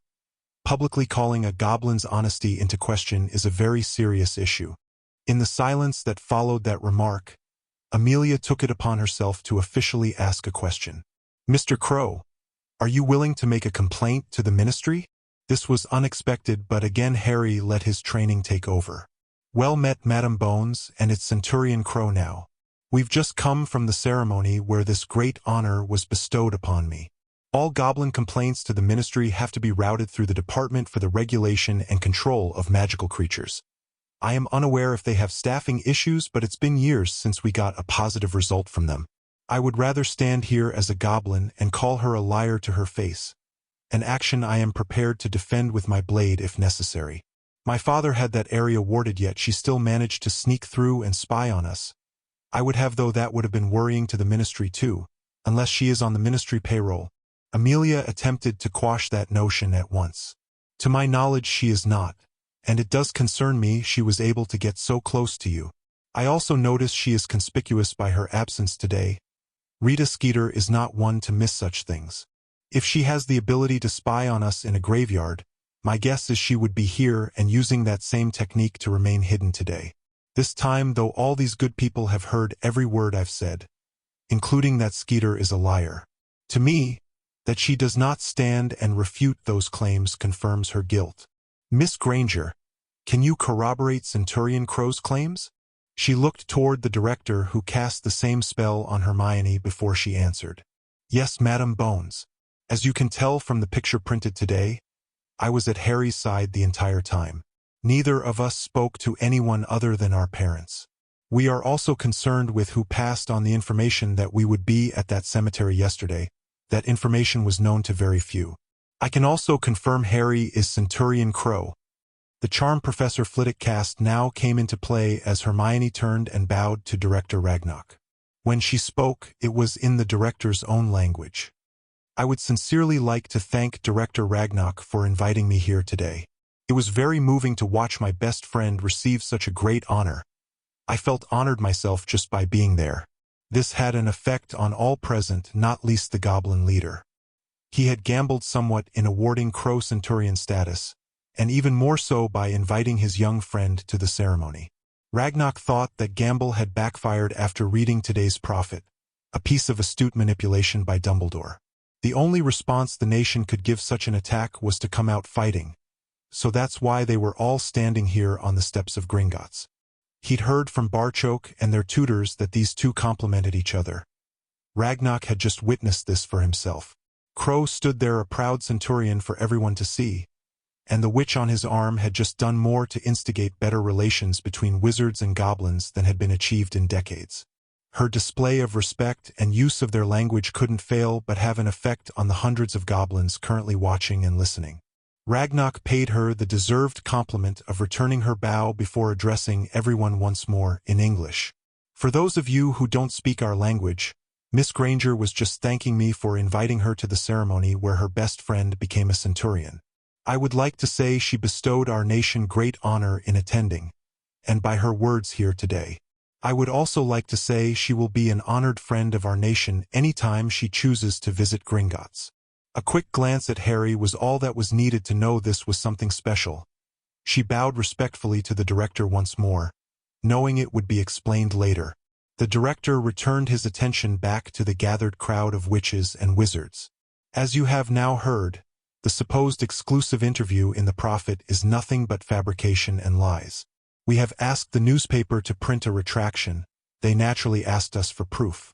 This proof is now standing before you, though I fail to see Miss Skeeter in attendance. As well as a retraction, we demand to know how this was achieved. It's in everyone's interests that we discover if someone has stumbled upon a method of bypassing wards. Amelia stepped forward and officially introduced herself to the goblin leader, before confirming her department would be investigating this phenomenon thoroughly. A warrant would be issued so Miss Skeeter could be brought in for questioning. Ragnarok thanked her before offering a closing comment. We must now take your leave and return to the feast arranged to celebrate our newest centurion. I wish you all a good day. The director had hardly finished speaking before his troops were shepherding the goblin spectators out of the way to clear a path back into the bank. Amelia couldn't fail to be impressed with their efficiency. The crowd had come to see and hear the boy who lived. They had gotten far more than they bargained for. The Prophet interview had portrayed Harry as a typical young wizard enjoying his first year at Hogwarts. Today had told an entirely different story. Since they had stood and watched the entire episode unfold before their eyes, even the gullible witches and wizards of Britain could see the Prophet's version was a pack of lies. As the commentator described the young couple following the goblin leader back into Gringotts, an old wizard in a Scottish castle knew his manipulation had spectacularly backfired. I came here today, like most of the crowd, to get my first look at our savior, the boy who lived. Instead of seeing Harry Potter, we were introduced to Centurion Crow. Here is a young man who has been raised by the goblins, and may I just say witches, he's clearly thriving in that environment. The beautiful young witch on his arm complements him perfectly. I suspect hearts will be breaking the length and breadth of the country when today's pictures are printed. That Centurion Crow bears no resemblance to the picture the prophet painted of this young man, leaves only one conclusion. We are being lied to. This was the point at which Albus turned the radio off. If the mindless cretin that WWN employed to ask inane and downright idiotic questions could figure that out for himself, the rest of the country would too. He expected a visit from William Weasley soon. That young wizard was far too smart not to figure out who had pointed the prophet at the cemetery. Albus would have to reel him in. That sounded so much better than blackmail. William would now have to play the game Albus' way, otherwise Gringotts would discover just who leaked that information. He didn't feel the least bit of sympathy for William. More than ever Albus now needed information. The worst that would happen to the eldest Weasley was that he ended up teaching defense at Hogwarts. That wasn't much of a sacrifice to make for the greater good. He also expected to be hearing from Skeeter within the hour. Rita was about to discover Albus Dumbledore was a recognized expert at this game decades before she was born. When you played with the big boys, sometimes you got burned. Should Rita attempt to pass any of the blame onto Albus, the legs would soon be cut from under her. He mentally prepared his statement for the press/DMLE, just in case it became necessary to give one. He had heard Harry would be visiting the Potter graves on Halloween, and passed that information on to Miss Skeeter. All he asked in return was that any article she wrote would show Hogwarts in a favorable light. He expected the reporter to ask Mr. Crow a few questions before or after his visit, not spy on the entire thing and then report it as an interview. He was certain Rita wouldn't disclose how she was able to spy on the boy, meaning Albus wouldn't need to mention that he knew Skeeter was an unregistered animagus. The plan was always for Hermione to stay the night at Harry's, but, with her new friend's status, a different world opened up for the young witch. She was in her training clothes and running beside Harry as he followed his usual underground route when at home. He was in his normal training gear with the sword strapped to his back. Hermione learned the gold armbands never came off, and the epaulets were worn on everything except pajamas. Thankfully, the helmet was reserved for ceremonial duties and wars. As expected, they were drawing a fair bit of attention from everyone they saw or passed. Harry knew the next part of their routine would receive a lot more attention, and had planned accordingly. While Hermione was a quick learner with the wooden sword, she was nowhere near ready to practice those fledgling skills in front of an audience of goblins. She was improving with her goblin shield though, and it was those skills they would practice this morning. Normally, this would be the only time Hermione removed her bracelet, but not today. The certainty that their practice was bound to draw an audience, and that audience would probably make Hermione nervous. Harry wanted to have that extra security of knowing any curses getting past her guard would still be nullified. Harry led them into a large cavern that was occupied by goblins practicing fighting, though there appeared to be just as many simply here to watch. In some strange way it reminded Hermione of a seedy boxing gym, and now it would take her hours to get the Rocky theme tune out her head. Harry had small portable wardstones that would stop any low-level magic escaping, placing them on the ground to define a safe area. They started firing stinging hexes at each other and escalated from there, blocking with their physical shields when they couldn't dodge and erecting magical shields when they had to. The had escalated to stunners, and had worked quite a sweat up, when the cry of stop issued. Both stopped and turned to see who had issued such a command. They were faced by a wizened old goblin who was storming in their direction. Hermione was again in Rocky mode as here was Mickey coming to chew them out. Even his gruff voice was in character. "Put those devil toys away at once. This is a place for real fighting." Hermione was about to comply when Harry's voice stopped her. "Watch our backs." Those 3 words just dumped a shed load of adrenaline into the young witch's body as she took up position guarding Harry's back. Harry almost casually reduced and clipped his shield onto his scabbard. Their attracted audience could see he was deadly serious the instant he reached back for his sword. "Who are you to decide what real fighting is? Are you so old or just blind stupid that you can't see my rank? How dare you interrupt my training? You snot-nosed whelp, get a bit of rank and forget who trained you. You, sir, will address me properly, or there will be blood spilled here today." The old goblin's face split into a grin that had many gaps before he gave the proper Centurion salute. "Just remember Centurion Crow. Never give the bastards an inch, or they'll walk all over you. I remember Whitefong. You've shouted that at me since I was 5. How could I bloody forget? Are we done here? Or are you planning another one of your surprises? White Fang let out a rich laugh at that. Well, Centurion, I can see that rank was earned. I had intended a couple of my boys would attack from behind, but your little witch there seems ready for them. Harry knew what White Fang was trying to do, deliberately unsettle him while seeing just how far he could be pushed. But there was still more than a trace of anger in his reply. That little witch is Miss Hermione Granger. She is under my protection and named friend by the director himself. Insult her and I will introduce you to my blade. The writing was on the wall he'd pushed too far, and it was his understanding of such things that White Fang eked his meager living from. A bow and apology were quickly offered. Sorry if I insulted you, Miss Granger. That was not my intention. Hermione returned the bow. Apology accepted, Master White Fang. This led to a loud burst of sarcastic laughter from Harry. The only thing White Fang is master of is the most disgusting mouth in the nation, and I don't mean dentally.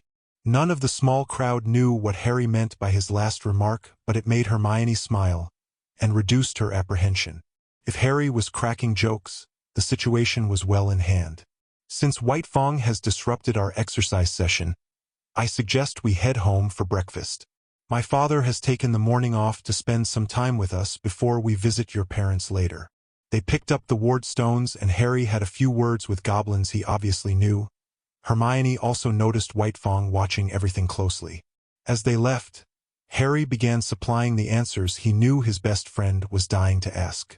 White Fang is White Fang. I know that doesn't help, but I don't have any words you would understand to describe him. Harry, Rowena's charm is still working. Just tell me in your own language. His answer had her blushing. Okay. I get the picture. Part scoundrel, part lovable crook?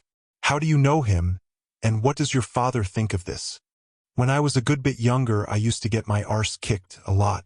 White Fang watched this happening one day, didn't stop it, mind you, and had words with me afterwards. Said I had guts, but was stupid. You know me well enough now to guess how I would react to that. Hermione actually smiled. Not well, I'll bet.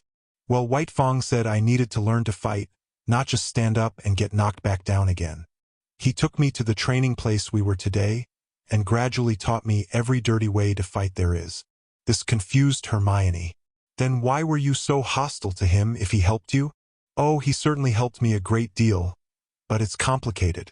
Had I shown him the respect I offer, say Master Sharpshard, White Fang would have spat in my face and insisted I had insulted him. By treating him the way I did today as a dangerous character I shouldn't be around, that to him is a form of respect he can accept. My father pays him for information occasionally. He's very good at blending into the background and missing nothing. White Fang would accept gold for that, but never for helping me. A sigh of exasperation came from his best friend.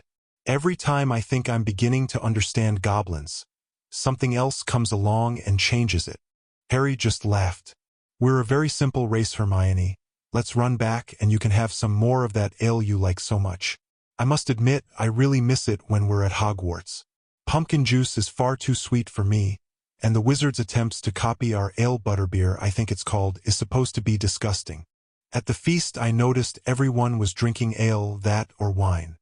Hermione, we only have 4 drinks and one of them is water. Grog is never drank in public.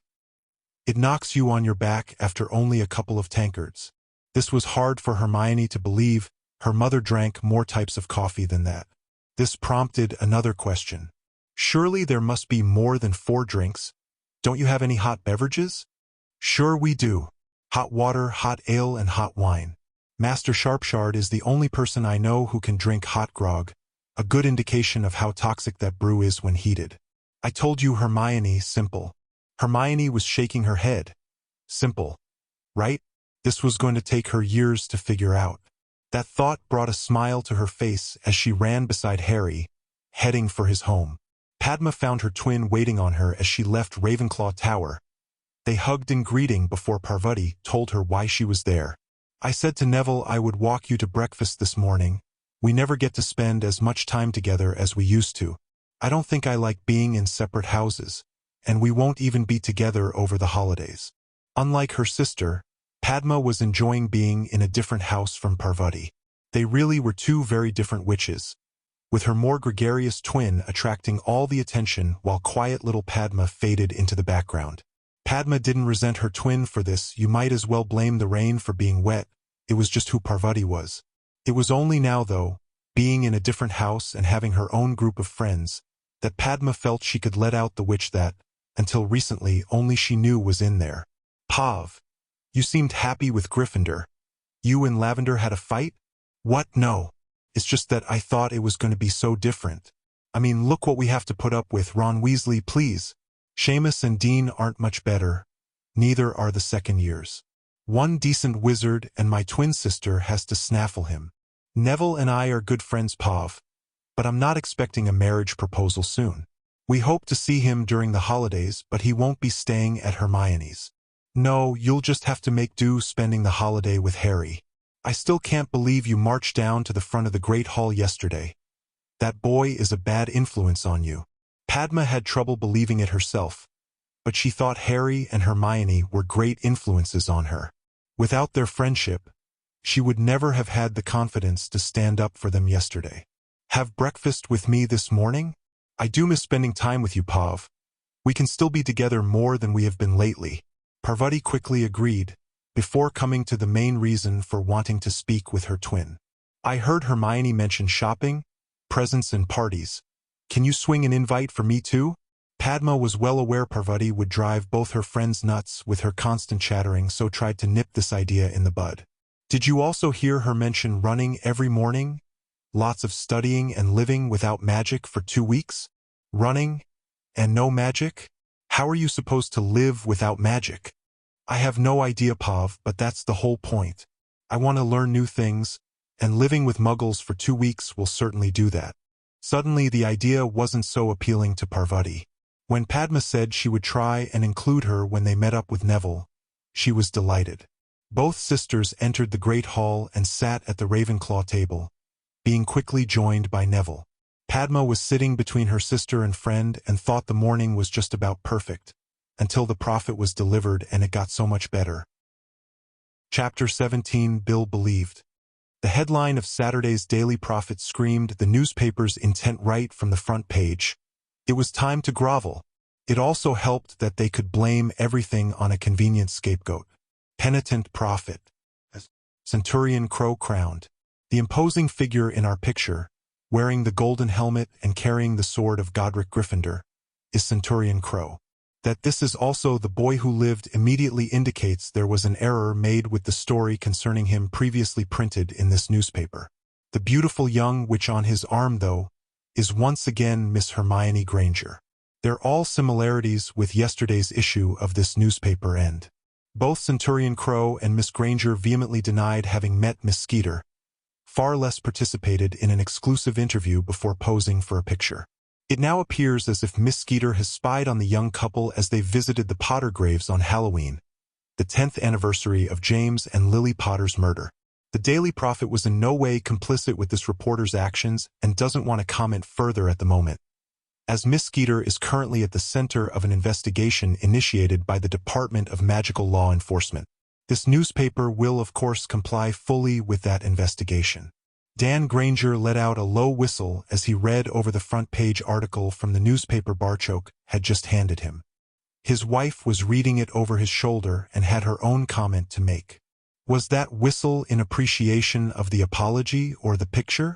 Emma had to look at the picture twice to assure herself it actually was Hermione and Harry. Her daughter stood there looking every inch a princess. The jewelry she wore must be worth a king's ransom, while Harry appeared ready to do battle. Their poise and clothing reminded her of a famous historical couple, Mark Antony and Cleopatra. Showing this picture to anyone who didn't know Hermione or Harry, you could never convince them these two were 11 and 12. The royal theme just wouldn't leave her alone as she looked at the wide shot the newspaper had also printed. Hermione and Harry were in the center but surrounded by goblins dressed in their finest. The only thing Emma had to compare this with was a royal wedding photograph, the ones the press were so fond of printing as the royal family gathered on the balcony of Buckingham Palace. That there were thousands of people watching this picture being taken, and the newspaper dedicated a further 9 pages to the event. reinforced the royal wedding image in her mind. She just hoped her husband was following a different mental route. Dan was indeed following a different mental route. This route was currently stuck on a giant roundabout that he couldn't find an exit from. The father was struggling to accept that this beautiful and confident young woman in the picture was actually his little girl. She was standing there facing thousands of strangers, yet drawing the confidence to deal with it from the young man whose arm she was on. The newspaper went to great lengths to extol her beauty and poise. That she spoke gobbledygook and the goblin leader bestowed a great honor on her was certainly something he would need to ask Barchoke about when he got his mind back into gear. Well, there's one thing for certain, Hermione. You absolutely destroyed any notion of you being a gormless village idiot. Your father's opinion may be biased, but I think my daughter is truly beautiful. Then again, I've thought that since the day you were born. His daughter's playful giggles at that was music to his ears. Thanks, Dad. I almost wish I had been in Hogwarts this morning to see certain witches' reactions when that was delivered. I'll need to ask Padma if Cho choked on her porridge or cried. I'm hoping for both. Hermione, isn't that rather unkind? No, Harry, it's not. I'm usually standing there on your arm while Cho tries to flirt with you. I know you do nothing to encourage her, and I can't really blame her either. How did the prophet put it? Dashingly handsome young man, standing shoulder to shoulder with a nation's leader as if he belonged there. I understand why all the girls hit on you. It's the way they pretend I'm not standing there that annoys the hell out of me. Harry decided to quote the prophet straight back at her. Well, I don't know how they could possibly ignore the beautiful young witch who sparkles by my side. And I don't think they were talking about that tiara you were wearing. The three parents were laughing at the antics of their children. They may be front-page news for the second day in succession, but they seemed far more concerned with what they thought of each other than letting fame go to their heads. I'm just glad we managed to ward your house before this whole thing started. It also has an owl redirect which will allow Earjet and official Gringotts owls only. Anything else will end up at Gringotts where it can be examined before forwarding. This concerned the Grangers, but they recognized that, even in their world, getting press coverage like this could attract its own special breed of weirdos and crazies. They were delighted any potential problems would be dealt with before they could get anywhere near Hermione. Barchoke had even more good news for them, though. Hermione's status as a goblin friend allows you to do your banking through Gringotts and get our best rates. This could save you thousands on your mortgage and business account. Get your figures and I would be more than happy to go over them with you. The savings will be substantial. Dan thought he should be getting used to the shocks by now. Your daughter is a witch and she needs to go away to Scotland for almost 10 months of the year. Well, it looks as if our summer holiday next year could be a good one. It was a nervous Harry who interrupted. Excuse me, sir. Since you were kind enough to invite me into your home over the Christmas holidays, I was hoping to return the favor at summer. This piqued Emma's interest. What did you have in mind, Harry? Well, because I had to remain hidden, I haven't really left Gringotts much. There are a lot of Potter properties dotted around the world I've never seen, but that I now have access to.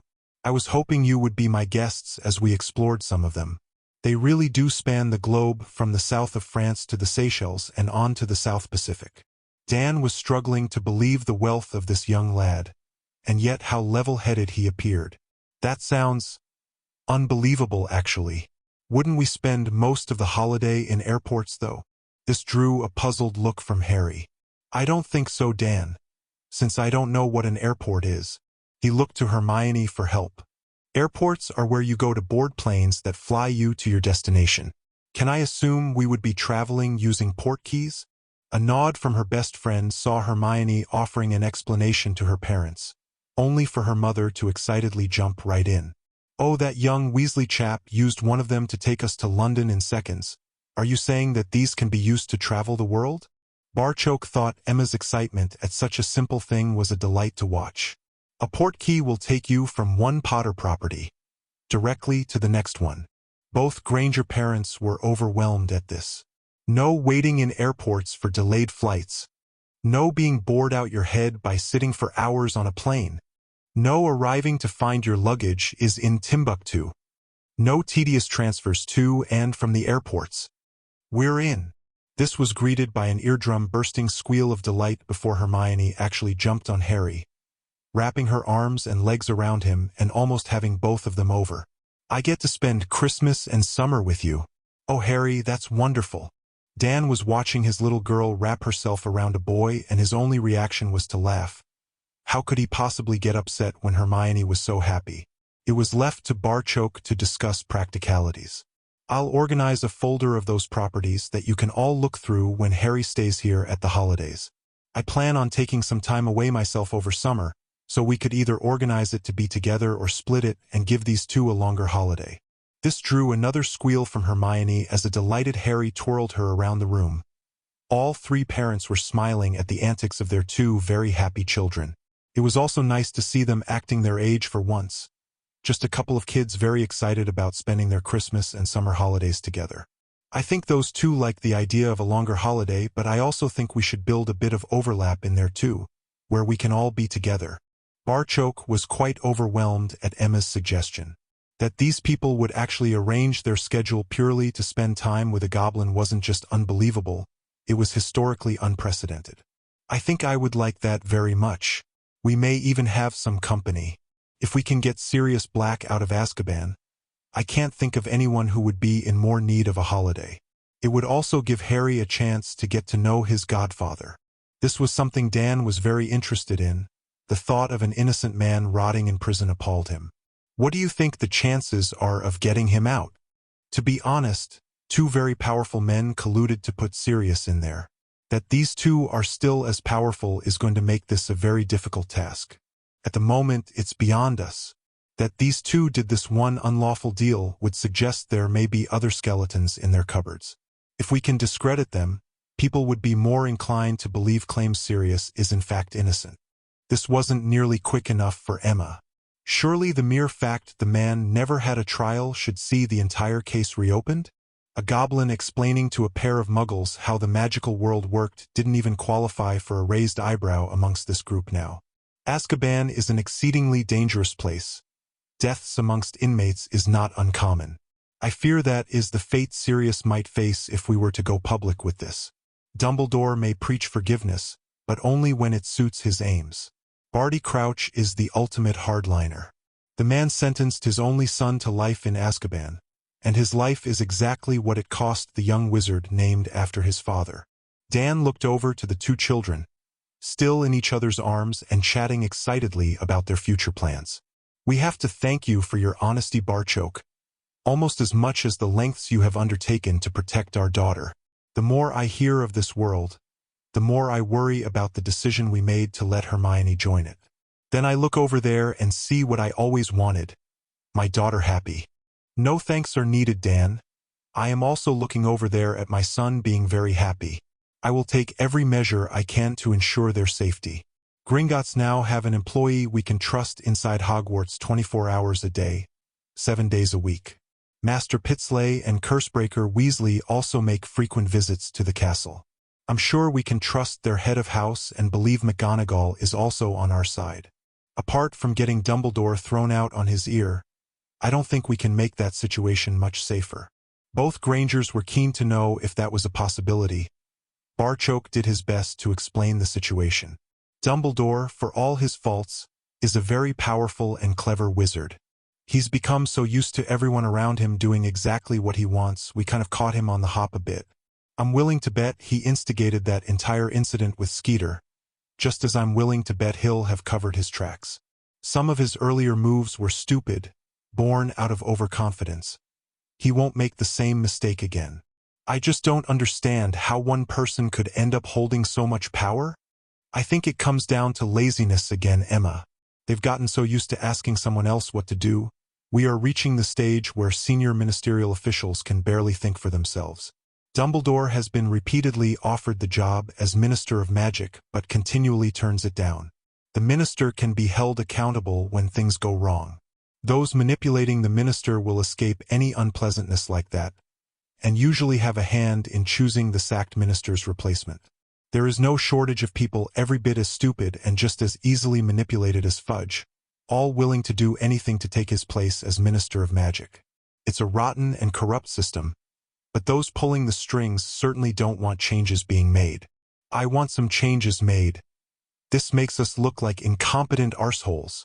Albus then inquired just what changes the minister wanted made.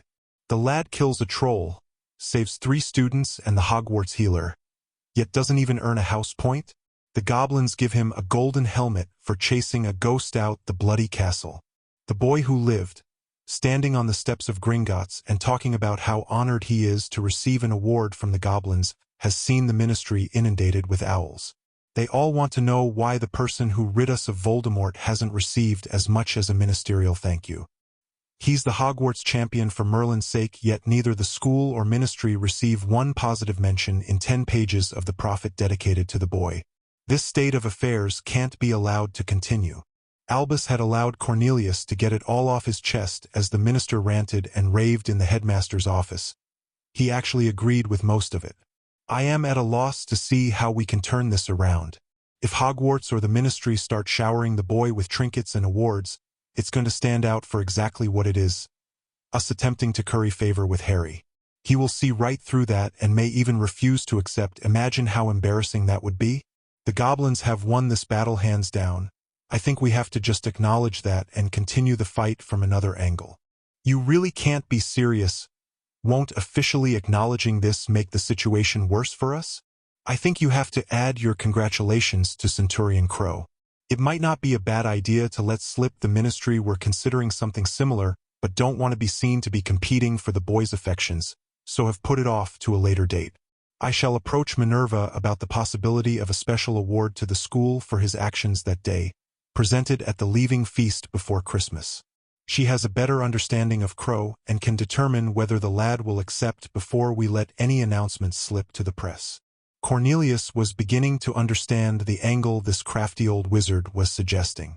So we play it as if the ministry were in the process of recognizing the boy who lives achievements, but the goblins stole a march on us. We congratulate the lad because the award is well deserved, and will revisit our options to add our further congratulations in the future. Exactly. Sometimes the only option left is to doff your hat to an opponent in appreciation of the skill they displayed, also showing your determination to win the next encounter. I think this is one of those situations. As to how we win the next one, all I can say is I'm working on it. Cornelius drew comfort from this, not knowing Dumbledore hadn't a clue what to do next. Another coup like that for the goblins and I fear the battle could be lost. I've already had to publicly thank the goblins for doing such a good job in raising the lad. The boy who lived standing there dressed as a goblin, with a witch beside him dripping in priceless goblin jewelry, is a very powerful image, especially since the goblin hierarchy were all lined up behind him, showing support for his award. It's going to appear to the magical population of Britain as if Harry Potter has deserted us. That is a state of affairs neither of us could politically survive. One more article like this and we might not have a hat to doff. Albus once again found himself agreeing with the minister. It shouldn't be too much of a surprise though. The one thing Fudge excelled at was judging public opinion, and shifting his own position to keep Cornelius Fudge on the right side of it. Hogwarts was buzzing when Harry and Hermione returned. Padma immediately began teasing about having epaulets on a Hogwarts robe. Hermione shot that down before it could go any further.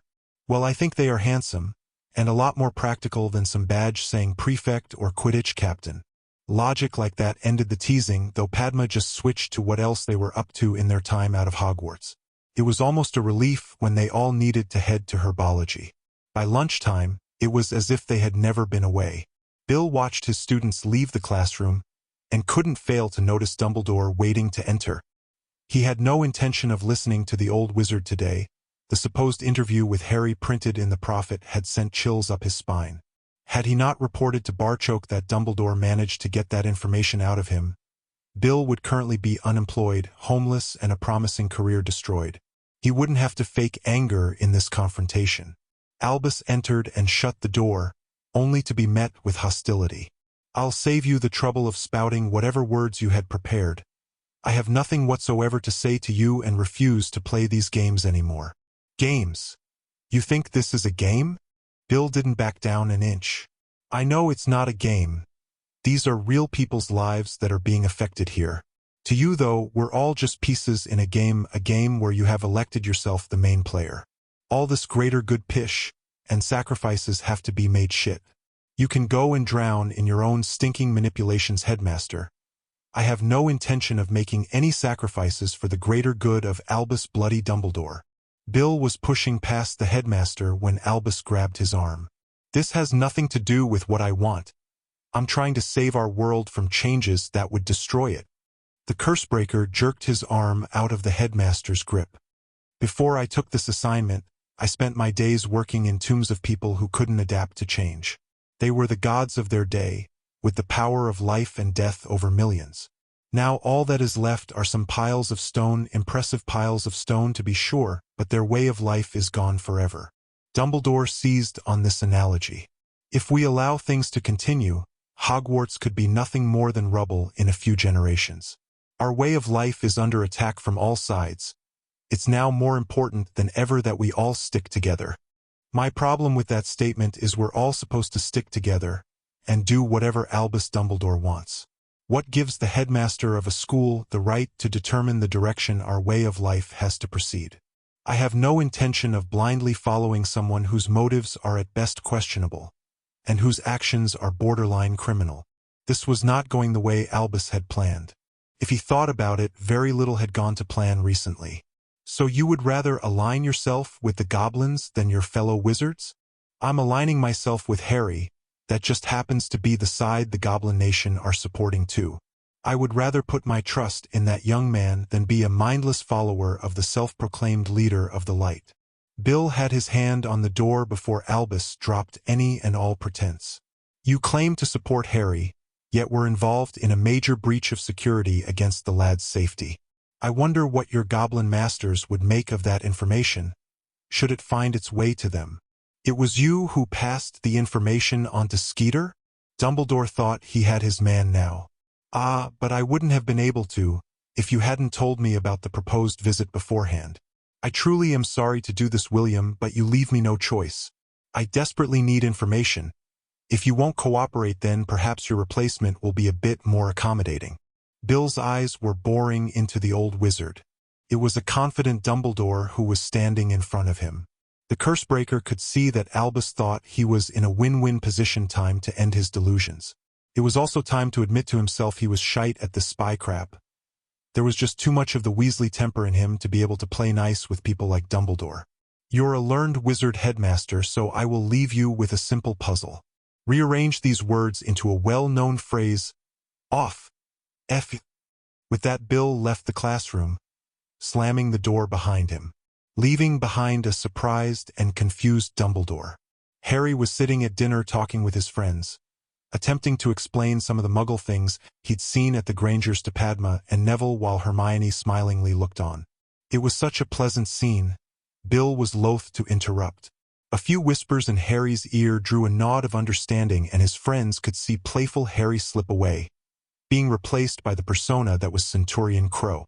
Bill patted Harry on the back before taking his leave. No one in the hall thought anything of him approaching and talking with his students. It was naturally Hermione who asked Harry what was going on. Oh, just as we suspected, Dumbledore has been playing games again. I'm just trying to figure out the best way to use this. The headmaster entering the hall from a side door and taking his place at the staff table appeared to make Harry's mind up. Before he could rise, though, Hermione's hand clamped on his leg. Are you sure about this, Harry?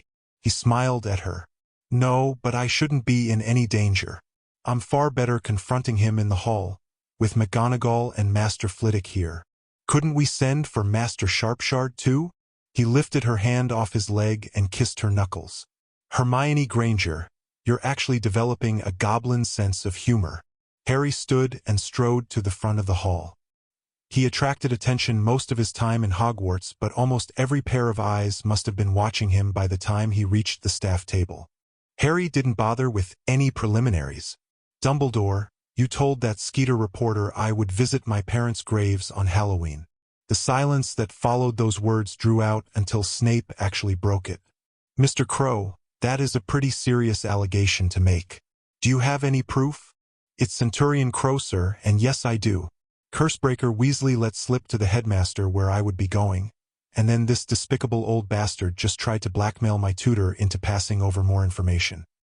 He admitted telling Skeeter where I would be, before threatening to report how he learned the information to my father, if Cursebreaker Weasley didn't do what Dumbledore told him to.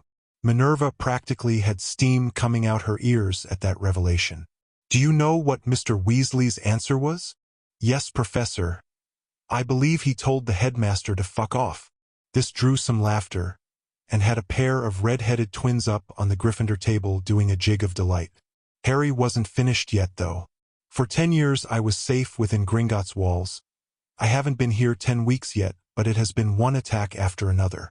First evening, you attempted to have me renounce my goblin upbringing, while at the same time having Voldemort sitting at the staff table. Add in trolls, bullies, and Death Eaters. Getting the picture, Headmaster? Then when I step outside Hogwarts, you tell someone exactly where we'll be. You endangered not only me, but Miss Granger too. Dumbledore finally spoke. Am I to take it that Mr. Weasley's attempts to save his job by slandering me are being believed? Cursebreaker Weasley is a wizard with honor and integrity, two qualities you are sadly lacking in. He also reported the incident to my father on the day it happened. We just didn't think you would stoop so low. We already knew you were behind the supposed interview. Attempting blackmail just confirmed it. I am very happy with the defense tutor my father found me. Cursebreaker Weasley will not be going anywhere. Minerva felt she had to intervene before this escalated any further. Centurion Crow, I'm sorry, but calling the headmaster a despicable old bastard is against school rules, and will earn you another detention with me. Rest assured, though, I agree with your assessment that whoever released this information endangered 2 Hogwarts students. I shall be reporting the matter to the DMLE and the Hogwarts Board of Governors. Harry nodded respectfully to McGonagall, fully aware that the detention would be nothing more than another tutoring session. I understand, Professor, and like any other student will obey Hogwarts rules. Please inform both of those bodies. I would be quite happy to speak with them on this matter. May I ask that you make this sooner rather than later? My father's patience with Albus Dumbledore is pretty much exhausted, and both Hermione and I understand French well enough that attending Beauxbatons would not be a problem. As Harry was heading back to his seat, McGonagall called out to him. Centurion Crow, nice to have you back. It would be a sad day for Hogwarts if you and Miss Granger left. A slight nod of his head was all the indication he gave that he had heard, though the students he passed to reach his seat could all see he was smiling. Both Harry and his father knew it was more likely to be a series of body blows that would lead to Dumbledore's eventual downfall, rather than one knockout punch. The headmaster was sitting at the table reeling as another scheme had not only failed, but spectacularly blown up in his face. Dropping in the line about Beauxbatons would hopefully muzzle him for a while, and give the goblin plans time to bear some fruit. Hermione was just glad to see Harry make it back to her without any weapons being drawn, though Percy had to restrain his twin brothers when Dumbledore attempted to push the blame onto their eldest sibling. The name Dumbledore had taken a bashing amongst the Weasleys, and one glance around the hall was enough to see it was Harry's version of events that was being believed. Severus certainly believed Albus would attempt to blackmail Bill Weasley to basically become his spy. The potions master only wished that he had been in a strong enough position to deliver the same answer to Dumbledore all those years ago. He had studied the Centurion Crow edition of the Prophet from cover to cover. All he could think of, though, was that Lily would be so proud of her son. Looking at that army behind him kindled hope in Severus that this boy might actually be capable of finishing the Dark Lord. It was now clear to anyone paying attention that Dumbledore was also firmly in Crow's sights, and set to fall if the potions master was any judge. Being the Slytherin that he was, he needed to do something so that Severus Snape wasn't dragged down with either of the 2 wizards who had dictated his life since he was a teenager. The more he thought of Harry as Lily's boy, the more Severus found himself appreciating just what this boy could do. He had no idea Harry was about to make his life even better. They had hardly left the Great Hall when the Weasley twins approached the group of friends. Harry, we would like to thank you for defending our brother in there. Harry held up his hands to stop them saying any more. Guys, not only do we all like your brother, he's a brilliant teacher. Working for Gringotts comes with some pretty tight restrictions, but we also look after and reward our employees. Now I have a question to ask you. Can you two be serious? Of course we can. What do you think we are? A couple of jokers? Something tells me I could regret this, but what class do you two have on a Friday morning? Divination, why? It suddenly hit George, and he was down on his knees pleading, his twin only seconds behind. Hermione had also sussed just what was going on, and questioned Harry's choice. Are you sure about this, Harry? Of course I'm not, but I think I should give them a chance. Master Pitsley offered another couple of places. Who else could I choose? I couldn't pick a pair of Hufflepuffs or Slytherins without upsetting the rest. Same with Gryffindor, though I honestly don't think any of their first years are up to all the work involved. Sorry, Padma. No problem, Harry. Parvati would be the first to admit she doesn't enjoy studying. Harry once more turned his attention to the twins. Okay, guys, but you need to get McGonagall to agree to this, and Snape. Harry was suddenly up in the air and being twirled around as both twins had him in a hug Hermione would have been proud of. The whoops of joy soon drew an audience, and a fair bit of laughter. Both twins gently lowered Harry back to his feet before shaking his hand. We won't let you down, Harry. Most of our pranks are potions-based. We understand this is a life-changing opportunity for us. Reserve an extra 2 places at your study table, Neville. We're off to see McGonagall. As they skipped along the corridor, it was a worried Hermione who expressed a thought most of them shared. Oh dear. I wonder if Master Pitsley will know what hit him? Hermione, where do you think I learned to brew the potion I used on Snape? Master Pitsley knows more prank potions than anyone else in the country. They are just more subtle than donkey ears and the like that the twins seem so fond of. With goblin humor. Sitting at a formal dinner and having your victim loudly letting one rip is considered the height of hilarity. Okay, I need to write home and make sure we have a good selection of comedy tapes for Christmas. You need to learn a different definition of funny. Harry's eyes almost glowed at this. You mean there are more videotapes than the ones you already have? Thousands, Harry, with new ones released almost weekly. This had a wide smile on Harry's face and caused laughter amongst the friends. Bill didn't find any laughter when he entered his sister's room. Instead, he found a young girl staring into a mirror with eyes red and swollen from crying. Mum said you've been upset, Ginny. Do you want to talk about it? As her brother's arm went around her, Ginny leaned into him as the tears once more began falling. You tried to warn me, didn't you? Ginny indicated the prophet pictures lying scattered on her bed. How can I compete with that? How can any girl compete? She's like a princess on his arm, and he's already madly in love with her. Bill hated to see his sister like this, but thought Ginny might finally be coming to her senses. He wanted to discover how she arrived at this conclusion, though. She reached over for a picture that was showing definite signs of wear. Ginny had obviously studied it quite a bit. Just watch and you'll see him glance at her, making sure she's okay. Her smile back practically has his eyes sparkling. You told me they were close friends, but you don't look at a friend like that. She's beautiful, so smart and already speaks gobbledygook. Little Ginny Weasley never stood a chance. She cried some more before asking Bill a question. You didn't go to Hogwarts this weekend? Wasn't Harry there? They stayed with Hermione's parents a few nights, but both stayed at Harry's too. She stayed at Gringotts. Is that even possible? Hermione is a friend to the Goblin Nation. That gives her all different kinds of privileges. Bill could feel Ginny's tears soaking into his shirt as his sister clung to him, realizing that her dreams would never be more than that. He held her close and let Ginny cry it out. It was a while before she actually spoke. Will you still introduce me to him? Are you sure that's something you want to do? He could feel Ginny nodding her head as it was still buried in his chest. I think I need to see it for myself. At least now I know what to expect. I'm going to be at Hogwarts with him for 6 years. Perhaps we could be friends. Bill agreed to that, delighted that his favorite sister appeared to be coming to her senses. Just remember what I said. No boyfriends until you're at least 26. He'd hoped for a smile but had to settle for her holding him tighter. It was her first steps on the right road. Padma had gone to bed, leaving Harry and Hermione sitting together on a sofa in their study area. So, are you glad to be back? It was quite the few days. Now, that's an understatement, Harry. I loved my time at Gringotts with you, but getting to spend some time with my mom and dad was just wonderful. Knowing we'll all be together at Christmas has already got me so excited. And I told you my parents would love my best friend. Your parents were great. Sorry for springing that summer thing on you. It was something I had been thinking about and had barely gotten a chance to talk it over with my father. When your dad mentioned it, I didn't want him making arrangements before we meet again at Christmas. He found himself enveloped in a hug. Only you, Harry, could apologize for arranging someone's summer holidays. I didn't think my mom could get any more excited at Christmas, but this year looks like topping all the others. I'm now gonna have 2 friends staying, and planning our summer holiday too.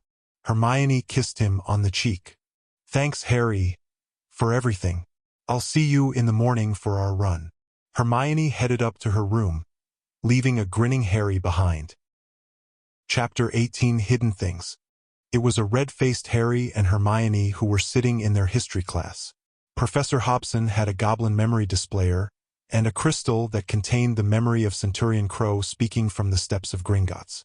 The player was a black pyramid-shaped object that the crystal slotted into the apex of, projecting the scene in about 1/8 scale with sound. The scene ended as Ragnarok headed back into the bank. All eyes were once more focused on a stoic Harry. That attention was never going to last, though, not with the beautiful Professor Hobson in the class. The reason I have been showing this scene to all my classes is not to embarrass a certain pair of Ravenclaws, rather to show history in the making. Now I want to hear your answers to what you thought was historic about this event. As our acknowledged experts, Centurion Crow and Miss Granger will be asked to cover any points we may miss. Morag's hand was first to shoot up. Quite an achievement considering all the boys were desperate to please their favorite professor. Hermione was the first non-goblin ever to witness a Centurion ceremony. Do you have a memory crystal with that on it, Professor? Correct, Miss McDougal, and sorry but no. Those ceremonies are wrapped in mystery and secrecy. Perhaps Mr. Crow could tell us something about it after we finish this. Anyone else? Some other suggestions were offered, including Lavender's most expensive collection of jewelry ever worn at the one time by a witch, before Neville had his hand up. I've met Harry's father, Barchoke, and I am tutored in potions by Master Pitsley. We all remember Master Sharpshard's visit to Hogwarts, but I don't think I've even seen a picture of the Goblin Director before. This earned Neville a big smile and a well done from Professor Hobson, making him blush. The fact that Mr. Longbottom recognizes so many goblins is practically historic in itself. The point he made, though, is correct. Until he appeared that day, no one outside Gringotts knew what he looked like. This is Director Ragnarok's first ever public appearance outside Gringotts, and the first time the director has had his photograph taken by a wizard. What have we missed, Miss Granger? Hermione's mind was still stuck on learning that all the classes were seeing the projection as part of their history course. No wonder Cho was drawing her daggers when Harry wasn't looking. This was far more graphic than any photograph. She would need to ask Harry about these projection pyramids. Her mom and dad would be blown away watching this. She snapped back to reality and had an answer already. Well, apart from being the youngest warrior ever to be granted Centurion status, Harry is also the first warrior not goblin-born to achieve this great honor. Once more correct, but not exactly what I was looking for. Okay, Mr. Crow, it's left to you to tell us why this was really an historic occasion. An historic occasion that could one day affect us all. He didn't disappoint. Madam Bones talking with Director Ragnarok is the first official contact between the Ministry and the head of the Goblin Nation in over 350 years. This drew a loud reaction from Amelia's niece. What? How is that possible? It's actually quite simple, Susan. The Ministry decrees we must contact them through the Department for the Regulation and Control of Magical Creatures. For Gringotts leaders to officially contact this department would mean we accepted them classifying goblins as mere magical creatures. Something I can guarantee you will never happen. Susan Bones at least had an inkling of how the Ministry worked, and wondered how the goblins had gotten around this problem. She asked, and Harry once more supplied the answer. Oh, every month the bank clerk with the lowest Gringotts approval rating gets to take a folder full of documents to the Ministry. Since nothing has been done about the past points raised, or complaints made, we are not even sure if anyone actually reads them. Every month now, at least one of those documents will be bogus. A recipe for dragon stew, the best technique for cutting toenails, complete with clippings as proof, that kind of thing. There was even a competition at school once to see who could come up with the best idea. The winner was chosen to be that month's bogus entry. The ministry think they're fooling us while we're quietly having a chuckle.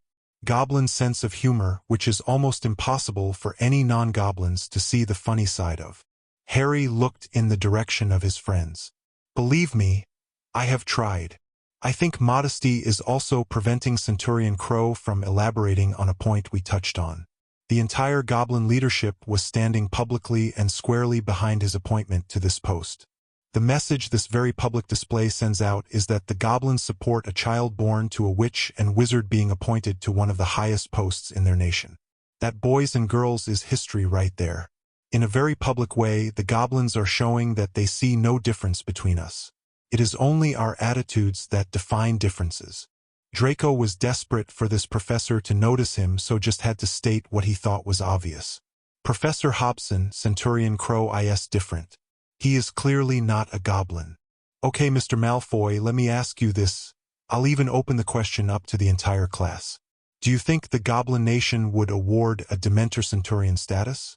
What about a dragon? Griffin? Acromantula? What's an acromantula, professor? Imagine a tarantula the size of Hagrid, and you won't be far away from describing an acromantula. She was interrupted by Ron Weasley falling off his chair, giving Draco a chance to once more compete for her attention. The answer to all of those would have to be no.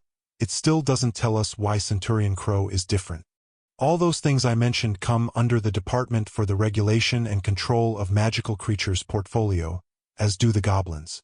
She loved teaching for this moment, when you could see young minds begin to make connections for themselves.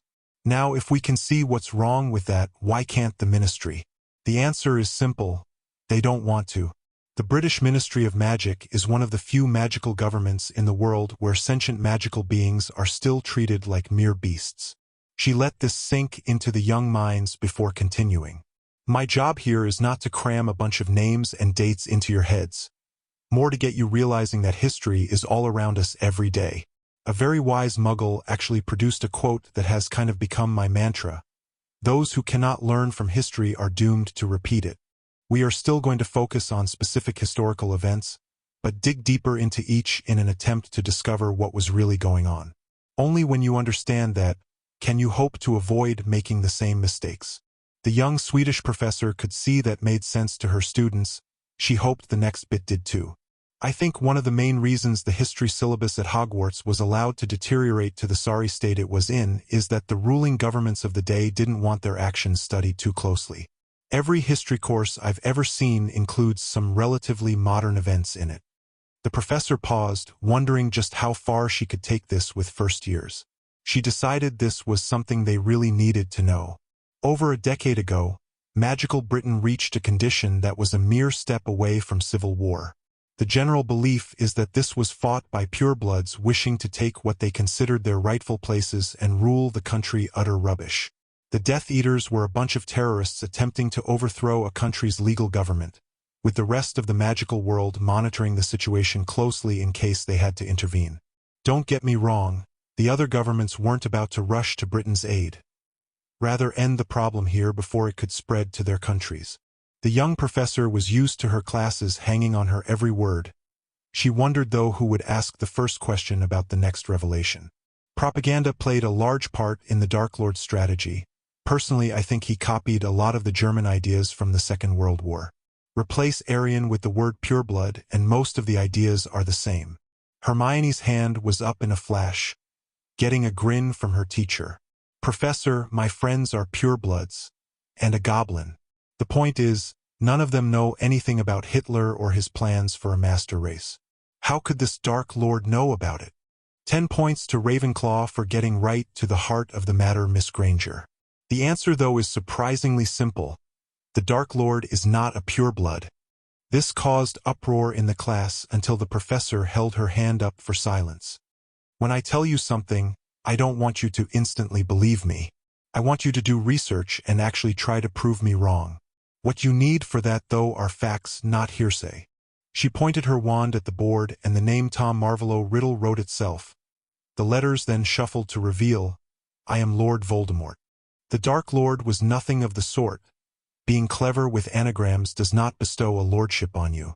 His mother was an unmarried, impoverished pureblood who died giving birth to her son, but his father was a Muggle. Young Tom spent his pre-Hogwarts years in a Muggle orphanage. Records of his Muggle school attendance and even some report cards still exist.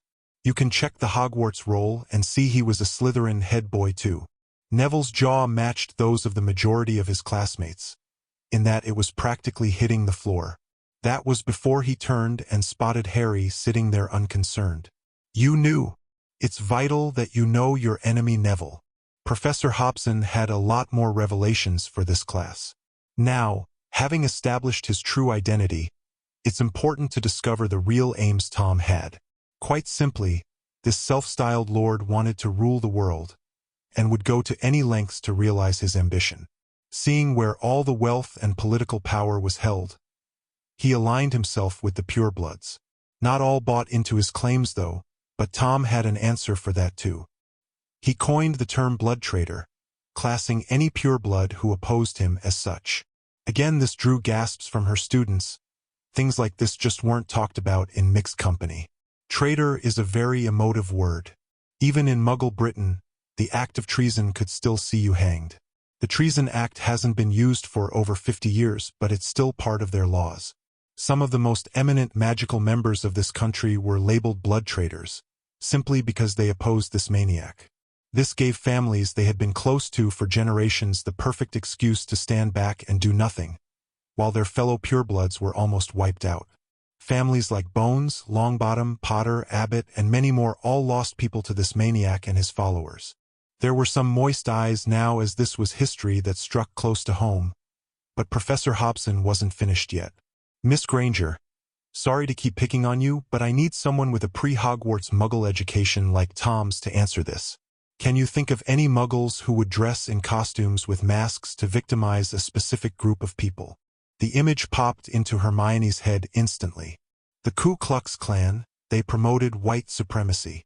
A flick of the professor's wand and a Klan figure was drawn on the board, alongside a Death Eater. Aryan supremacy, white supremacy, pureblood supremacy. Are we seeing a pattern here? Tom Riddle is an immensely powerful wizard, and also a very clever one. Taking what he had learned from both sides of the magical divide, he fabricated an entire persona. Here was a wizard who had nothing but almost ended up ruling Britain. No wealth. Take someone else's. No old family name. Make one up. No blood status. Who's to know? He set wizard upon wizard for his own gains and almost wiped out a way of life. Pansy nervously raised her hand and spoke when asked to. "Professor, aren't you afraid what could happen to you for saying this?" "Miss Parkinson, when you're afraid of the truth, then you're living a lie. These facts are taught in most of Europe's magical schools. Should Tom or his followers attempt to return, I for one will be standing against them. I will do so of my own free will, though it doesn't help that your ministry would have me reporting to the same department as Centurion Crow here. Now for homework."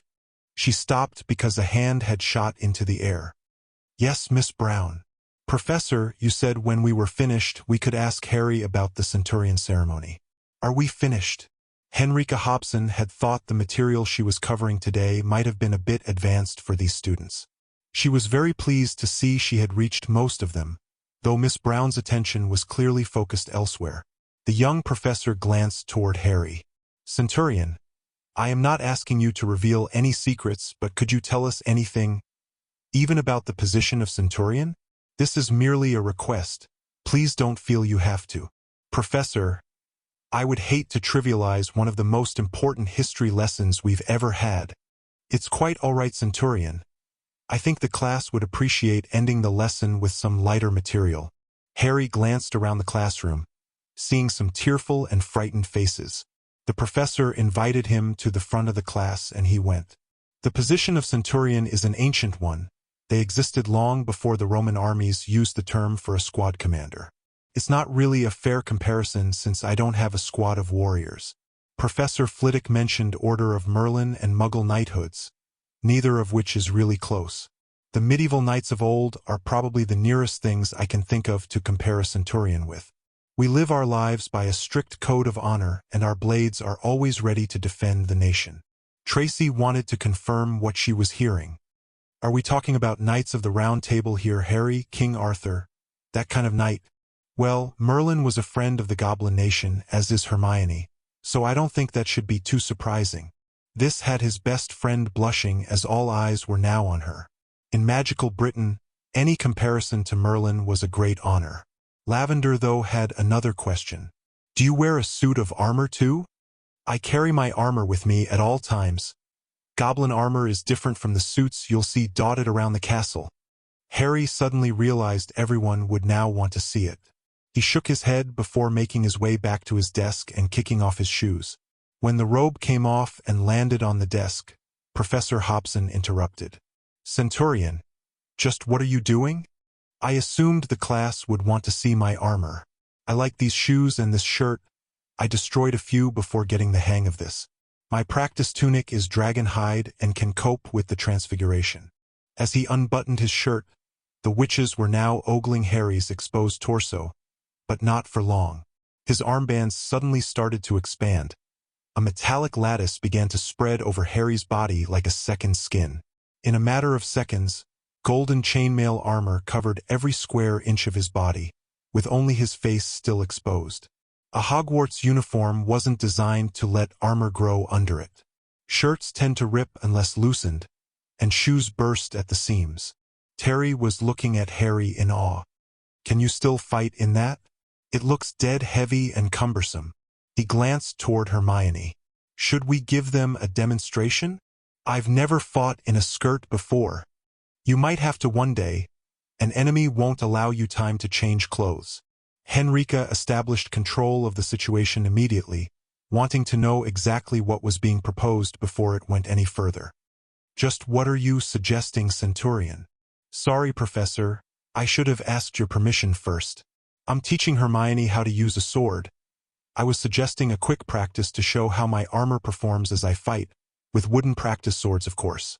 Hermione took her goblin shield out her pocket, expanded and slipped it onto her arm, just as the bell rang for the end of class. This drew groans of disappointment from the class, though Harry did supply an answer to Terry's question. The armor isn't really heavy, though it is taking a bit of getting used to.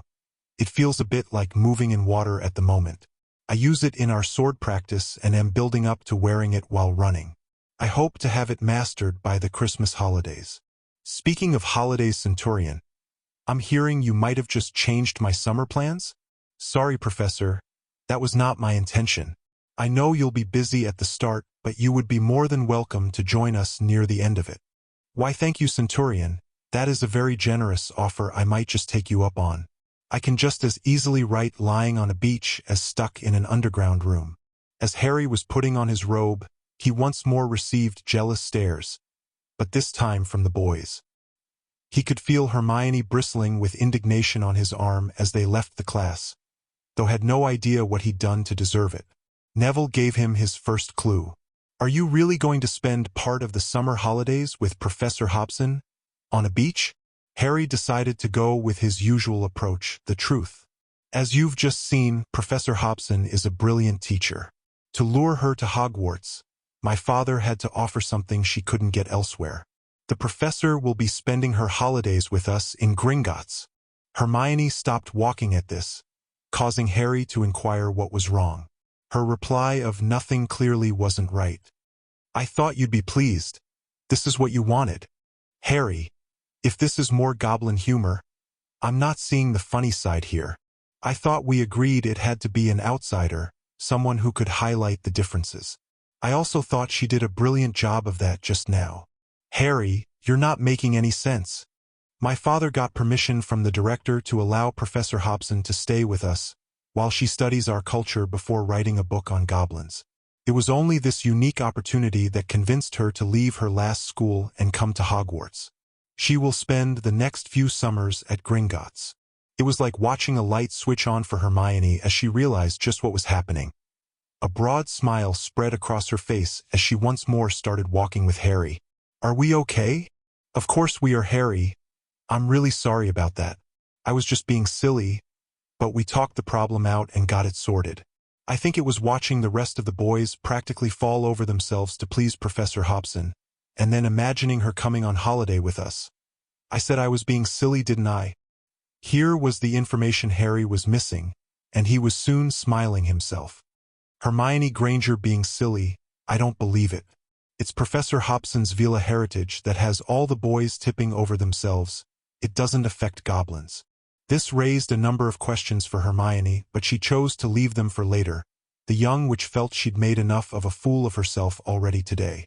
The jealousy had engulfed her without warning or any real cause, on either Harry or the professor's part.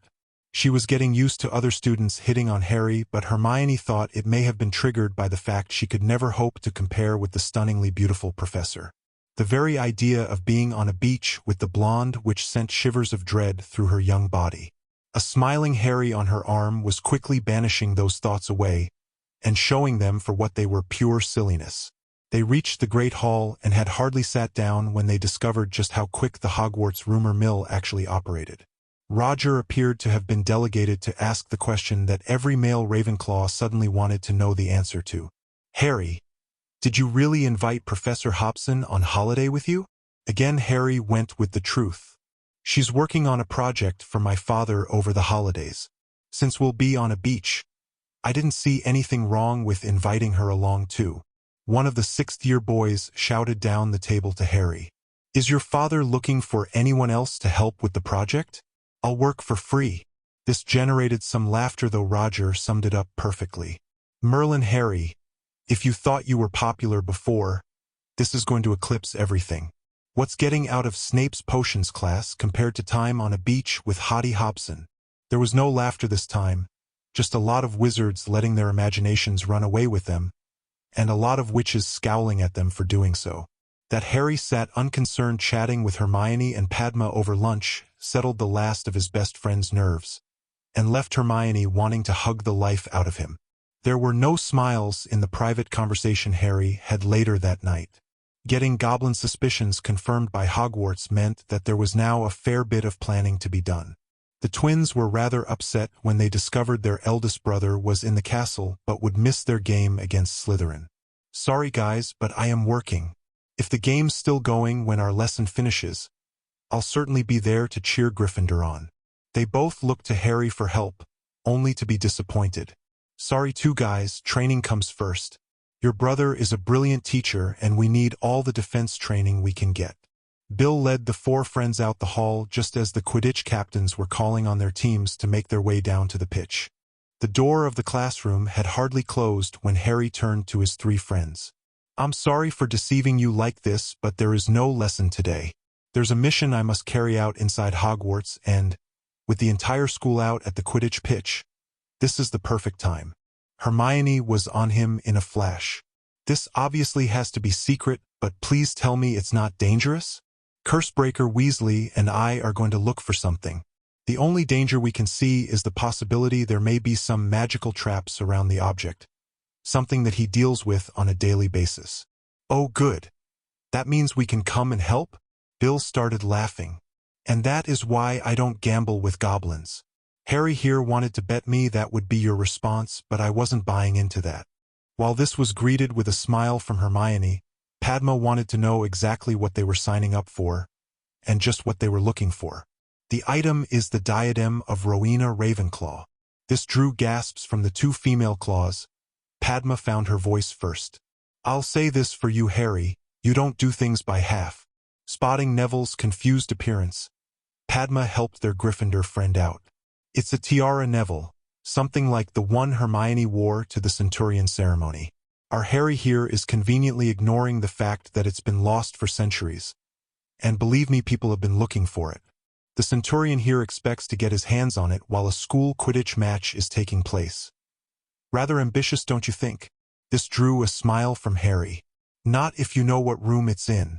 Apparently, though, the room is vast and full of junk. We can split into 2 teams of 3, but only Cursebreaker Weasley is to go anywhere near the item. This again drew Hermione's attention. Why is it dangerous?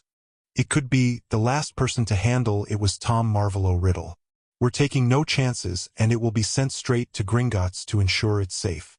Neville had a couple of questions of his own. Is the castle okay with you removing it? And how do you make 2 teams of 3 when there's only 5 of us? Hogwarts told me where it was Neville. Harry didn't need to answer the next part as Professor Hobson entered. Hermione couldn't stop running her free hand up and down her new robe. Harry had been so sure they would want to accompany him that, not only did he invite Professor Hobson along, he had protective dueling robes made for the 3 of them. Like Harry's tunic, they were all made from dragon skin. Her other hand was of course on Harry's arm. That they had stopped and Harry was currently talking to a stone wall had Hermione slightly worried. She should have known better. Hogwarts, your champion needs access to the Room of Hidden Things. A large oak door appeared to melt out the stonework and they entered a cavern full of everything. This was where Bill took charge. Padma, Neville, you're both with me. Everyone get your dragon skin gloves on. And be very careful. If you see a tiara, do not approach and under no condition is anyone to touch it.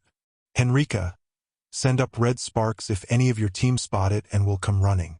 Let's do this search in an orderly fashion so that, should we run out of time today, the search can continue when the next Quidditch match is scheduled. Hermione's eyes were scanning the vast cavern, and not just for a tiara. There is hundreds of years' worth of stuff in here. Some of this could be valuable. Harry noticed her eyes were fixed on an old bookcase as she said this. Yes, and some of it could be dangerous. This is a mission, Hermione, you need to focus. She nodded in understanding as they began to search the part of the room assigned to their team. Professor Hobson playfully nudged her before asking in a conspiratorial whisper, Is he always this intense? Oh no, Professor, this isn't Harry being intense. Wait until we meet a troll. Then you'll see intense. Henrika was laughing at the young witch's comment. That was until she discovered Hermione wasn't joking. Perhaps she should have studied her job description more closely before accepting this post.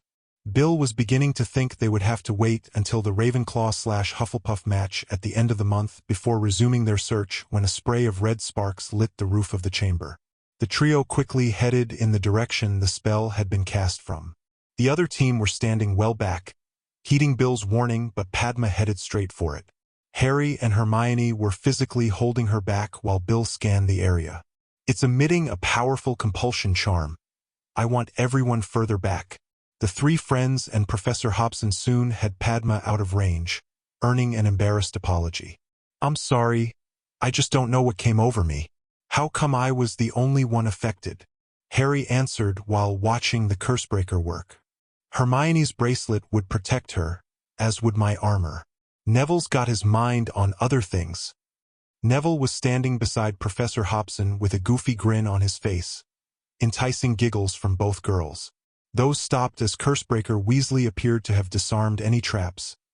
He reached out and grasped the legendary item. As he put it into the container he'd brought with him specifically for this purpose, it was then slipped into his bag. As they were leaving the room, they found the Grey Lady and the Bloody Baron waiting on them. Harry immediately bowed to both. My lady, your mother's diadem has been found. It will be taken to Gringotts where the disgusting taint will be removed from it. Once restored to its former glory, it can make a triumphant return home. The ghost smiled for the first time in living memory. Hogwarts is very pleased with the actions and deeds of her champion. A burden I have carried for centuries will soon be lifted. The House of Ravenclaw is in your debt. There can never be a debt between us, my lady. That I am considered worthy for the house your mother founded is all the payment I will ever need. Bill was glancing around anxiously. Harry, I think I should get this out the castle at once, before a meddling old headmaster pokes his crooked nose in. Henrika agreed. Go, Bill, I will escort them back to the Great Hall, and cover should anyone inquire why we're up on the 7th floor. Bill left, but Helena had one more surprise for them. Young champion, the room you have just left has the ability to become whatever you request. It's getting rather cold and dark to be running outside at the hour you both do. The room can provide you with somewhere light, dry and sheltered to run. You mean the room can change to whatever I want? It's the room of requirements, so called because it can change to meet the user's requirements. You just need to tell the room what those requirements are. Harry bowed deeply once more. That truly is a gift beyond measure. I offer you my thanks, Lady Helena. The Quidditch match was over and the Great Hall was full by the time they made it down. From the celebrations coming from the Gryffindor table, it was easy to see how the result of the game had gone. Neville was in no danger of being teased about missing the match. Walking into the hall in his new dueling robes was not the reason, though. It was the blonde professor at his side that halted any inclination to tease. Even the Quidditch-obsessed Oliver would admit spending the morning with Professor Hobson was preferable to watching a mere school game. Minerva was sitting in her school apartment, drinking a cup of tea while reflecting on the busiest and most revolutionary term she could remember at Hogwarts. That this revolution could be laid at the feet of a green-eyed Ravenclaw was beyond doubt. Revolutionary was really the only word to describe the effect he'd had on Transfiguration. It was still a week to the Christmas holidays, yet her first years were already well into second-year Transfiguration tasks. That they didn't use any of the prescribed spells, or the specified wand movements, left her unsure of what the future held. Here was a class who would ace the practical tests but all fail the written papers, simply because they didn't use any of the prescribed coursework. They spent their time studying and practicing the actual magic involved, rather than writing essays on procedures they didn't use. Since even the slowest in the class were now well ahead of where they would normally be on her usual teaching schedule, what possible grounds did she have for objecting? Not that Minerva had any intention of doing so. The new history course was also having a big impact on the school, as was the professor teaching it. Henrika had earned Minerva's respect by standing toe-to-toe with Dumbledore and not backing down an inch. He'd quickly demanded she stop teaching the students about Voldemort, only to be refused in no uncertain terms. I'm here to teach a curriculum pre-approved by my employer before I started. I will not have my students failing exams because the headmaster decides I should not pass on the relevant information to them. I would also like to point out that neither you nor Hogwarts are my employer. I work for the Lily Potter Foundation. Should you wish to change anything, you would need to contact them. I believe the foundation is currently administered by Gringotts' senior accounts manager, Barchoke. Minerva couldn't help but smile at that memory, or the effect that name had on the old wizard. Albus had stormed away after that. Thwarted again, was the phrase that came to Minerva's mind. She had also noticed the young witch keeping the company of William Weasley when he was in the castle, much to the chagrin of the students. Phileas was also walking just that little bit taller with the prominence his house was currently enjoying. The head of Ravenclaw was also crossing swords with the young centurion in an effort to teach him how to fight with blade and magic at the same time. He proclaimed Harry's control of both was growing at an exceptional rate. Even Severus was less dour than usual. With Severus, that was probably as good as it was going to get.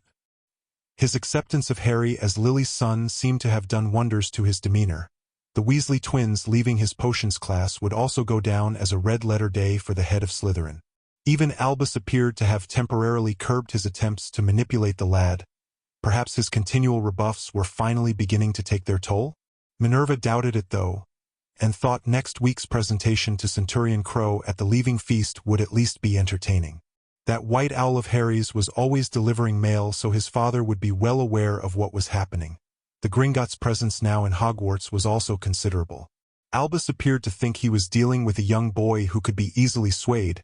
He didn't seem to take into account the support team Harry had around him. Minerva would also consider that support team now contained 3 Hogwarts heads of houses. A knock at her door was just about to prove her wrong. She found a rather nervous Severus standing there. "Can I come in a moment, Minerva? I have a rather delicate matter I would like to discuss with you." Minerva invited him in. Rather than try and guess, she waited on Severus bringing the matter up. Just as well, they would have been Dumbledore's age and she still wouldn't have guessed correctly. "I have something I would like you to pass on to Centurion Crow from me." Seeing that picture of him taking those flowers to his mother's grave, and then setting up a foundation in her name, set me thinking. As you know, Lily and I were as close as he and Miss Granger before I ruined it. What I do have are years of memories that I feel her son should have. I arranged a lot of photographs I had of Lily into a small album. I would really appreciate it if you could pass them on to her only child. Minerva had to sit down at that revelation. Of course I will, Severus, that is very thoughtful of you. I perfectly understand why you wouldn't have any pictures of Harry's father. Would you mind terribly if I added some to your gift? Severus took a moment to think about Minerva's offer before nodding. As long as he didn't have to see them, that was something he could live with. He handed over the leather-bound album that had an embossed lily on the front before bidding Minerva a good evening. Rita Skeeter wasn't having a good evening. She wasn't having a good anything anymore. She had stood firm at her questioning by the DMLE, claiming a journalist had to protect their sources and methods. Her lawyer had charged a fortune to point out that Rita hadn't broken any laws, or at least they couldn't prove that she had. Those bastards at the Prophet had dropped her quicker than the presses could print extra copies announcing that very fact to the world. With no one else now willing to employ her, Rita was sitting in the corner of the leaky cauldron, all alone and nursing a drink at her own pity party. Her party was gate-crashed by a wizened old goblin with an exceedingly gruff voice. You can sit there for the rest of your life feeling sorry for yourself, or you can pick your skinny arse up and get back at the bastards who did this to you. Rita sharply snapped back at the old goblin. I don't recall asking for your opinion. A smile with many missing teeth now greeted Rita. I wasn't offering my opinion. I was offering you a job. This instantly focused her attention, as did the small sack of money White Fong dropped onto the table. You possess an ability to obtain information no one else can get. The person I'm working for would like to see you use that ability on certain targets. He even has a project that involves writing. You interested? The money rapidly disappeared into Rita's robes, and she was soon following White Fong out of the pub. Chapter 19 Goblin Ale. Harry entered the great hall for the leaving feast, and walked right into a storm of protest. The reason for this storm wasn't hard to ascertain. Harry was in his dress tunic and carried his helmet under his arm. A blue cloak/cape, trimmed in bronze, completed his ensemble. Hermione was of course on his free arm. The source of this tropical depression of protest wasn't too difficult to spot either. The robes the headmaster was wearing would probably be deemed as too outlandish by Elton John. Mr. Crow, that is not proper Hogwarts uniform. It's Centurion Crow, and this is proper attire for someone of my station to receive an award. To dress otherwise would be to demean both the award and the occasion. Dumbledore wasn't so easily swayed. He tried a different tactic. This award is being presented to you as a Hogwarts student. Surely school uniform would be more appropriate for this occasion? When I was offered this award, it was presented to me as being a school occasion. On arrival, though, I can't help but notice the Minister of Magic is here, along with the press. Your inclusion of these outsiders alters this event to a formal occasion, which requires formal dress. Your alternative is to ask the outsiders to leave, and then I would gladly change. You can't have it both ways, Headmaster. Harry gave a rather wry smile at the dilemma he'd just dropped on Dumbledore. In anticipation of you changing the conditions of the award presentation, I dressed appropriately. Albus decided to put his foot down. After all, this boy was a mere student and he was the headmaster. I'm sorry, but I must insist you go and change. We will hold the beginning of the feast until you return. From previous experience, he should have realized how well this tactic worked on Harry. Albus discovered his mistake pretty quickly. I am also sorry because if my dress uniform is unacceptable, I will of course leave, though I won't be returning tonight. For a centurion to receive an award in the presence of a national leader, and not be in the proper uniform could be construed as an insult. Therefore, it is with regret I must decline your award. The first flash of the photographer's camera captured forever Dumbledore's expression as he was once more publicly told no in his own school. He also had no idea things were about to become much worse as his planned positive publicity perished right in front of his twinkling eyes. Harry had plans for a ceremony of his own design. Hogwarts, your champion begs an audience. The four house ghosts made their way to the front of the hall as Harry donned his helmet.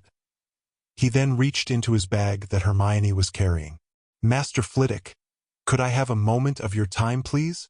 The diadem of Rowena Ravenclaw was sitting on a blue and bronze velvet cushion that Harry held in his outstretched arms.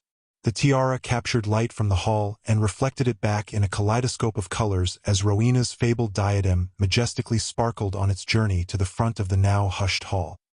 He knelt before the ghosts and offered the diadem up like a royal crown. What was lost has been found. What was tainted has been cleansed. Your champion returns this precious artifact to its rightful home. The great bell of Hogwarts rang out once more. This, though, was no dong of doom. Here was the sweet chimes of celebration that spread throughout the entire castle. The Grey Lady made no attempt to hide her delight. Hogwarts is jubilant at your achievements, young champion, as am I. Professor Flitwick, can I ask you to accept my mother's diadem on behalf of her house?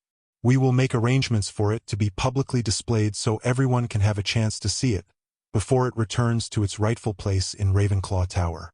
Albus stood there, still as any statue, as the press practically fell over themselves in their desire to ensure they missed no detail of this unbelievably historic event. That this story was not the one they originally thought they would be covering mattered not a jot to them. It was glaringly obvious, though, that this wasn't a view shared by the minister. Cornelius' complexion almost matched his famous bowler hat as he sat there experiencing the worst thing in the world for a politician, being totally overlooked and ignored. What was really concerning Albus was the bold and reckless move of broadcasting this event to the country. He knew exactly what Harry meant by tainted. Here was the Horcrux that must have been hidden inside the castle, hidden right under his nose for all those years. He considered this a reckless move, very publicly providing the Dark Lord with proof at least one of his Horcruxes had been discovered and destroyed. That this had all happened in his school, again without his knowledge, worried Albus a lot more than the bad press they would get for Harry refusing his Hogwarts award. Dumbledore was actually hoping that, in the furor over the diadem's return, this little fact may be overlooked. Albus almost overlooked Harry's next move. Even as he watched it, though, the headmaster wasn't sure if he actually believed what he was seeing. Harry approached the staff table and bowed deeply. Potion Master Snape, it is our custom that a precious gift should be reciprocated in kind. I could never dream of matching the gift you gave me, and can only hope you'll consider this worthy. A slim but obviously ancient book passed between the two. The normally sneering persona of Severus Snape vanished like a wisp of smoke. This version wore a look of wondrous astonishment, currently matching the one displayed by Harry's still speechless head of house. Severus was also struggling for words. Where? How? This was thought lost forever. How in Merlin's name did you find a copy of this? A smiling Harry was reminding himself to thank Master Pitsley the next time they met. Like the diadem, sir, it's all a matter of knowing where to look. This had given Severus the time needed to regain his composure. He respectfully stood and performed the Centurion's salute before replying. Centurion, to the both of us, the subject in question is precious and irreplaceable. But this is still a priceless gift. I thank you and think she would be very proud of the young man her son is becoming. Harry took no insult at being described as a young man, instead accepting the compliment in the spirit it was offered. He sincerely returned the salute. That is more than enough for me, sir. I wish you a Merry Christmas. He strode past Dumbledore once more, not even acknowledging the headmaster before offering his arm to Hermione and leaving the feast supposedly being held in his honor. Padma and Neville were hot on their heels, with the vast majority of their classmates deciding to show their support and follow on behind. Harry was heading for the room they now used when training in the morning. Harry, asking a corridor wall for a room in which to hold their Christmas feast, saw some funny looks heading in his direction. These were followed by gasps of astonishment as a door simply appeared. This was nothing, though, to their reaction upon entering the room. It sparkled and shone like some fairy tale ice palace, thankfully without the expected severe drop in temperature. The massive table constructed of this warm ice was rapidly filling with food from the Hogwarts kitchens. The barrel of ale immediately caught Hermione's attention. Is that what I think it is? My father sent it with Cursebreaker Weasley. He figured that since you loved it so much, our friends probably would too. It's been hidden in the kitchens since last weekend. You knew what the headmaster was going to attempt today. Hermione offered this more as a statement than a question. I have my sources, Hermione, and those sources warned me what he was up to. He didn't want it known that the Sorting Hat was passing what went on in Dumbledore's office to Lady Helena, keeping Harry one step ahead of the headmaster's plans. Padma was standing there with her mouth open. "This looks nothing like the room we were in the last time. You should see it for our training in the morning. It's brilliant. Hermione, I don't care if the room was dripping with diamonds and gold. Nothing will get me up at that time to do exercises." Harry was busy inviting everyone else into the room. "Grab a seat and help yourself to some food. Neville, Terry, Michael, and Anthony. Can you guys give me a hand dishing out some goblin ale for everyone?" Terry just about summed the rest of the first year's thoughts up. "Merlin, Harry, you certainly know how to throw a party. I was sure you would have something up your sleeve, but all this and ale too? Really impressed, mate." Hermione didn't want Harry getting a bad reputation. She decided to set everyone straight before rumors started to spread. "Goblin ale is non-alcoholic. It's also the best thing I've ever tasted." Soon everyone was sitting and the goblin ale was passed around. They were all waiting to start and looking at Harry for permission. "Hey, I'm not Dumbledore. No speeches here. Just tuck in." So they did.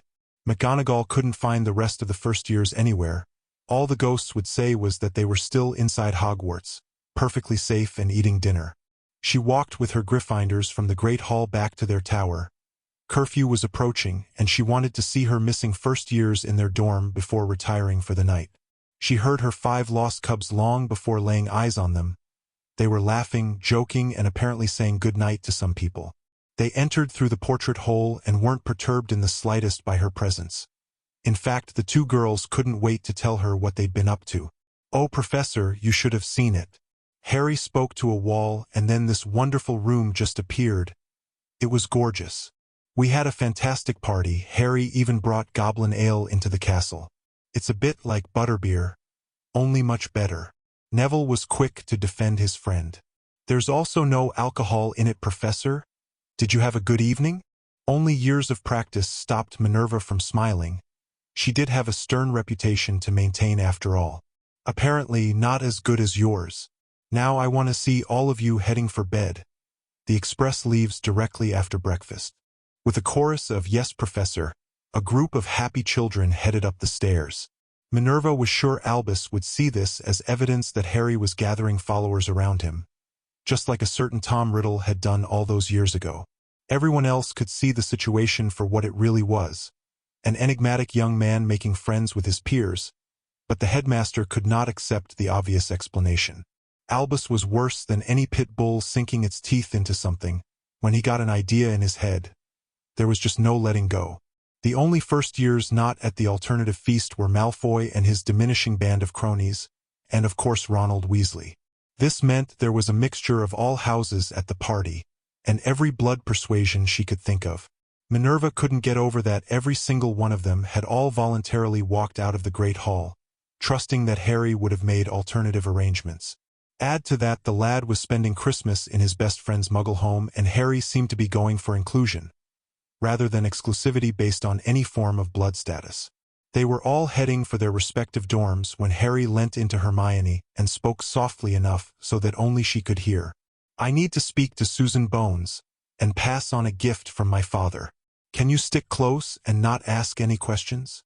Hermione agreed at once but had a suggestion. "Would you prefer me to ask her for a quick word?" Harry's smile was all the answer she needed. Susan wasn't sure how she ended up staring into those intense green eyes from close range, but Harry mentioning her Aunt Amelia soon had her focusing on the matter at hand. "Could you pass a message on to your aunt? This is very important and can't go anywhere near official channels. My father would like to speak with her at her earliest convenience." Harry handed over a small inlaid lacquered box. "If your aunt enters Gringotts wearing this brooch, she will immediately be taken to see my father. This will save her having to draw attention to herself by asking for him by name. Please accept this brooch as a gift to the House of Bones, without obligation and irrespective of whatever your aunt decides to do." Susan recognized the language being spoken here and also replied formally. "On behalf of the House of Bones, I'm honored to accept this gift in the spirit it was offered." It was only then Susan's control slipped. "Can I open it and take a look, Harry?" "Of course you can. Hermione thought that's how she must have appeared when she first opened the box containing her bracelet. Susan's eyes nearly popped out her head before she quickly shut the box again. "Oh, Harry, it's simply beautiful. I'll speak with Aunt Amelia the instant I get her alone. I assume this is something to do with her being head of the Ors. I'm pretty sure that's the case. All I know is my father wants to urgently speak with her. When he uses words like urgent, it must be important. We better get a move on too, otherwise we'll be out after curfew. Thanks again, Susan." They were walking quickly to Ravenclaw Tower. Hermione thought it would be all right to ask a question now, since it was just the two of them. "Do you really not know what's going on?" "No, which has me slightly worried. You must have noticed, letters from my father are not written in English. Even with that security, though, he wouldn't take the chance of writing it down. That brooch will tell Madame Bones this is serious. A gift like that to House Bones is not to be sniffed at. Her wearing it into Gringotts will alert every goblin Madame Bones is under our family's protection, and see her service improve 100%. My father will probably fill us both in later." The journey home on the express couldn't have been more different from the one that delivered them to Hogwarts. Gone were the two lonely children reaching out to one another. In their place sat a young witch and goblin who were sharing the compartment with their friends. This time, there was no searching up and down the train looking for the boy who lived. Everyone on the train knew who Harry Crow was, and Hermione Granger too. Now, when someone popped their head into the compartment, it was to wish them a good holiday and Merry Christmas. When it was once more just the four of them, Harry broached a subject he'd been struggling with. "Padma, I know that, like me, you don't celebrate Christmas. I wanted to experience the full thing though, so I asked Cursebreaker Weasley to explain it to me. I love the idea of getting small gifts for your friends." This met a wave of protests that Harry only stopped by holding his hands up for silence. Hey, this matched the only written reference we could find to these customs. We could understand the gold bit. It was the frankincense and myrrh that had us really confused.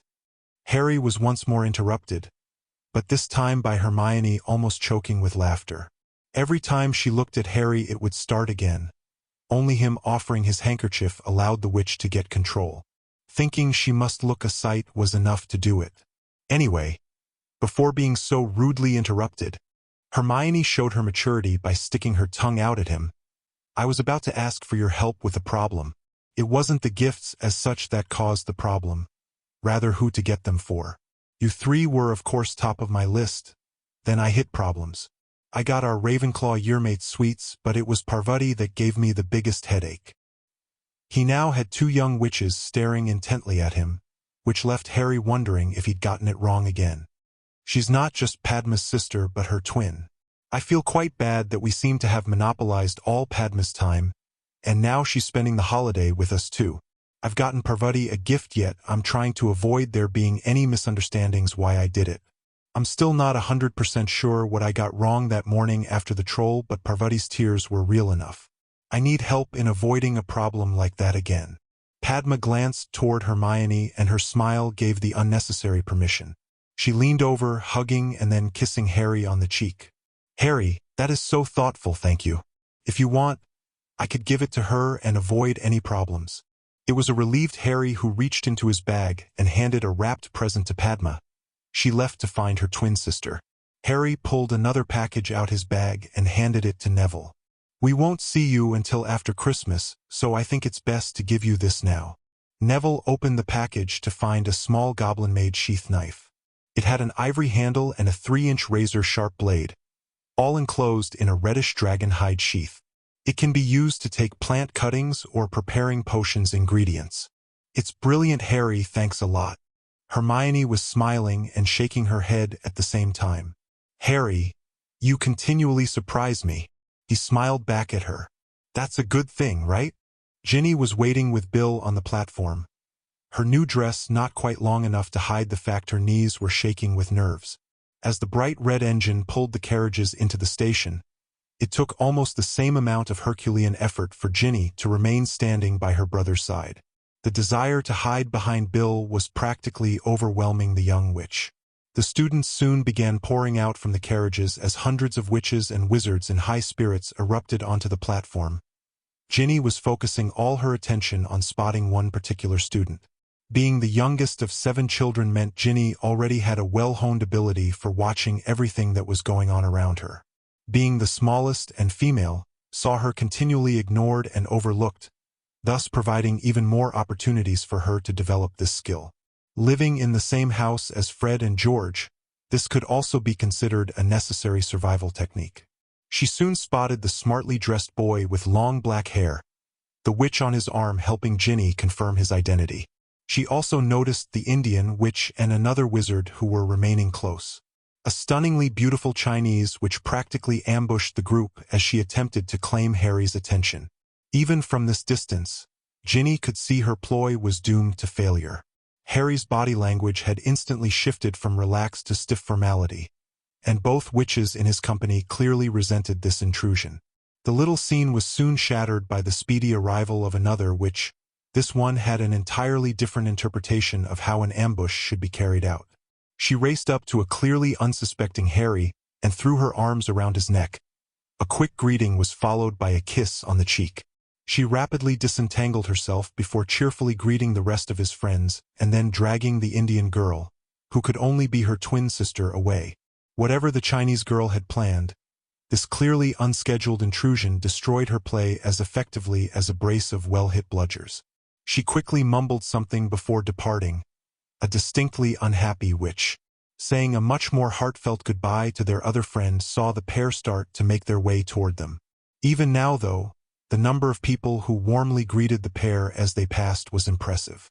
A redhead witch, who was clearly more developed than little Ginny Weasley, waving and smiling as they passed each other, also had the effect of allowing Ginny to finally say goodbye to her fantasy. Ginny wasn't sure if she even had the right to claim it as her fantasy anymore. It was painfully obvious most of the witches who got off the train harbored strikingly similar fantasies of their own toward Harry. She wondered how the girl on his arm coped with all the clearly unwanted attention. Ginny knew her Weasley temper would see her wanting to curse anyone who so blatantly flirted with someone she considered as hers. It was too late to hide now they were here. A greeting to her brother was followed by the most gorgeous pair of eyes focusing on her. And Ginny finally understood Harry's popularity. When this boy focused his attention on her like that, Ginny's insides totally melted. She forgot all about the fame, wealth, and deeds. Here was someone you just had to get to know. Hello, Cursebreaker Weasley. This must be the sister you were telling me about? Hi, Harry, Hermione. Yes, this is Ginny, and she'll be going to Hogwarts in September. Ginny was suddenly faced with a hand held out in front of her. Not necessarily the one she wanted, though. Ginny was learning firsthand, no pun intended, how Hermione coped with all the witches chasing Harry, and also that here was a witch who she didn't want to cross. Hi, Ginny. I'm Hermione. Bet you're desperate to get to Hogwarts? We'll look forward to seeing you there. Don't worry too much if you're not in Ravenclaw. We have friends in all 4 houses.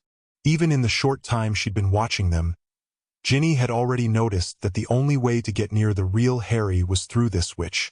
Even with the Indian twins, you could easily see which one Hermione approved of. She quickly held her hand out and shook Hermione's. I would like that a lot. My brothers tend to forget I'm there sometimes. Her hand was soon in Harry's, and Ginny's battle now was not to hyperventilate. Well, you're welcome to join us anytime. We've always room for more friends. Ginny's blush might have been bright enough to stop every train in King's Cross, but her wide smile warmed Bill's heart. He'd known all along this was a gamble, but this time he was betting on a goblin. Harry had said exactly the right thing. Ron's arrival threatened to ruin the moment, but Bill managed to convey with a glare just how much trouble Ronnie would be in if he opened his big mouth, and the moment passed. Padma's arrival saw her introduced to Ginny too, before she apologized to her friends. Sorry, Harry. I thought I had it covered. Parvati must have opened her present the moment I left and decided she really had to thank you personally. It is a beautiful scarf and she'll probably never take it off. She does understand why you gave her it though. My parents were pleased too, and rather keen to meet you. Could we arrange that for some time later? No problem, Padma. I'm glad she liked my gift. Bill took the opportunity this presented to offer some thanks of his own. Speaking of gifts, please thank your father for me, Harry. He provided a portkey so our brother Charlie could travel from Romania to spend Christmas with us. You can't imagine how happy my mother is that the entire family will be together over the holidays. It certainly made her Christmas. The arrival of the twins instantly introduced some of the chaos they were rapidly gaining a reputation for. This time, though, all present thought the chaos was unintentional. "Hey everyone. Hi little snitch. What brings you here? That dress tells me you're not here to greet your handsome twin brothers." Ouch. Ginny's shoe had connected with Fred's shin. Horrible twin brothers, more like. Hermione's laughter stopped the assault, becoming more serious. "Oh Ginny, you're gonna fit right in.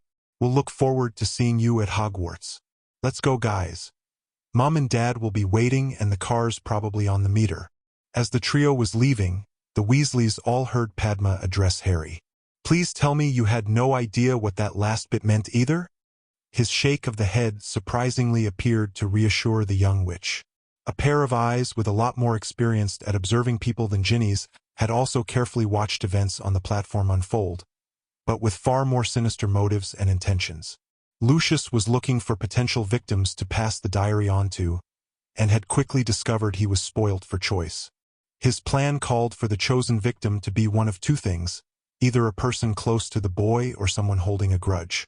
He preferred the first option, imagining Crow's distress as someone close to him became enveloped in darkness, but wasn't prepared to cross anything out at the moment. The Chinese girl fawning over the boy and being spurned put her on the list of possibles, as did the youngest Weasley practically passing out when meeting the boy. Lucius well remembered her brother threatening to blow his head off, and her father was also near the top of his shit list. The young Bones bitch was also clearly on friendly terms, and simultaneously getting back at her aunt would be a really sweet revenge. That particular choice of victim would certainly have to be classed as a high-risk strategy, though, one that could easily come back to bite him on the arse. Amelia Bones was no fool, something that would have to be considered before making his final decision. His three closest friends would clearly be Lucius' best bet, though each came with their own particular problems. The mudblood would surely cause Crow the most distress, but Lucius was loath to admit he wouldn't have a clue how to even find her. Never mind slip the diary into her possession.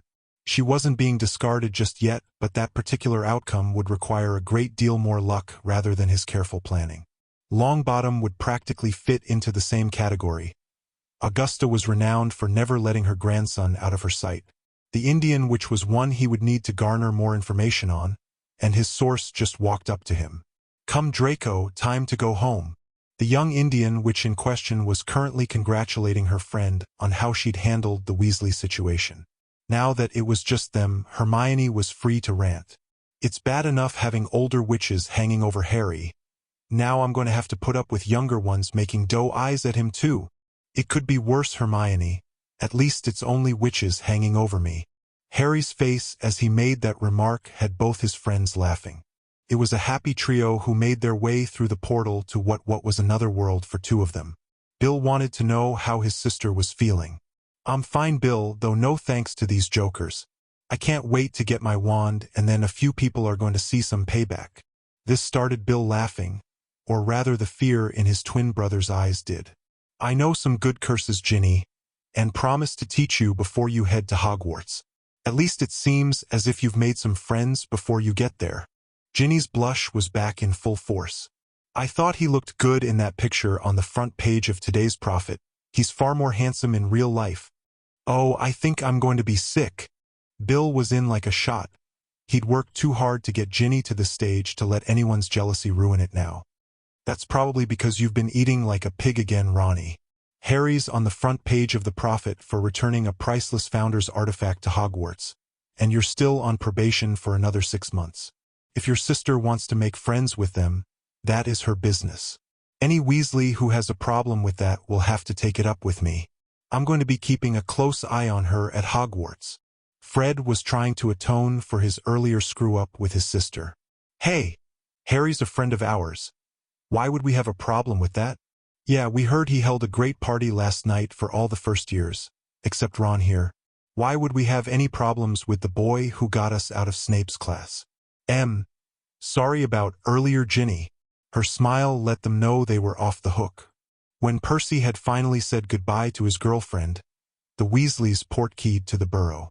Padma was lying in bed, trying to get her head around the things she'd seen, things the Grangers took for granted. Harry had never tasted Indian food, so they all decided that's what they would have tonight.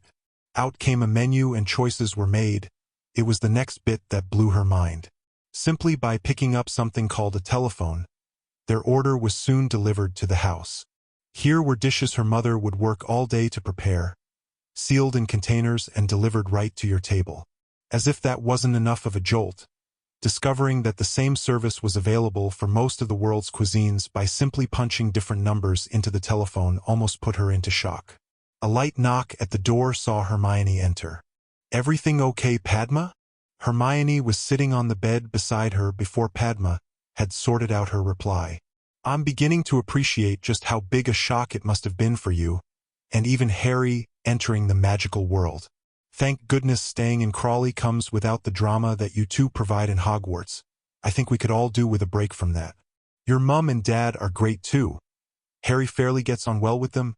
Her friend's slight blush was still there, even behind the wide smile. "Mum simply adores Harry.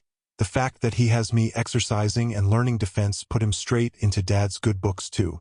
I'm glad you like it here. Apart from that surprise weekend with Harry, this is the first time I've actually had friends staying." "Well, Snap, this is also the first time I've ever stayed with friends." Both girls hugged at that before Hermione headed out the room. Padma couldn't resist a parting shot before her friend left. "Are you now going to tuck Harry in?" Hermione, though, was getting used to her friend's teasing, and decided to tease right back at her. "I don't think that's a good idea. Last time I did that, we ended up spending the night together. Good night, Padma." She went to bed with a satisfied grin on her face. Hermione, though Padma's look of utter shock was worth the grilling that would surely follow tomorrow. Padma was desperate to ask Hermione for details, but the girl was long gone before she got her brain back in gear. Apart from experiencing a whole new world, she was finding her friend was this whole different girl away from Hogwarts. Padma wanted this holiday to be an experience, and so far she was anything but disappointed. Amelia Bones was also having a new experience.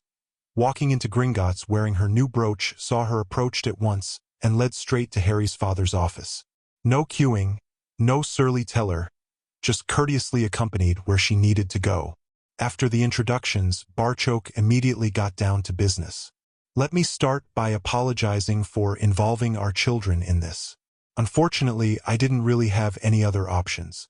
Circumstances have provided me with proof of major corruption at the very highest levels of the Ministry of Magic. I really had nowhere else to turn." Amelia was instantly on guard, wondering just what game was being played here. "Can I see this proof, and ask how you came to have it? We were carrying out an investigation about an entirely different matter, and this just fell into our laps." Barchoke had removed a folder from his desk and now slid it across to a wary head of the DMLE. She cautiously opened the folder and felt as if she had been physically struck by the photographs displayed there.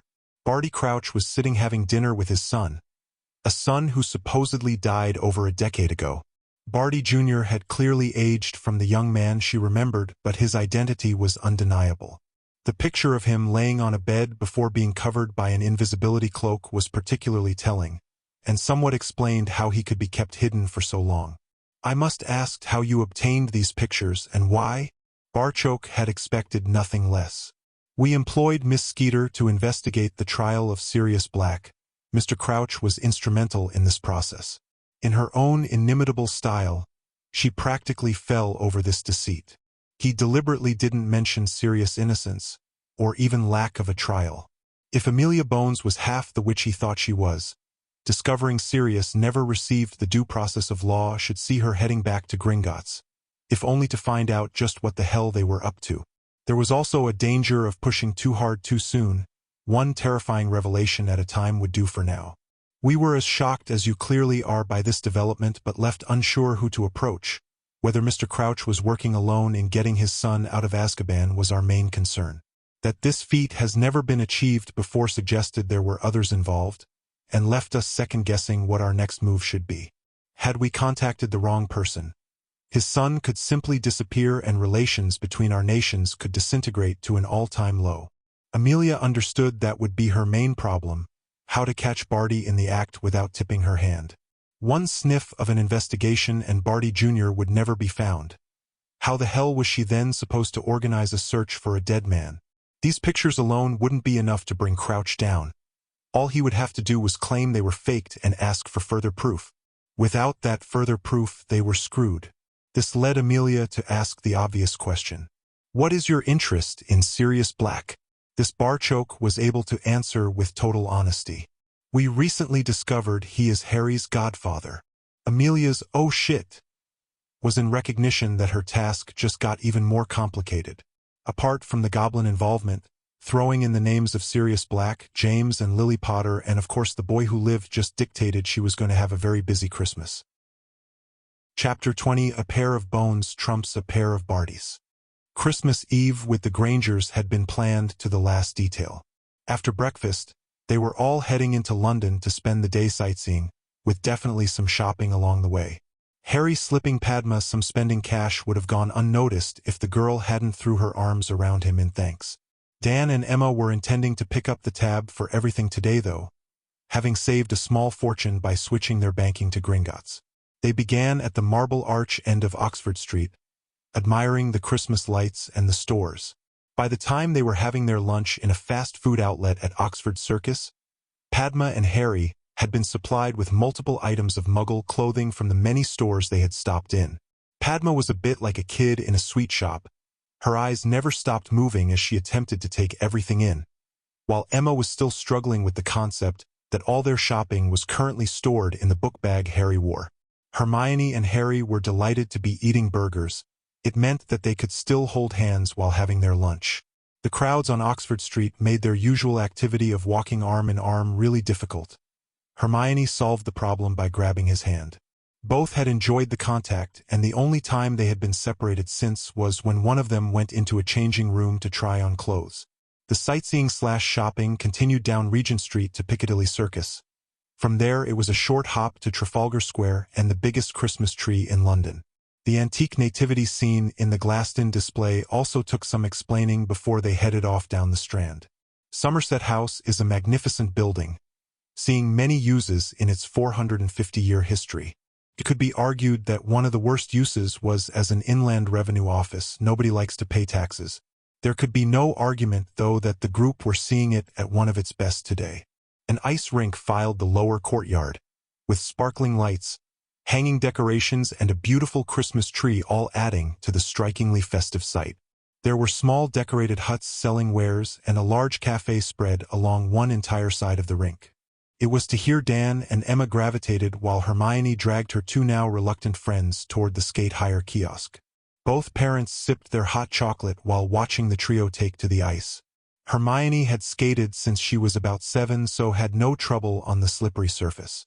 Harry's grace and athleticism seemed to help as he soon mastered the basics of staying upright.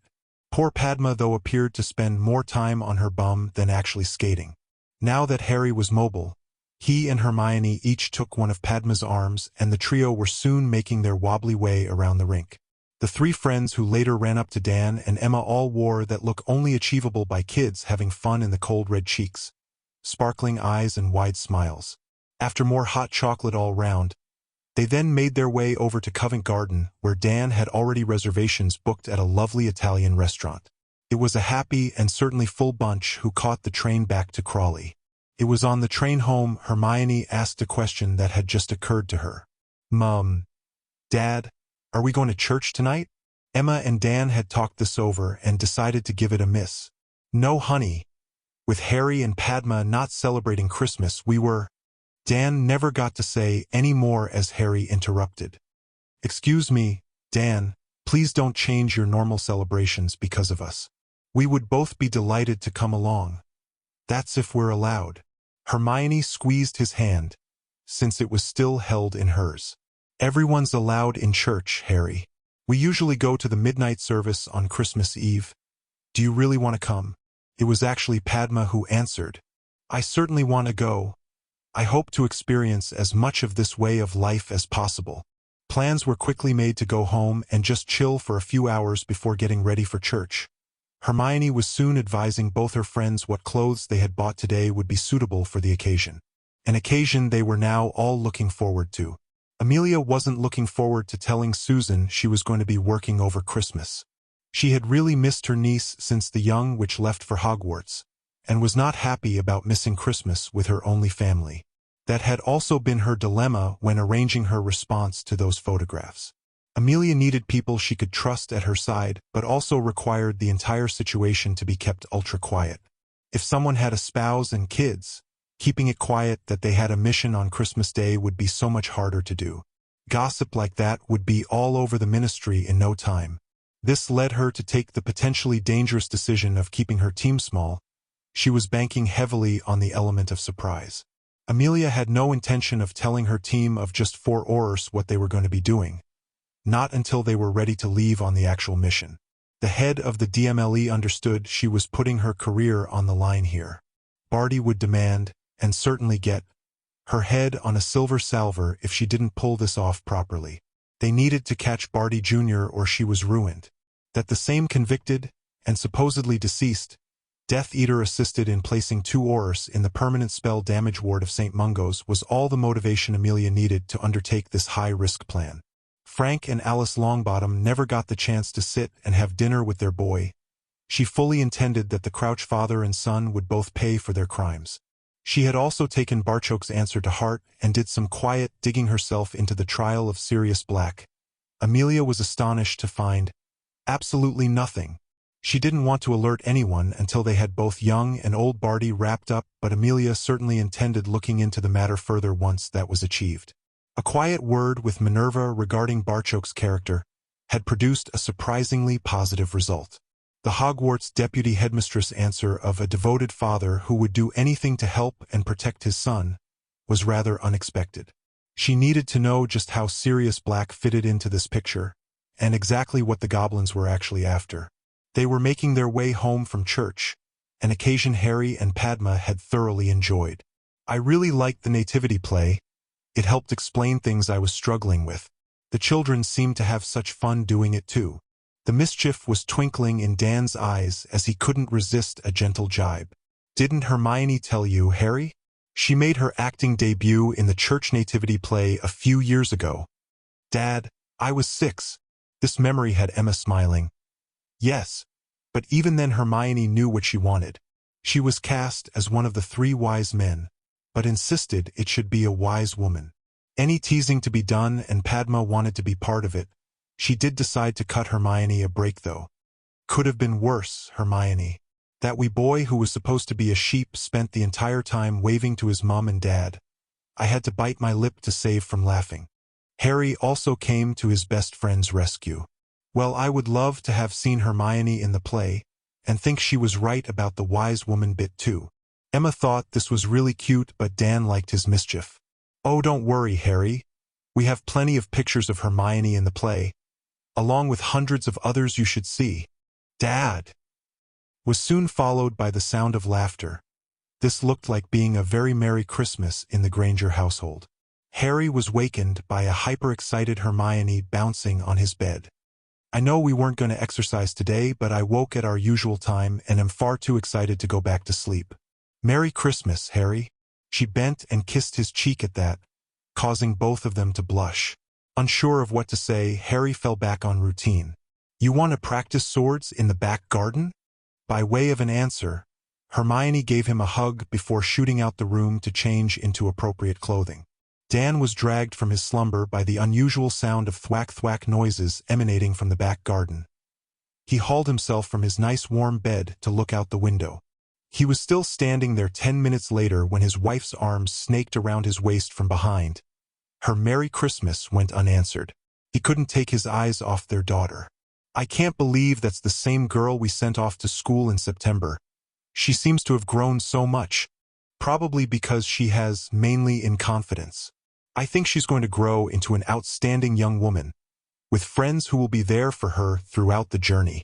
They watched fascinated as the pair swapped between defense and offense, probing for weaknesses in their opponents. Hermione had always been a willing pupil at anything she put her mind to, Watching the concentration on her face as she parried and shielded Harry's attacks was something to behold. It was compulsive viewing and kept both Grangers at the window until they were finished exercising. Now it was time to get breakfast ready before they settled down for presents. Susan was also up early. She wanted to have some time with her aunt before they both had to leave. She was heading over to spend Christmas Day with her best friend. Hannah's parents knew from long experience not to ask too many questions as to why her Aunt Amelia had to go into the ministry today. Harry had told Susan his father wouldn't have used the word urgent if it hadn't been very important. A sense of urgency would be the best way to describe Auntie since her return from Gringotts. The young Hufflepuff had watched with the rest of the class that day Harry had taken down Lucius Malfoy. She had no doubt both Harry and her aunt were on the same side. Susan knew she was being selfish, but she just wished the good guys could at least get Christmas Day off. Surely that wasn't too much to ask? The friends were taking turns passing out the gifts they'd gotten for each other. Padma started the proceedings, and Hermione now found herself the proud owner of an ultra-brightly colored Indian silk wrap skirt. Harry received a toy armored knight figure, resplendent on a toy horse. This saw him laugh with pleasure before telling Padma he loved it. Hermione was incredibly nervous over her gift to Harry. What do you get for your best friend who's the goblin who has everything with such a strange request? She was practically unique in facing a problem like this. Harry had unwrapped her present and was now staring at it with an expression she didn't recognize. Hermione couldn't take the suspense anymore and started to babble. I didn't know what to get you. The clothes seemed too impersonal. Then Professor Snape went and stole my thunder. Do you hate it, Harry? Hermione had gotten him a lovely shirt and a nice pair of black jeans. It was the book on top, though, that held all his attention. She'd christened it the Book of Hermione, because that's basically what it was. Here was his best friend in all her glory, from an infant right up until they had their picture taken on the steps of Gringotts. Each picture had at least a paragraph explaining the where, when, and what was going on in the picture, all in Hermione's beautiful handwriting. The amount of thought and effort she had clearly lavished on this gift just blew Harry away. He raised his eyes from his gift to see Hermione almost hyperventilating with anxiety. His wide smile soon put a stop to her fretting. It's fantastic, Hermione. I love it. Padma also really liked her jeans and t-shirt from Hermione before they moved on to Harry's presents. A silver Ravenclaw eagle charm on a chain of the same material was much admired and appreciated by Padma. Emma was und over the pyramid Harry had given her and Dan, without having the slightest clue what it was. Oh, Mum, that's wonderful. Did you include that memory crystal Professor Hobson showed us, Harry? That and a few others. I thought your Mum and Dad might like to see inside Hogwarts. This earned him a hug from Emma as he nervously waited on Hermione opening her gift. The witch in question was also nervous. The parcel was long and quite heavy. Her hands were shaking as she stripped back the wrapping to reveal a sword. It was a bejeweled work of art that was certainly shorter than Harry's, and Hermione didn't know quite what to say. Padma gave her time to recover. I'll say this for you, Harry, you have definitely got your own sense of style. Most boys giving jewels would have them mounted in a necklace or at least earrings, not embedded into the hilt of a sword. Practical and beautiful at the same time, it fits our Hermione perfectly. She's a friend of our nation and is entitled to wear her own blade. The last non-goblin to own a blade like that was Godric Gryffindor. Hermione had unsheathed her sword and was twirling the weapon around, looking to see if her name was on the blade. It was an embarrassed Harry who answered her unasked question. They wouldn't put an unmarried female's name on the blade. Rather wait until her name changed after her wedding. Harry, it's beautiful and feels amazingly balanced in my hand. Spotting the concerned looks her parents were wearing, Hermione tried to put their minds at rest. Dad, goblin females learn to use weapons purely so they can defend themselves. They aren't allowed to become warriors or fight in a war. I am so glad to hear that, Hermione. It's a beautiful gift, but also deadly. I hope you'll be careful with it. As usual, it was Padma who tried to lighten the mood. I'm now going to have to walk around Hogwarts with two of them carrying swords.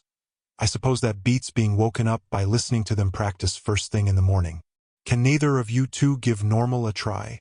Both her friends smiled at her gentle teasing, knowing that she was deliberately making light of a situation that could have become awkward. Hermione thanked Harry for her gift, before showing her parents how to operate the Goblin Viewer. They were bowled over by the scene from the steps of Gringotts. "Oh, Harry, I just remembered something. My father really wanted to meet you.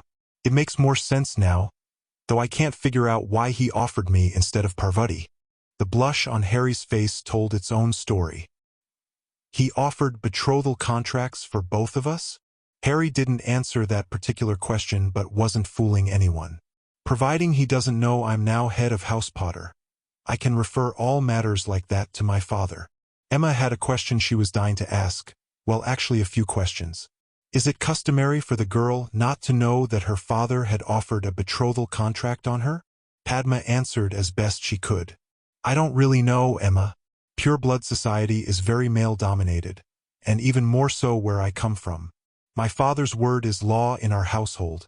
To disobey him would bring shame to our family. At least I now know why he so readily agreed to me coming here." The mother tried not to let her shock show at that. Thankfully, Dan appeared as horrified as she was with this news. The Granger household was most certainly a partnership, not a dictatorship. "I was just wondering if some of these girls who kept approaching Harry knew they were offered as betrothals by their fathers.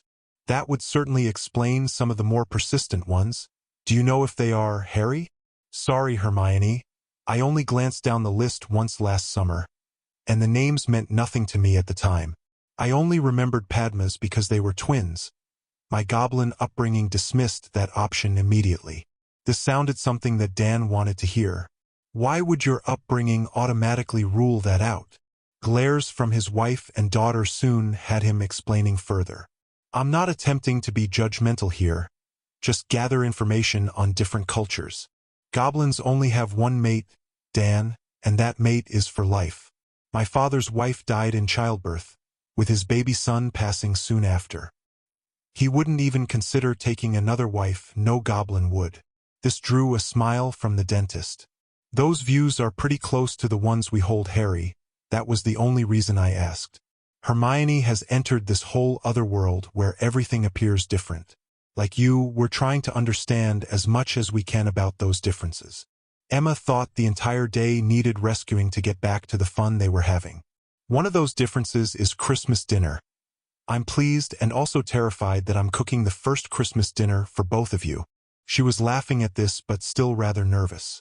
She'd asked Hermione if her friends had any special dietary requirements, only to be told they ate whatever was in front of them.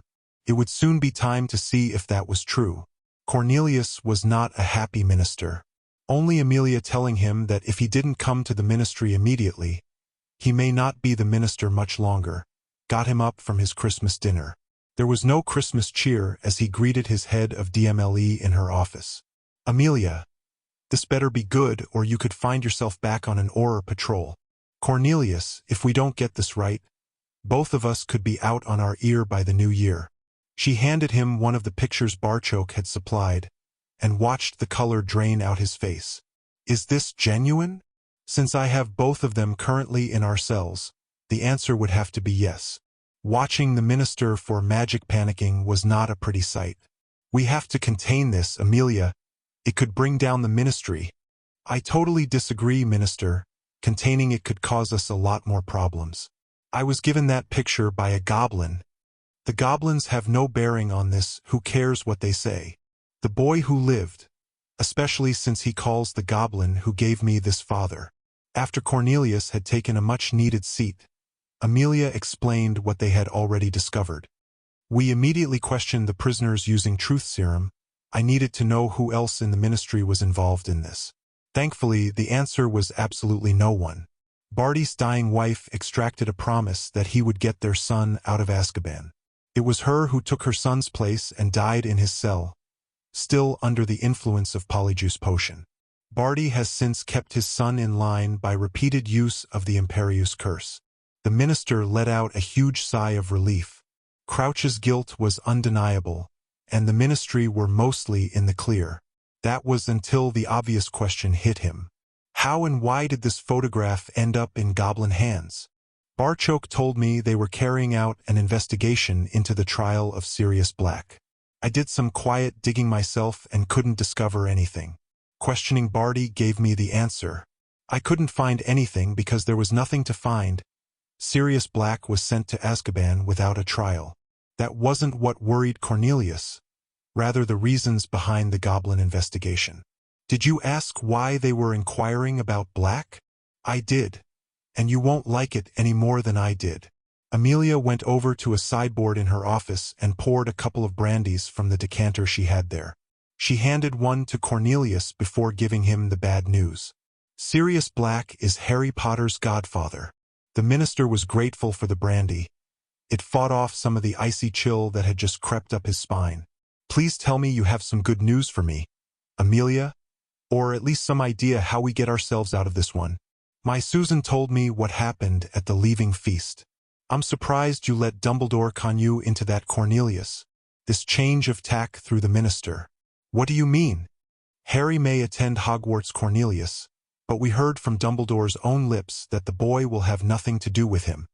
He was trying to use your presence to ingratiate himself with the boy. Harry's answer was predictable to anyone who even slightly knows the lad.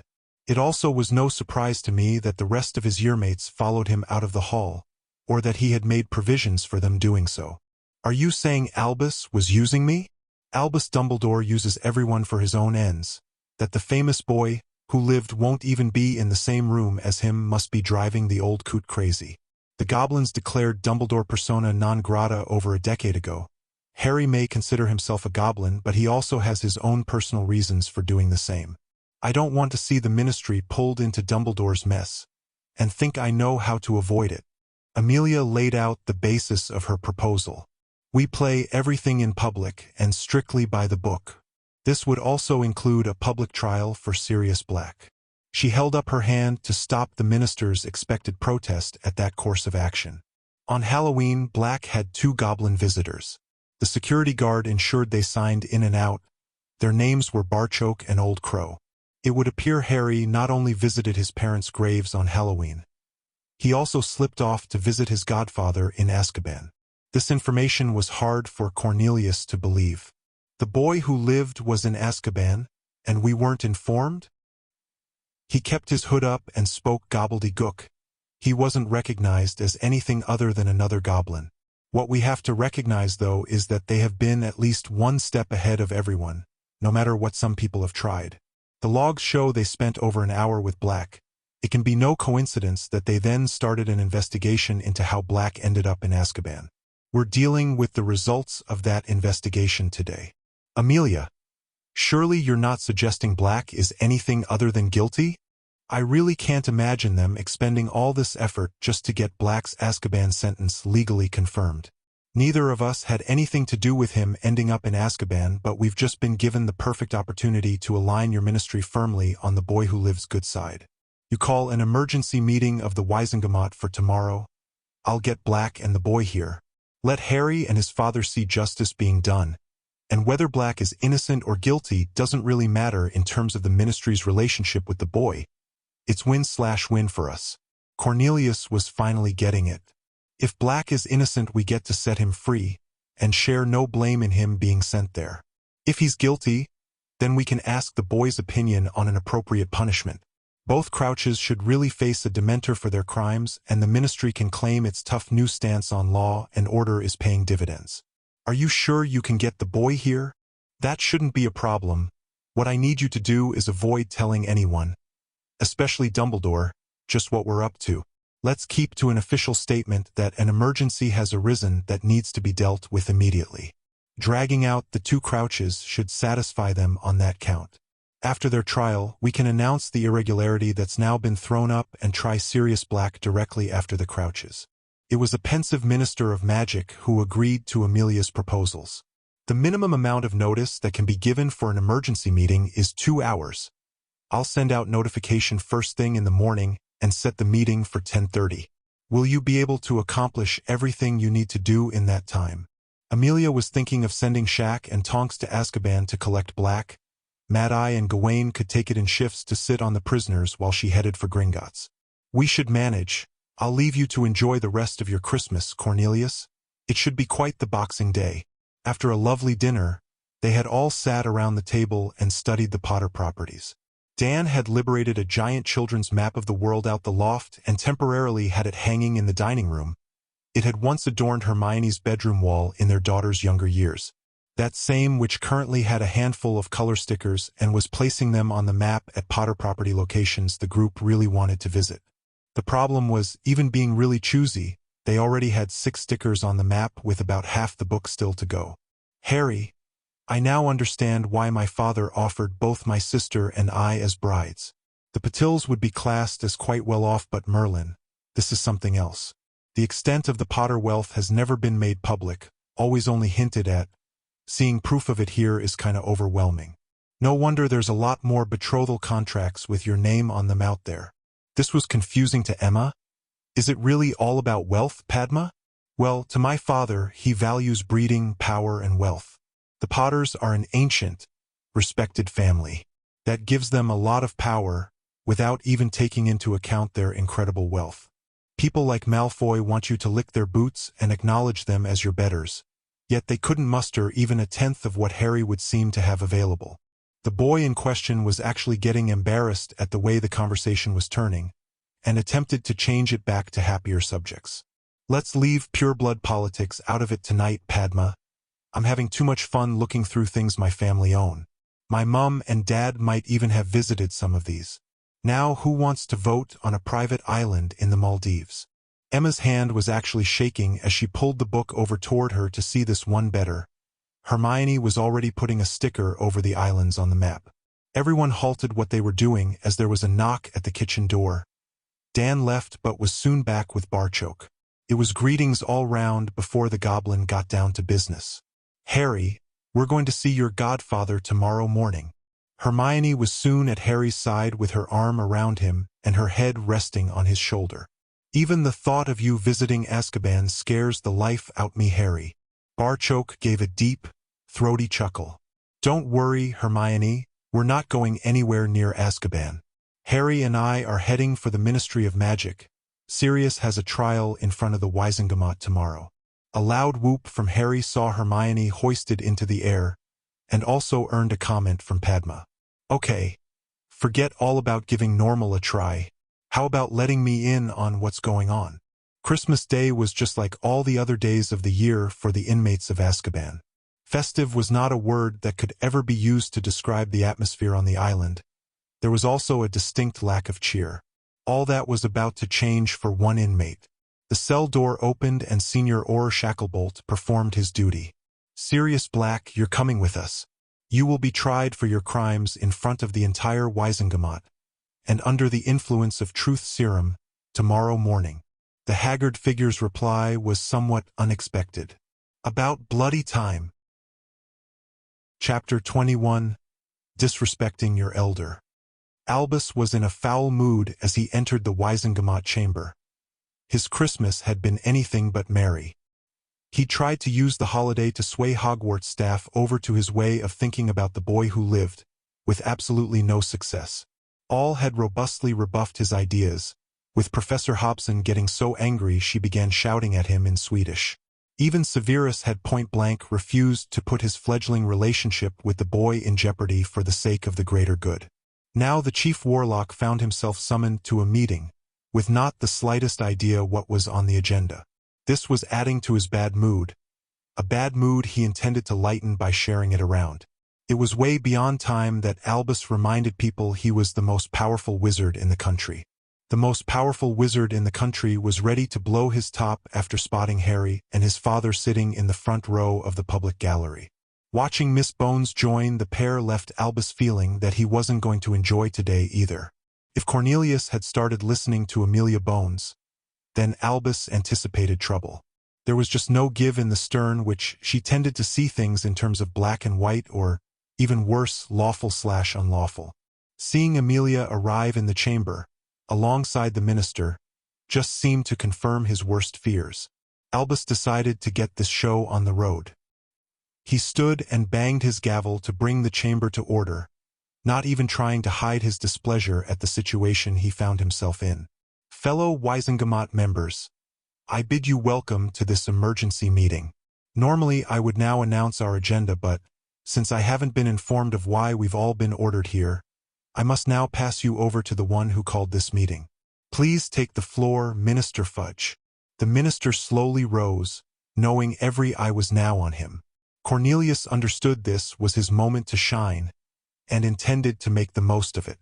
"Fellow Wisengamot members, I would first like to apologize for disturbing your holiday, and for the secrecy that surrounds this meeting today. I can assure everyone of the necessity of both, and I am confident you will agree with me when you discover why we are here.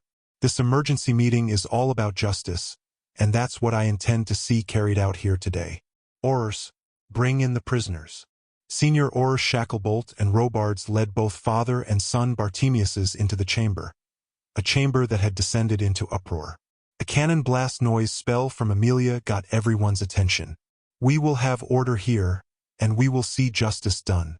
This ministry has nothing to hide, and all your questions will be answered before we even consider passing sentence. I think the entire chamber recognizes that one of these prisoners has already been convicted of heinous crimes. I feel no need to rake over that painful ground again here today. That judgment and sentence still stands." Amelia watched as Augusta Longbottom regained control of her emotions, and nodded her thanks for that.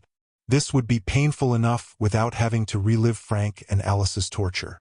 That nothing was going to be swept under the rug seemed to appease the Wisengamot, for now.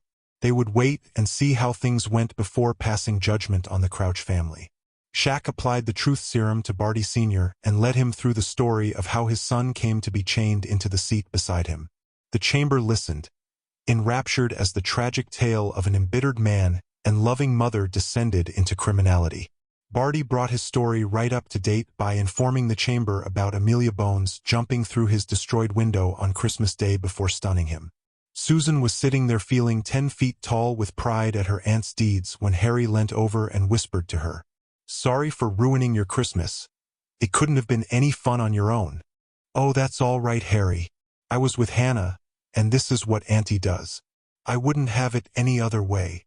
Amelia now opened the questions up to the chamber, though Shack would still be asking them of the prisoner. Hearing that a couple of people had stumbled on the secret over the years, only for Barty to obliviate them, was a discovery that stripped any last semblance of sympathy away from the man.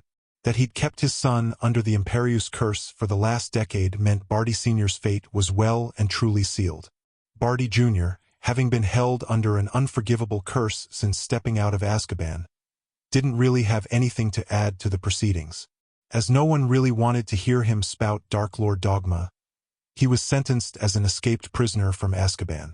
Both he and his father were to have a kiss by a Dementor administered before nightfall. This time it was Susan's turn to lean over and whisper to Harry, "I think I would rather be thrown to a dragon than face a Dementor. At least with the dragon, it would be over with quickly."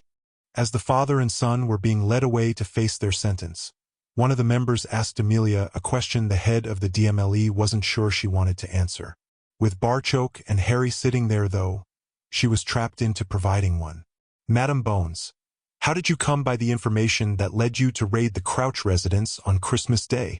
Our friends from the Goblin Nation provided some quite compelling proof of just what was going on in the Crouch residence." Albus was on his feet, knowing that goblins always expected to be paid. "Can I ask just why the goblins were interested in wizarding affairs? Actually, that leads us nicely on to the next part of our proceedings. It has come to the Ministry's attention that Barty Crouch was the main force behind a wizard being sent to Azkaban without a trial.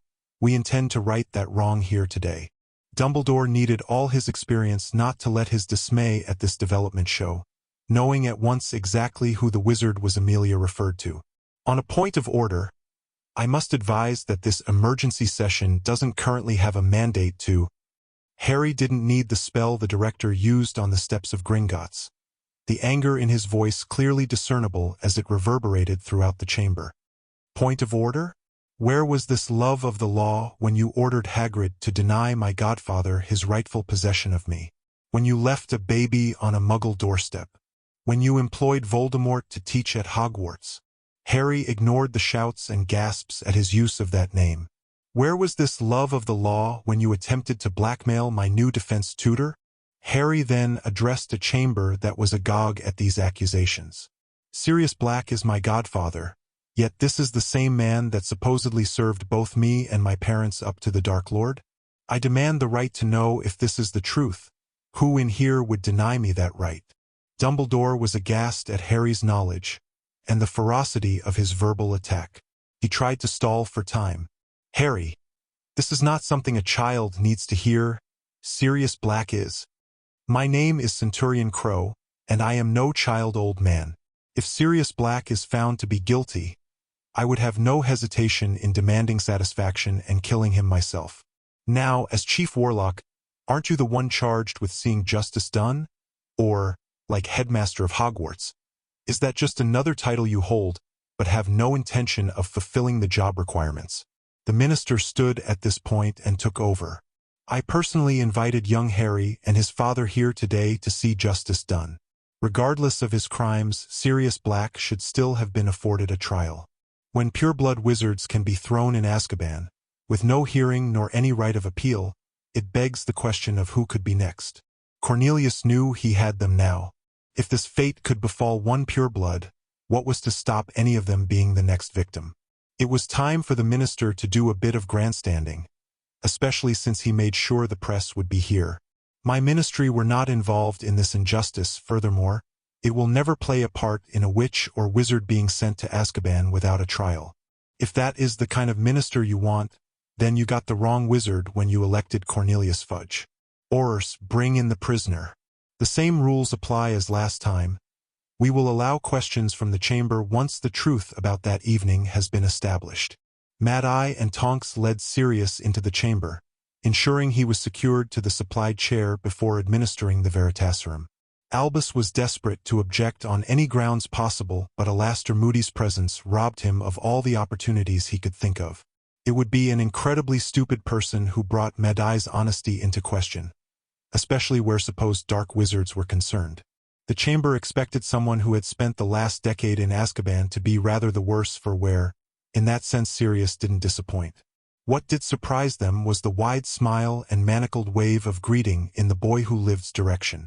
Sirius proclaiming under truth serum that he was neither the Potter's secret keeper nor a Death Eater fairly got the chamber talking, and the press offering thanks to DeSales that they were present here today.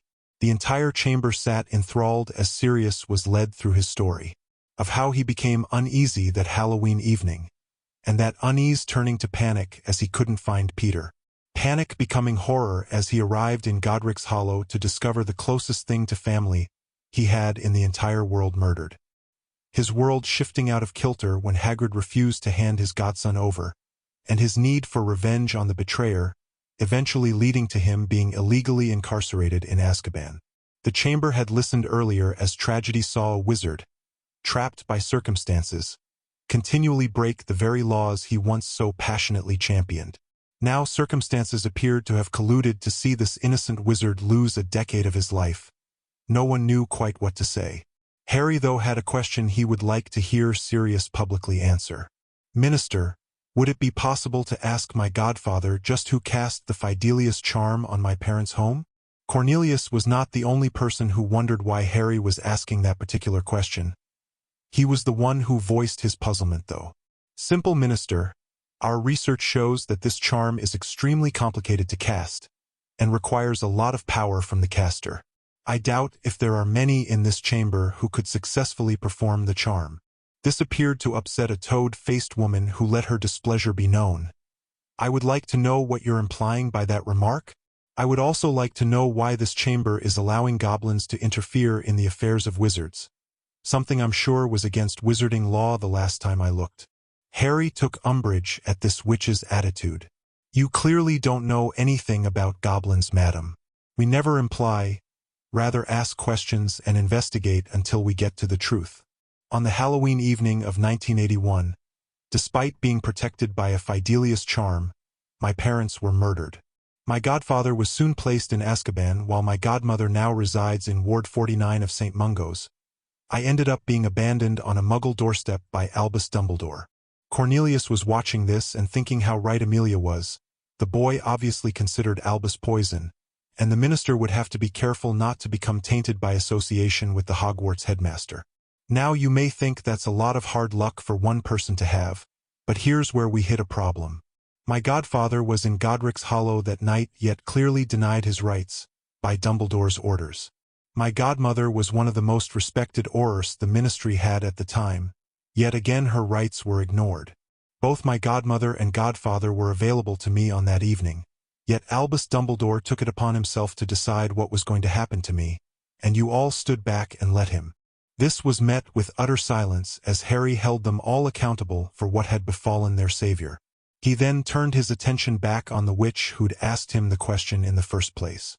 We are well aware goblins are not allowed to interfere in the affairs of wizards, but we are allowed, and certainly intend, to investigate fully wizards who commit crimes against goblins. Does anyone here doubt crimes were committed against me? On discovering my godfather was innocent, yet received no trial, we began investigating the people who put him in Azkaban. It was as simple as a B.C., Albus, Bagnold and Crouch. It was this same investigation that discovered Crouch's deceit, and allowed my godfather the trial we've just witnessed here today. Mad Eye then asked Sirius the suggested question, only to be disappointed when he didn't know. I was more concerned with making sure the rat would be well hidden. I wasn't there when it was cast and never thought to ask. The witch was back at her snarkiest, her attempt at a sweet innocent voice fooling no one. I hope that answer satisfies our goblin friends? She actually managed to make the word friends sound like the worst contagious disease in the world. Absolutely not. I am very suspicious of the supposed coincidences that happened around me that night. Just like I'm suspicious of Flamel Stone being hidden in Hogwarts, and Voldemort being employed to teach there the very year Harry Potter was scheduled to arrive. I can also assure the Honorable Lady we will get the answers we require, and that I applaud Minister Fudge's tough stance against those breaking the law. Harry sat down at that to mixed reactions. The toad-faced witch was fuming. Quite a few others appeared concerned at what these goblin investigations might unearth. The minister, though, wore a wide smile as he continued the proceedings. Is there anyone in this chamber who has the slightest doubt Sirius Black is an innocent man? Cornelius was well aware by asking the question in this way, anyone objecting would have to publicly declare themselves. In a vote, they could have cast their opinion in secret. Since there are no objections, I declare Sirius Black a free wizard. Madam Bones will investigate this matter further, including a recommendation for recompense over wrongful incarceration, and report back to this chamber at the first meeting of 1992. A warrant shall be immediately issued for the arrest of Peter Pettigrew. His Order of Merlin is of course revoked. I declare this emergency session over, and would like to thank everyone for attending during this holiday period. The manacles were removed from Sirius and he stood as a free wizard for the first time in a decade. He looked toward his godson, who quickly got the nod from his father. Susan giggled at Harry's visible glee. He actually vaulted over the balustrade, separating the spectators from the court, and was soon wrapped in Sirius' arms. Here was a belated Christmas present for the press corps. A picture of the boy who lived hugging an innocent Sirius Black was a sure thing for the front page. It might even rate a special edition all on its own. Albus had skin that would put Teflon to shame. He really believed none of the allegations that Harry had just made could possibly stick to him. While the rest of the chamber bore witness to a touching reunion, Albus just saw opportunity knocking, an opportunity he intended to exploit at once. He quickly made his way over to the celebrating pair. Good to see you free, Sirius. I will certainly support any measures you take to regain custody of your godson. Sirius was nowhere near his peak physical condition, which was probably just as well. If he had been, the punch that hit Albus Dumbledore would probably have killed the old wizard. Even in such poor shape, though, there was 10 years of hate and anger behind the blow. The physical blow was totally unexpected, and caught Albus unawares. He stumbled back a couple of steps before falling on his bum, sitting there with his nose gushing blood. An enraged Sirius Black was towering over the downed Dumbledore. You sanctimonious, conniving old bastard. Stay the fuck away from my godson, or you'll have me to deal with too. The flash of the photographer's camera was the spark that finally ignited Albus' temper. Who did this ungrateful whelp think he was shouting at? Some stray mongrel cur. The indignity suffered sitting here on the floor was even more painful than the nose he was sure had crunched under that fist. His wand was out and moving before really registering with the chief warlock what spell he intended to cast. The surge of light that followed made the photographer's flash appear like a mere twinkling Christmas tree bulb, temporarily blinding nearly all of the chamber's occupants. As their vision returned, the sight that greeted them left most of them wondering if the flash had affected their minds too. A golden boy who lived was currently standing over Albus Dumbledore, with a glowing sword point pressed against the older wizard's chest. "You'll have to excuse my godfather's abruptness. You see, unlike me, he doesn't think the great Albus Dumbledore would actually curse an unarmed man. I know you better." Albus had no answer, he had no words. The stump of wood he was holding in his hand was also telling him he now had no wand. His brain, though, refused to process that information. The Elder Wand could not be destroyed. It just couldn't. The flash when Harry sliced through Dumbledore's wand was unexpected, as was his sword glowing for a moment. What was familiar, though, was the feeling of power now running through the blade. It felt similar to his beloved knife. If Harry could cast a spell with his sword, he would see Dumbledore tied up in restraints, like that incarcerous spell Cursebreaker Weasley was teaching them. No one was more surprised than Harry when thick ropes shot out of the sword of Gryffindor and secured Dumbledore's arms to his torso. He certainly hid his surprise better, though. Mad Eye had seen the lad prepare to take action and was moving until that flash sent a pain right through his skull. His magical eye not reacting fast enough to the sudden tremendous increase in light levels. As both his eyes recovered, Alastor discovered he couldn't move. Well, not without taking a goblin blade through his right kidney. "Take it easy, my warrior friend. Both of us have seen more than enough bloodshed. Let us carefully weigh up our options before allowing another precious drop to be unnecessarily spilled." This was said so quietly that only the two of them could hear it. "What are you proposing, sir? My son will not harm anyone who doesn't attack him first. Let us see how this plays out, and then shake hands, warrior to warrior?" Mad Eye was unsure about this. "You've got the drop on me. Why would you give up that advantage? Neither of us are fools, we wouldn't have lived this long if we were. I also think you are a man of honor, though if I'm wrong I'm positive my son will avenge me." The grizzled old Auror was left questioning both his eyes as the lad cast a spell, wordlessly and with a sword, wrapping Dumbledore up like yesterday's leftover turkey. As Harry turned to talk to Black, Mad Eye slowly raised his empty hand. "That's quite the boy you've got there. No one gets that good without a massive amount of trainin'." Barchoke's blade had disappeared as he shook the Auror's hand. "My son is a dedicated warrior. His appointment to Centurion status was earned entirely on merit." Moody kept his ear to the ground and had heard of this lad's feat of taking down a fully grown mountain troll. There were also whispers circulating regarding his encounter with Lucius Malfoy. Alastor was honest enough with himself to admit he'd taken both stories with a pinch of salt. Not anymore. The lad's movements had been fluid and lightning quick. He could have sliced Albus open if the lad wanted to. Yes, he was undoubtedly young but clearly carried himself with a maturity that was way beyond his years. With Bones influencing that idiot Fudge and this lad on board for the fight, not forgetting that sneaky goblin father of his, Moody felt better about their chances than he had in years. Shit, he was almost optimistic. His glance at Albus filled him with regret. The old wizard's time was over, he just didn't know it yet. Albus Dumbledore's policy of blanket forgiveness really stuck in the ancient Auror's craw. Burying your people while letting the murderers walk free was no way to win a war, and Alastor had always known their war wasn't over. Sirius made his way over, with his arm on his godson's shoulders. A godson who'd sheathed his sword and lost the golden armor.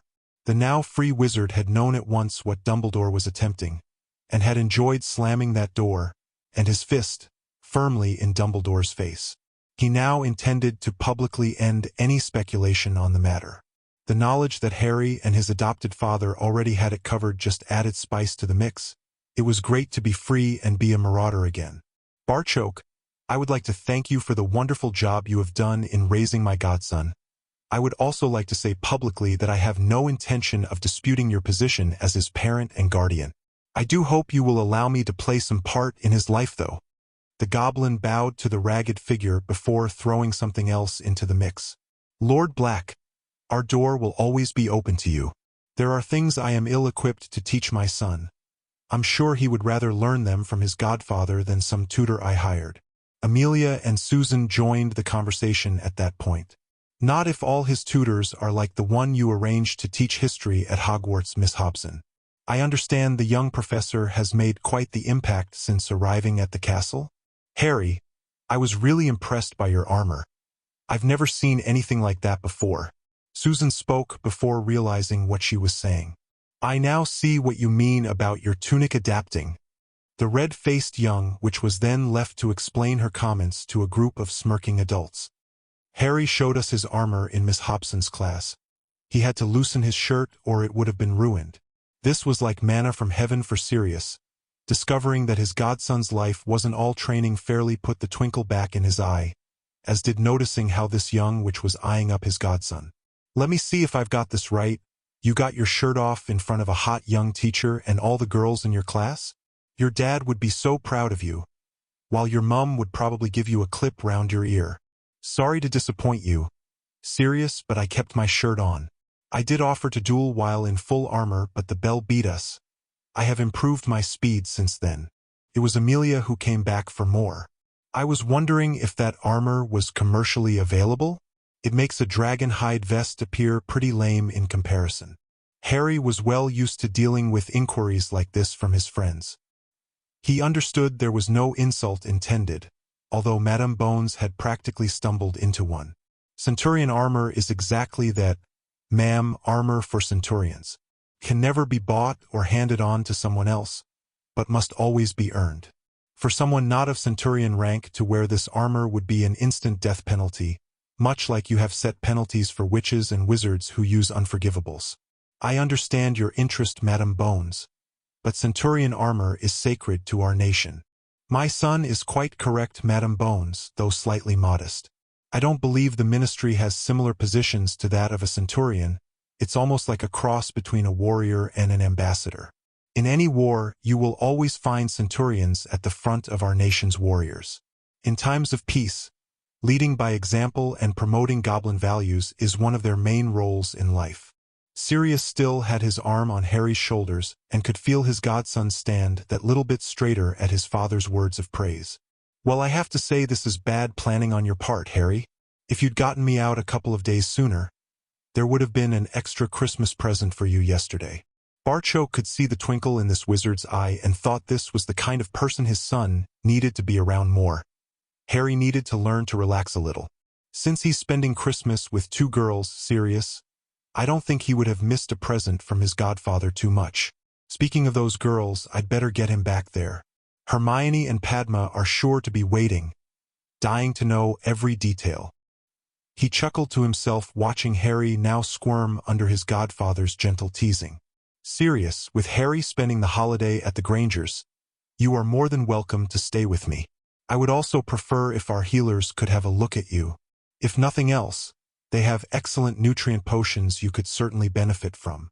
Sirius readily agreed to that suggestion. Anything would be preferable to Grimmauld Place. He didn't know it was possible to feel elated and exhausted at the same time. Today had already taken a lot out of him.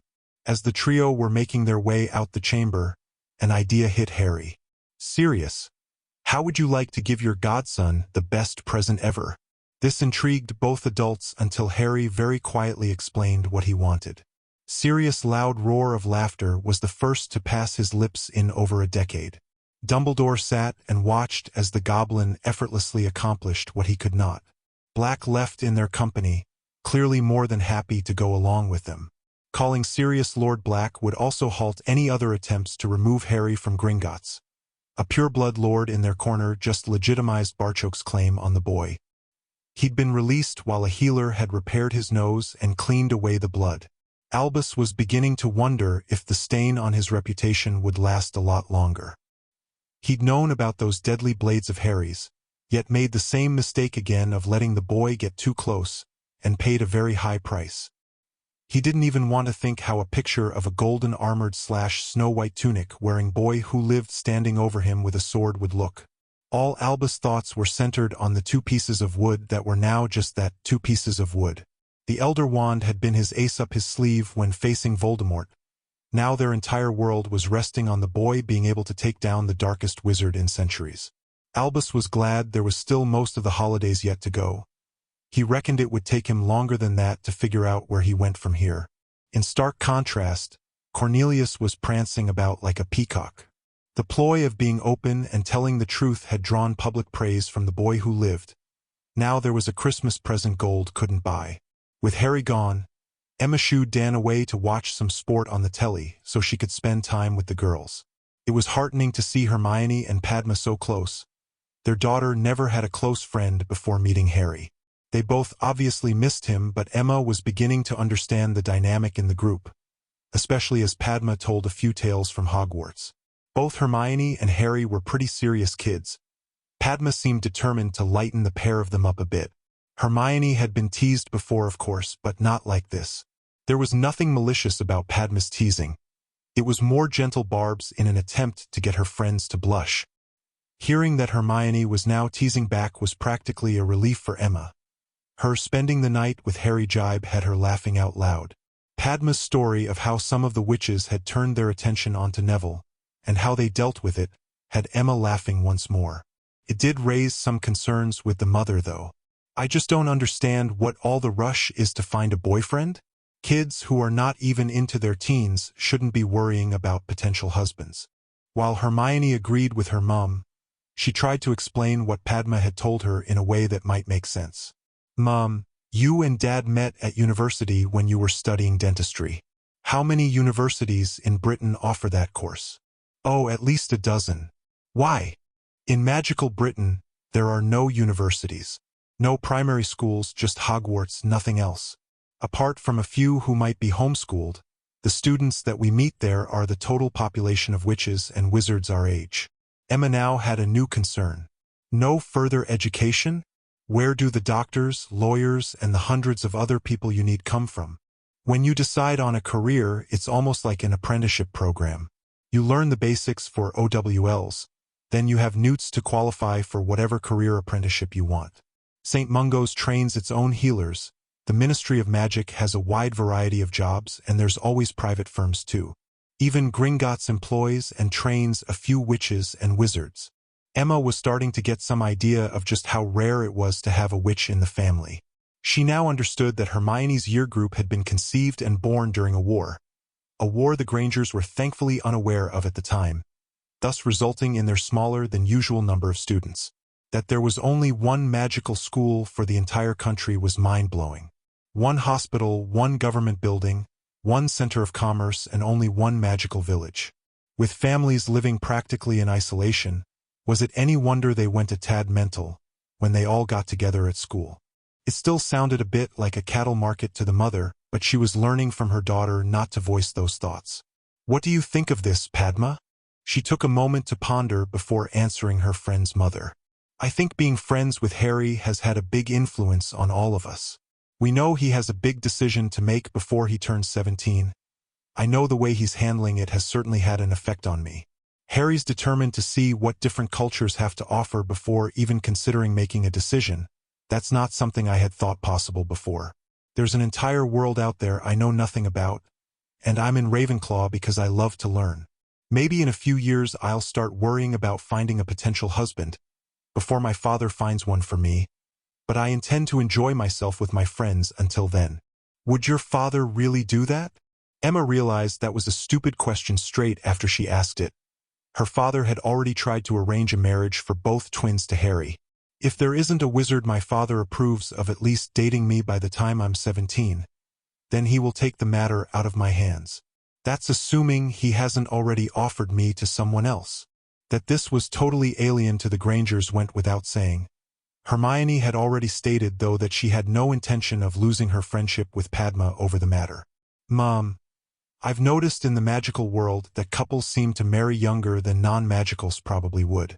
Harry's parents married right after graduating Hogwarts, so did Neville's.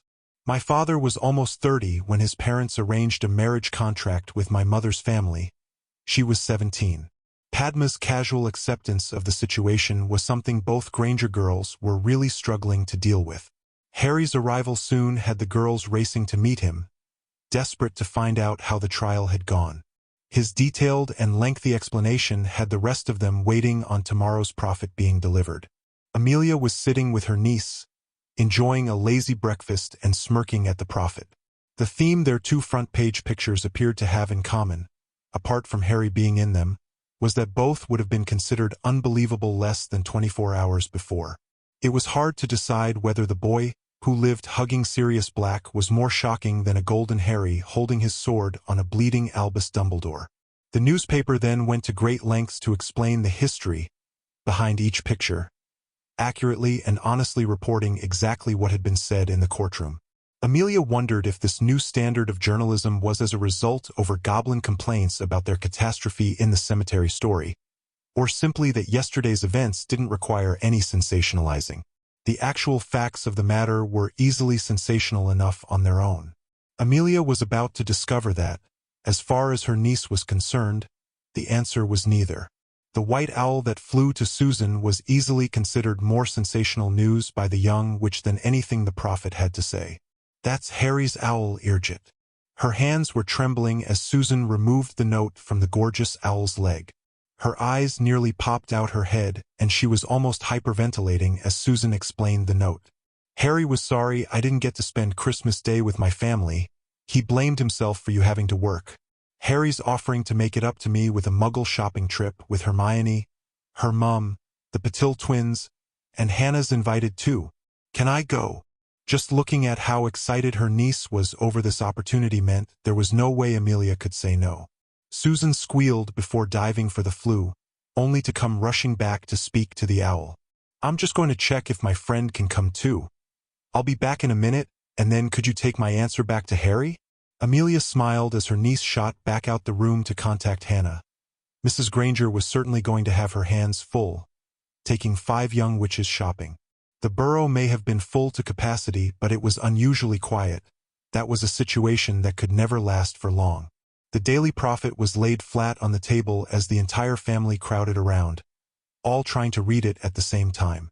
In the hubbub created by 9 Weasleys all then attempting to get their opinion across at the same time, no one noticed the rat slipping out of Ron's pocket. The Prophet was also being devoured, along with breakfast at the Granger household. Both activities were disrupted by the arrival of a Gringotts owl. The majestic bird flew straight to Harry. His reaction on reading the note was even more extreme than the young witch who received a letter from him. Harry was on his feet, jumping up and down while punching the air in loud celebration. Not even Hermione had seen him this demonstrative before. "Good news, Harry?" "The best, Hermione, simply the best." Harry had to take a couple of deep breaths to calm down slightly before he could give his best friend a proper answer. "Remember I told you Sirius inherited a house from his family and wanted us to spend some time there?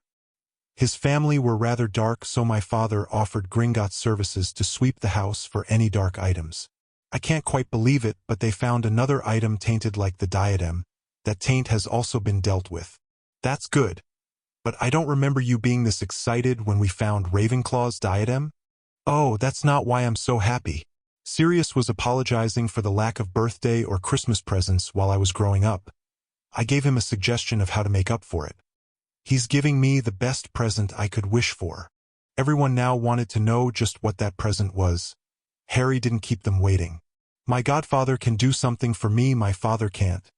Lord Black can officially refuse all the betrothal contracts on his godson's behalf. Sirius is going to wait until after the holidays to send out the letters, just in case Padma's father decides she should then have to go home." This news was met with 4 blank faces, leaving Harry to wonder if he'd done something wrong. Is that okay?" Padma and Hermione sprang out their chairs and were soon cuddling a relieved Harry, leaving Dan to chuckle. "I think that means it's okay, Harry." Chapter 22, Shooting, Shopping, and Shit Happens. The group port-keyed into Gringotts where Barchoke warmly greeted them. They were also welcomed by a bathed, barbered, and certainly more becoming Lord Sirius Orion Black. "It's a pleasure to meet you all, especially Harry's friends. It was difficult not to tease his godson, since he was standing there holding a witch's hand, but Sirius managed to resist. He'd spent hours chatting with Barchoke about their favorite subject and had quickly discovered how close Harry was to a certain Miss Granger. Sirius was desperate to discover more about his godson. "I understand you all have plans for today, but was wondering if we could have dinner together tonight? I've hired a private room from Tom in the Leaky Cauldron, and we could spend an hour or two getting to know one another this evening." Dan and Emma thought this was a brilliant idea, with the three kids all showing great enthusiasm for the plan too. It was quickly confirmed as a date. He then addressed his godson. "I know you're meeting more of your friends today, Harry. Please invite any of them along that want to come too. The more the merrier has always been one of my mottos." Barchoke then handed Emma an envelope thick with cash. Harry wanted the shopping trip to be on him. "I know you already bought my son practically a new wardrobe, and both of us are really grateful for that. Today, though, we'd like it to be our treat." Emma was left with no other option but to graciously accept before they headed off to the Leaky Cauldron, where the rest of their friends would be joining them. Neville and his gran, the formidable Lady Longbottom, resplendent with her signature stuffed vulture hat, were already in the pub. That their friend didn't rush straight over to greet them alerted the other three there was something else going on here. His gran marched over and bowed to Harry. "Centurion Crow, the House of Longbottom would like to thank you, your father and the Goblin Nation for righting a great wrong. Our house is in your debt." Harry understood it wasn't polite to interrupt someone in a situation like this, but he felt compelled to do so. "Madam Longbottom, please don't. I told Neville back in September he was the nearest thing to family I have. There can be no talk of debts between us. That was also my godmother the Death Eater attacked. Goblins look after family, Madam Longbottom. My friends and family call me Harry. I would be honored if you would do the same." There was a hint of moisture in the proud old witch's eyes as she stared at the young man in front of her.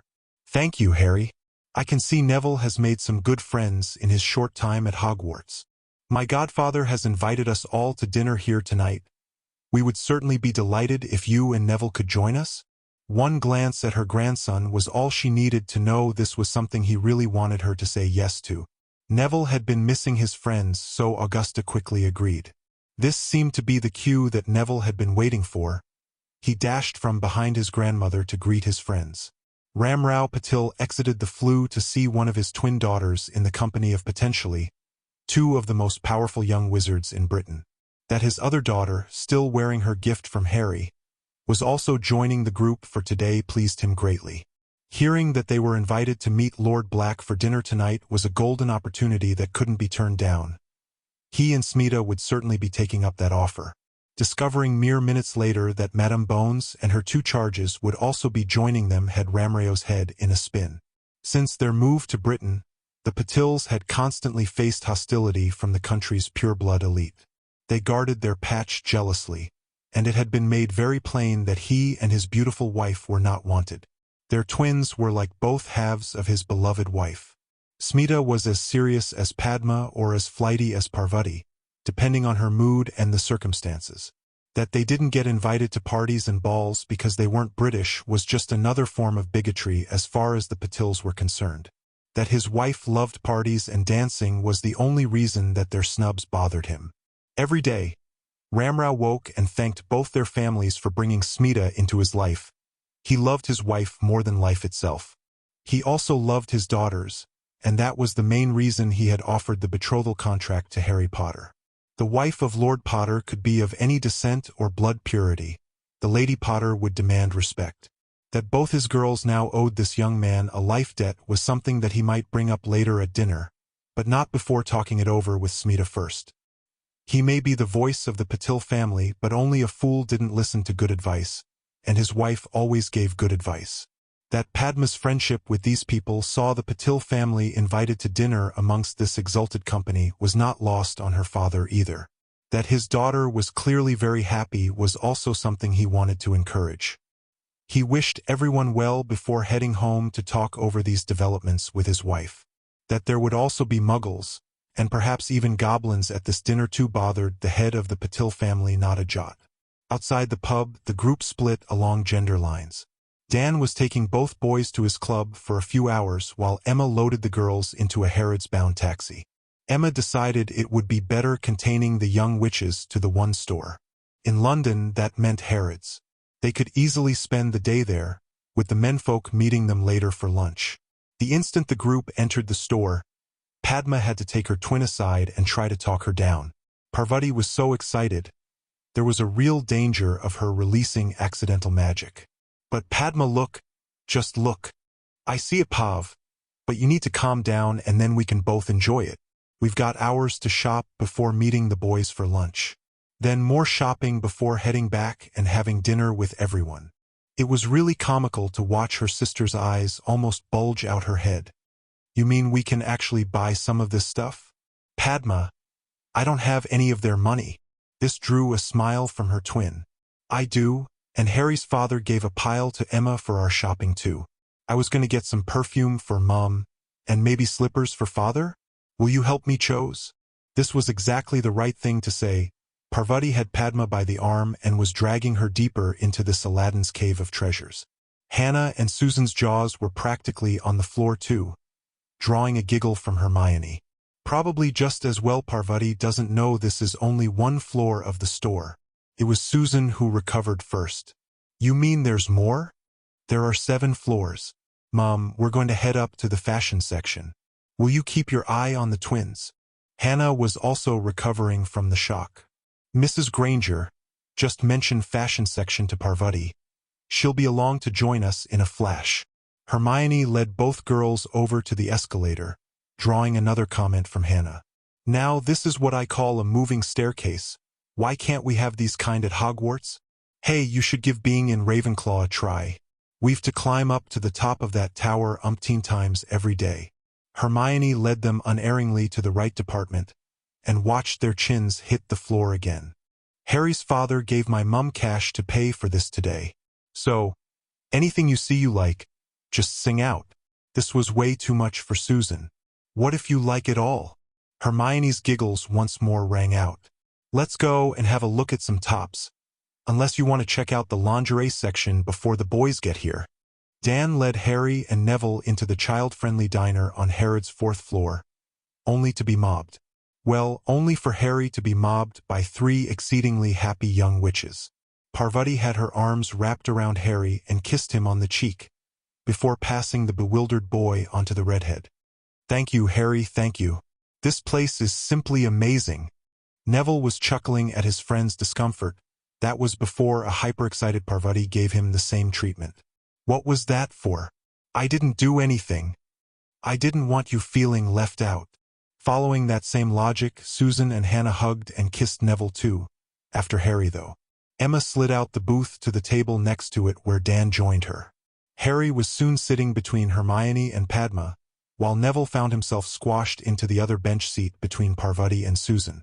Both were sitting very close, using the excuse they needed to squeeze up so Hannah could fit on the seat too.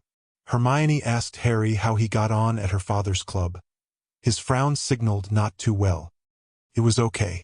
We spent ages learning safety protocols, then had to wear earmuffs and special glasses, all to put a few holes in a piece of paper. I was kinda expecting more, if that makes sense. Hermione realized that, after some of the spells they had been learning from Professor Weasley, shooting paper targets would seem a tad tame. I'll ask Dad to give you a demonstration of just what guns are capable of before we head back to Hogwarts. It's not just paper targets you can put holes in, and from a far greater distance than you can cast a spell. Harry left that for now, keen to discover how their morning had gone. He'd loaned Hermione his bag, and that was the only reason they weren't currently drowning in shopping. He'd actually thought about getting Hermione a bag of her own for Christmas. He liked carrying her books though, so scrapped that idea. Emma ordered a range of starters, burgers, and shakes all round. Both parents couldn't contain their smiles at the sight of their daughter sitting eating lunch amongst her friends as they all caught up with each other. That they were witches and wizards didn't matter to the 2 dentists. That they were Hermione's friends was all that counted.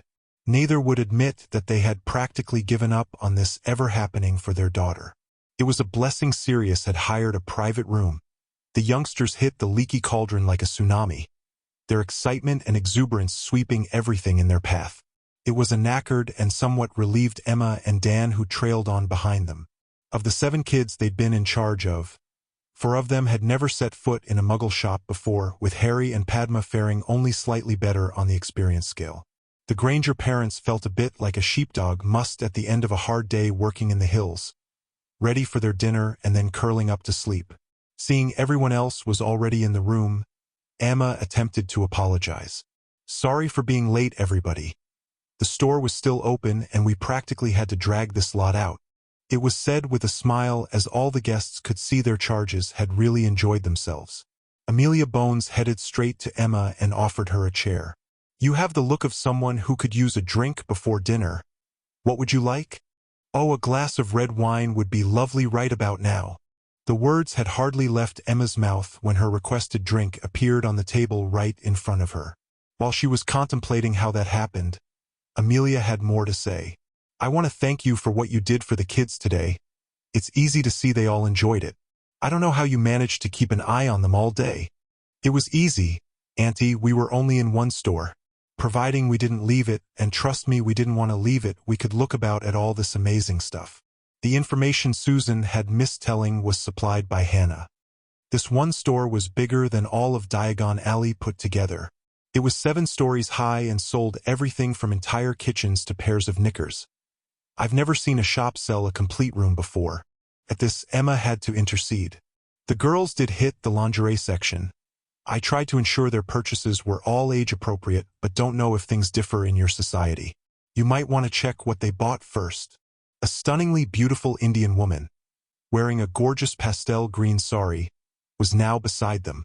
If there was even the slightest doubt of her identity, this was dispelled when Emma spotted the gift in her hand that she'd seen Padma and Parvati pick for their mother.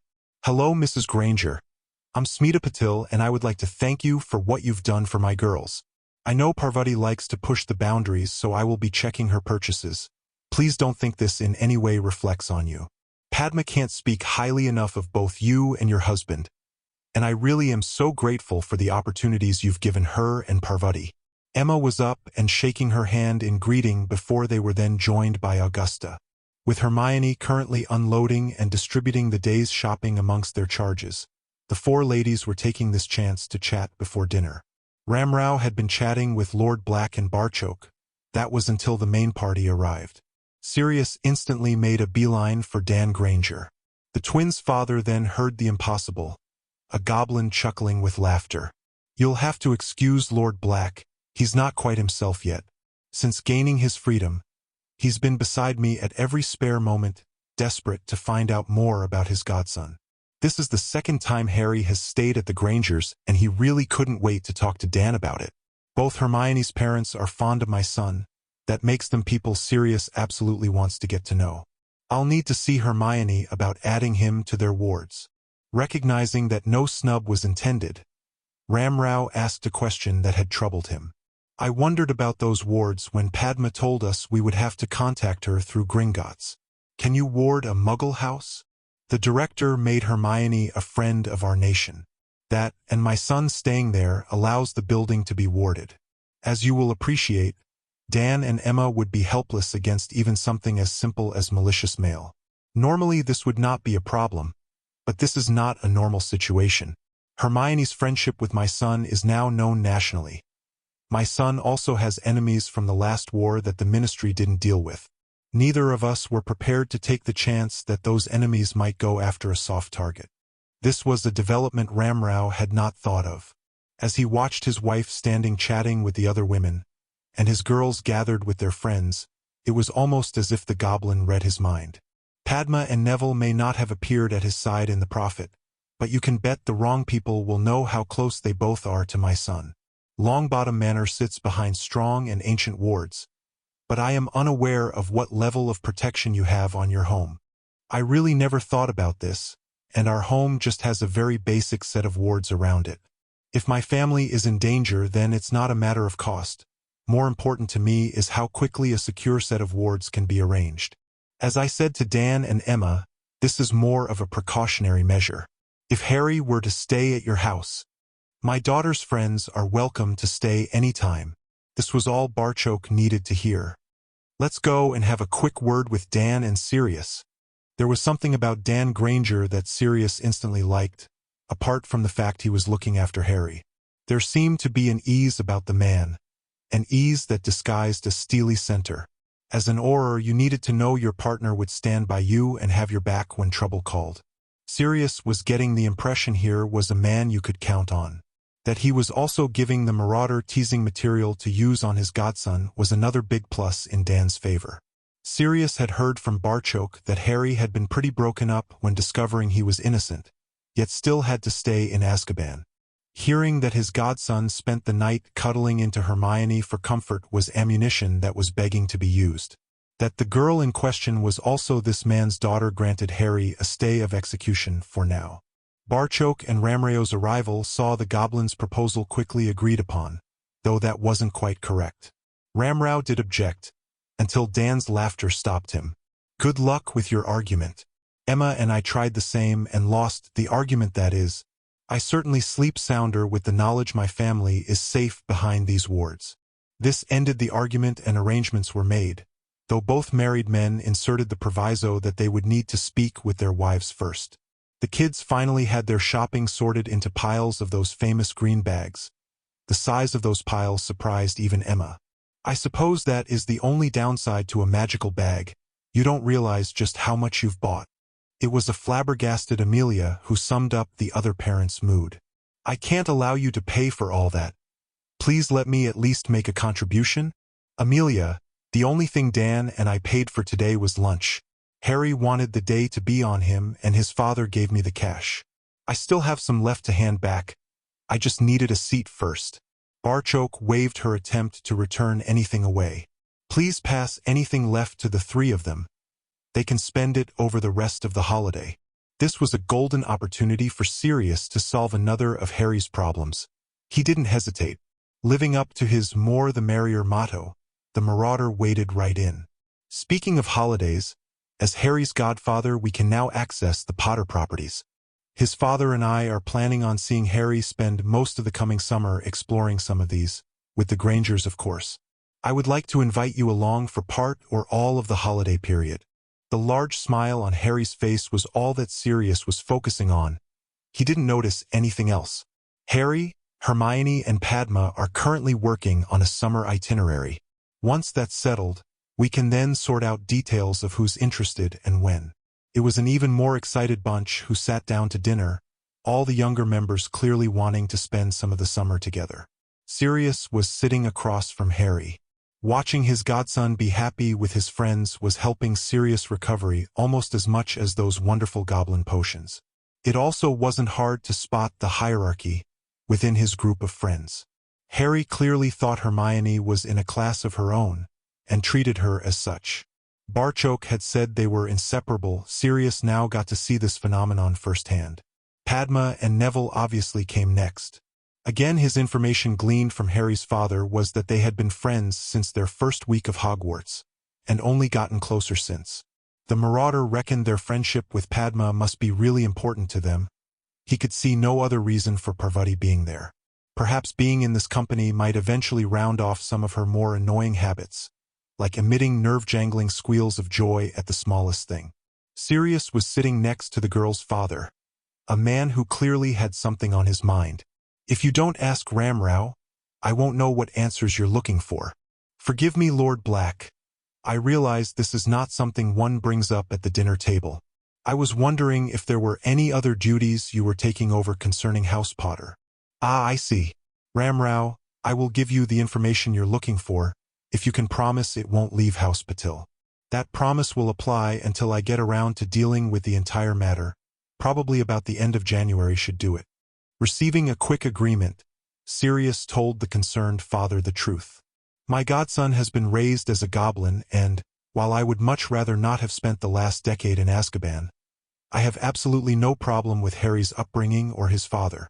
Goblins don't use betrothal contracts, believing their children should choose their own spouses.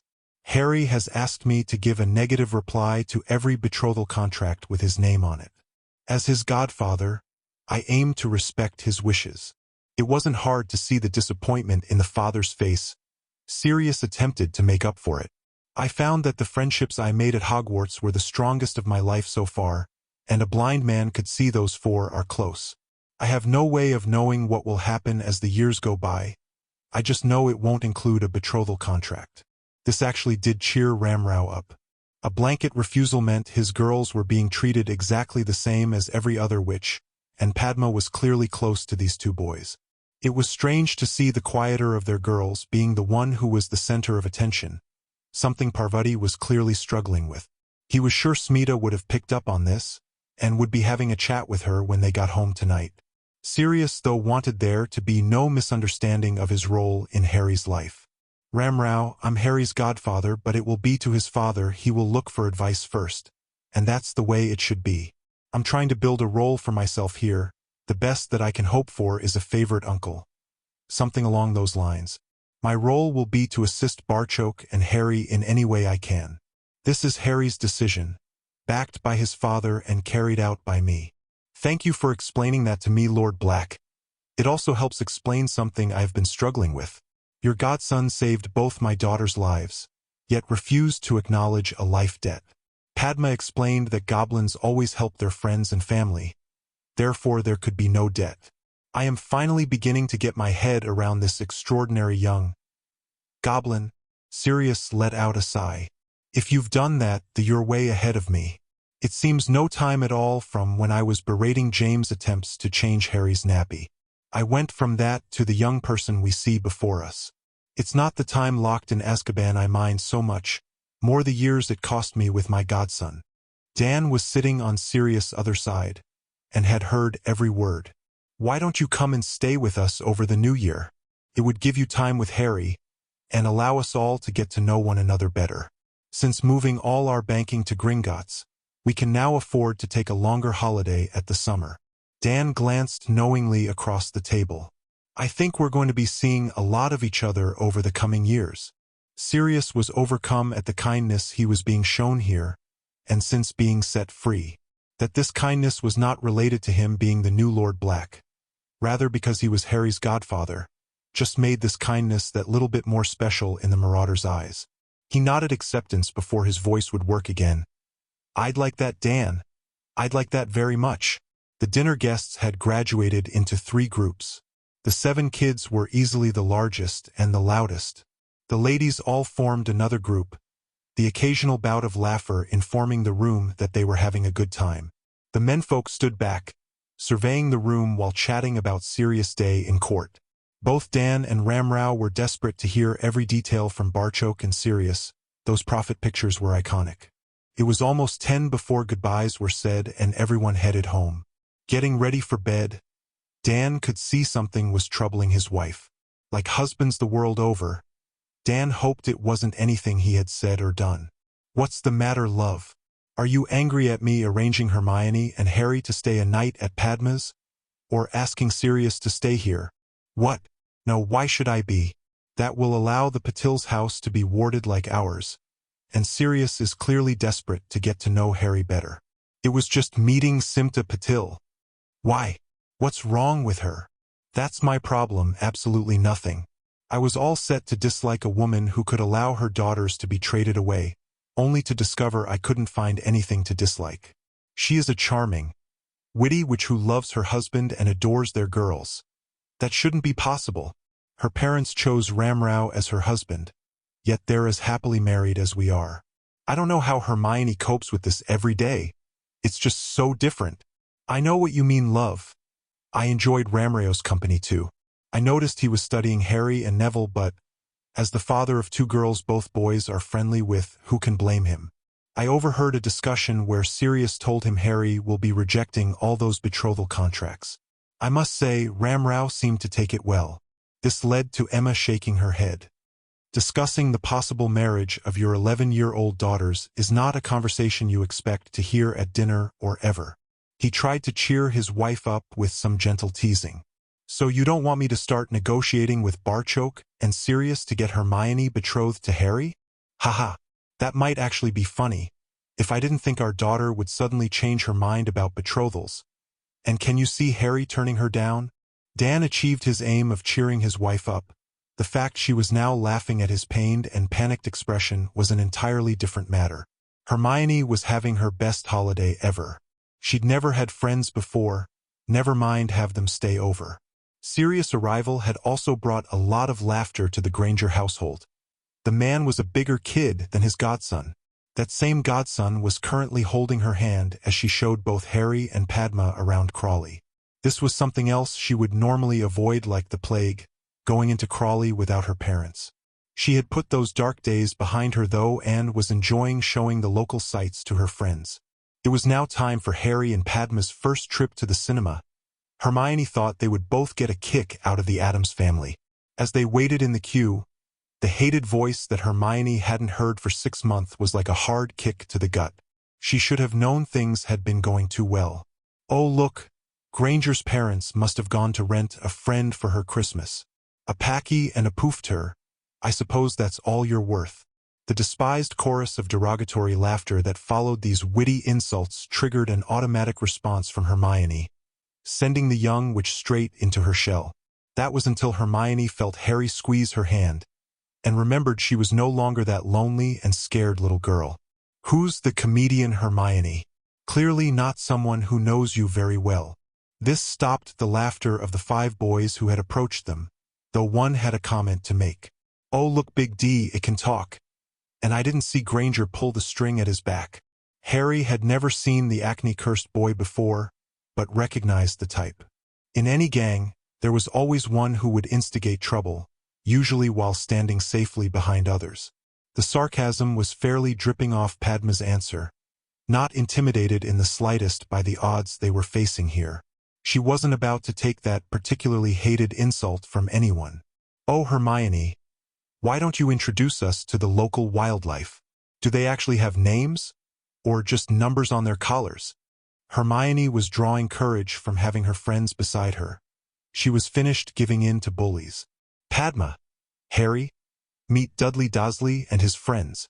I used to go to school with them, and they make Ron Weasley seem intelligent. Well, coming up with the nickname Big D must have taken a lot of effort. He also looks as if he eats as much as Weasley too. Hermione was delighted by the support Padma was giving. Something about this, though, had made Harry stiffen beside her. Hermione looked at her best friend to see his eyes boring into Dudley. She'd seen that look before. It was usually followed by his knife being drawn as he got ready for battle. While the group of boys were figuring out if these bitches had just dared to insult them, Harry asked a question. Dursley, your parents wouldn't happen to be called Vernon and Petunia, would they? Hey Big D, your fame has spread. The pretty boy has heard of you. This generated some laughter but just increased the intensity of Harry's stare. There couldn't be too many Vernon and Petunia Dursleys, with a son about the same age as him. He asked one more question to be certain. Did your family used to live in Little Whining? Oh shit, Big D, you've got your own stalker. The puts with the plukes seized any opportunity to escalate the argument. Yeah, just a pity your stalker's gay. Shit. His hair's longer than my sister's. Harry had never mentioned his family by name, but his questioning was just a little too specific for the Dursleys to be anything other than his hated aunt and uncle. Hermione also knew the Dursleys, and had no problem believing they would do that to a baby. Dudley Dursley had been the bane of her pre-Hogwarts life, yet his parents refused point-blank to see their son as anything but a perfect little gentleman. Neither little nor gentleman were words that could really be associated with the obese bully. At this particular time, Hermione couldn't give 2 hoots for Dudley and his gang. She was far more worried at how her best friend would react to this meeting. Hermione swung in front of Harry, with both hands now placed over the arm where his knife was stored. Harry, you can't. He used his other hand to tenderly tuck a lock of hair that had fallen onto her face back under her woolly hat. Hermione, you don't have to worry about me. Dudley is about our age.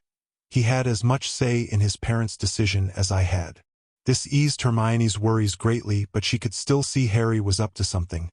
He gently brushed past her before holding his hand out to Dudley. Lord Harry James Potter, pleased to meet you, cousin. Both girls were now looking on in amusement at the confusion on Dudley's face. He had no idea how to deal with this. Hermione also knew that the Dursleys were the worst kind of social snobs. Harry introducing himself as Lord Potter was priceless. Oh, to be a fly on the wall when Dudley told his parents of this meeting. Cousin? I don't have any cousins. My Aunt Marge isn't married. Your mother and my mother were sisters. That makes us cousins. Dudley wasn't having any of this. My mother's sister married some drunken freak. They died in a car crash he caused. You're full of shit. This was a little too much for Harry. His attitude certainly hardened. Lily Potter used to be Evans, was my mother. She and my dad were murdered when I was just over a year old. I was sent to your house to live, but your parents didn't want me. Looking at you, I have to think I certainly got the best of the deal. Please thank your parents for me. Zip Boy seized his chance. He really is full of shit. Why would a lord hang about with a loser like Granger? Are you going to let this sissy get away with that big D? This arsehole deserves a kicking. Walking into our manor and trying to pull a stunt like that. Harry really didn't want this to turn into a fight. Dudley had played no part in his parents' decision to reject their apparently only nephew. This mob may be the local bullies, but he was a centurion. There was a massive difference between them. The choice was soon taken out of his hands. Dudley's growl and then speed of movement practically owl-posted his intentions. Get him! Dudley's meaty fist swung and hit nothing. Harry had moved to the side and hammered his knee into his cousin's thigh as the fat boy stumbled past, putting Dudley down with as little damage as possible. The next boy attempted to put the boot into Harry, only to have his foot caught while his standing leg was then swept from under him. Harry continued his spin, his still outstretched leg now catching a third boy in the groin. As the fourth decided to scram, Harry heard a scream from behind him. Turning made Harry's blood boil. The Acne warrior had whacked Hermione in the face and was now trying to run away. Padma may refuse to exercise with them, but it didn't hinder her any. She'd pounced on his back like a wildcat. Padma was spitting and scratching like one too. Harry caught up in seconds, kicking right through the back of this bastard's left knee. He went down screaming in pain, Padma's weight on his back causing his face to kiss the pavement hard enough to break his nose and some teeth. Harry helped Padma to her feet and then they both dived back to Hermione. She had one hand on the cinema wall supporting herself while the other was covering her mouth. There was blood seeping between her fingers. Harry's jacket was off and placed on the ground as Padma helped Hermione to sit on it. She was obviously in pain, but the shock of someone actually punching her was also having an effect. Harry was sitting next to her, wrapping Hermione in his arms. I'm sorry, Hermione. I had him tagged as the least dangerous of the bunch. I can't believe he did that. Far less think he was going to get away with it. Hermione's mumbled, he's done it before, saw Harry having to grab Padma. She wanted to go and have another hit at the git. Hermione was surveying the scene of devastation displayed in front of her. Dudley was attempting to get up but appeared to have no control over his right leg. Jake was flat on his back and groaning while Johnny was curled up into a fetal position, clutching his groin. By far the worst was Tony. His leg appeared to be lying at an unnatural angle while his nose was bleeding all over the pavement. The siren indicated they were going to have to give the cinema a miss. It looked like someone had phoned the police. Dear listener, we close the pages on another tale, a journey through words, imagination, and emotion. Here at the Falls Audiobook, where stories flow like a river's current, carrying you to distant worlds and uncharted depths. We thank you for joining us. As always, we invite you to linger a little longer. Subscribe to our channel to discover more stories waiting to be heard, each a cascade of voices, ideas, and artistry.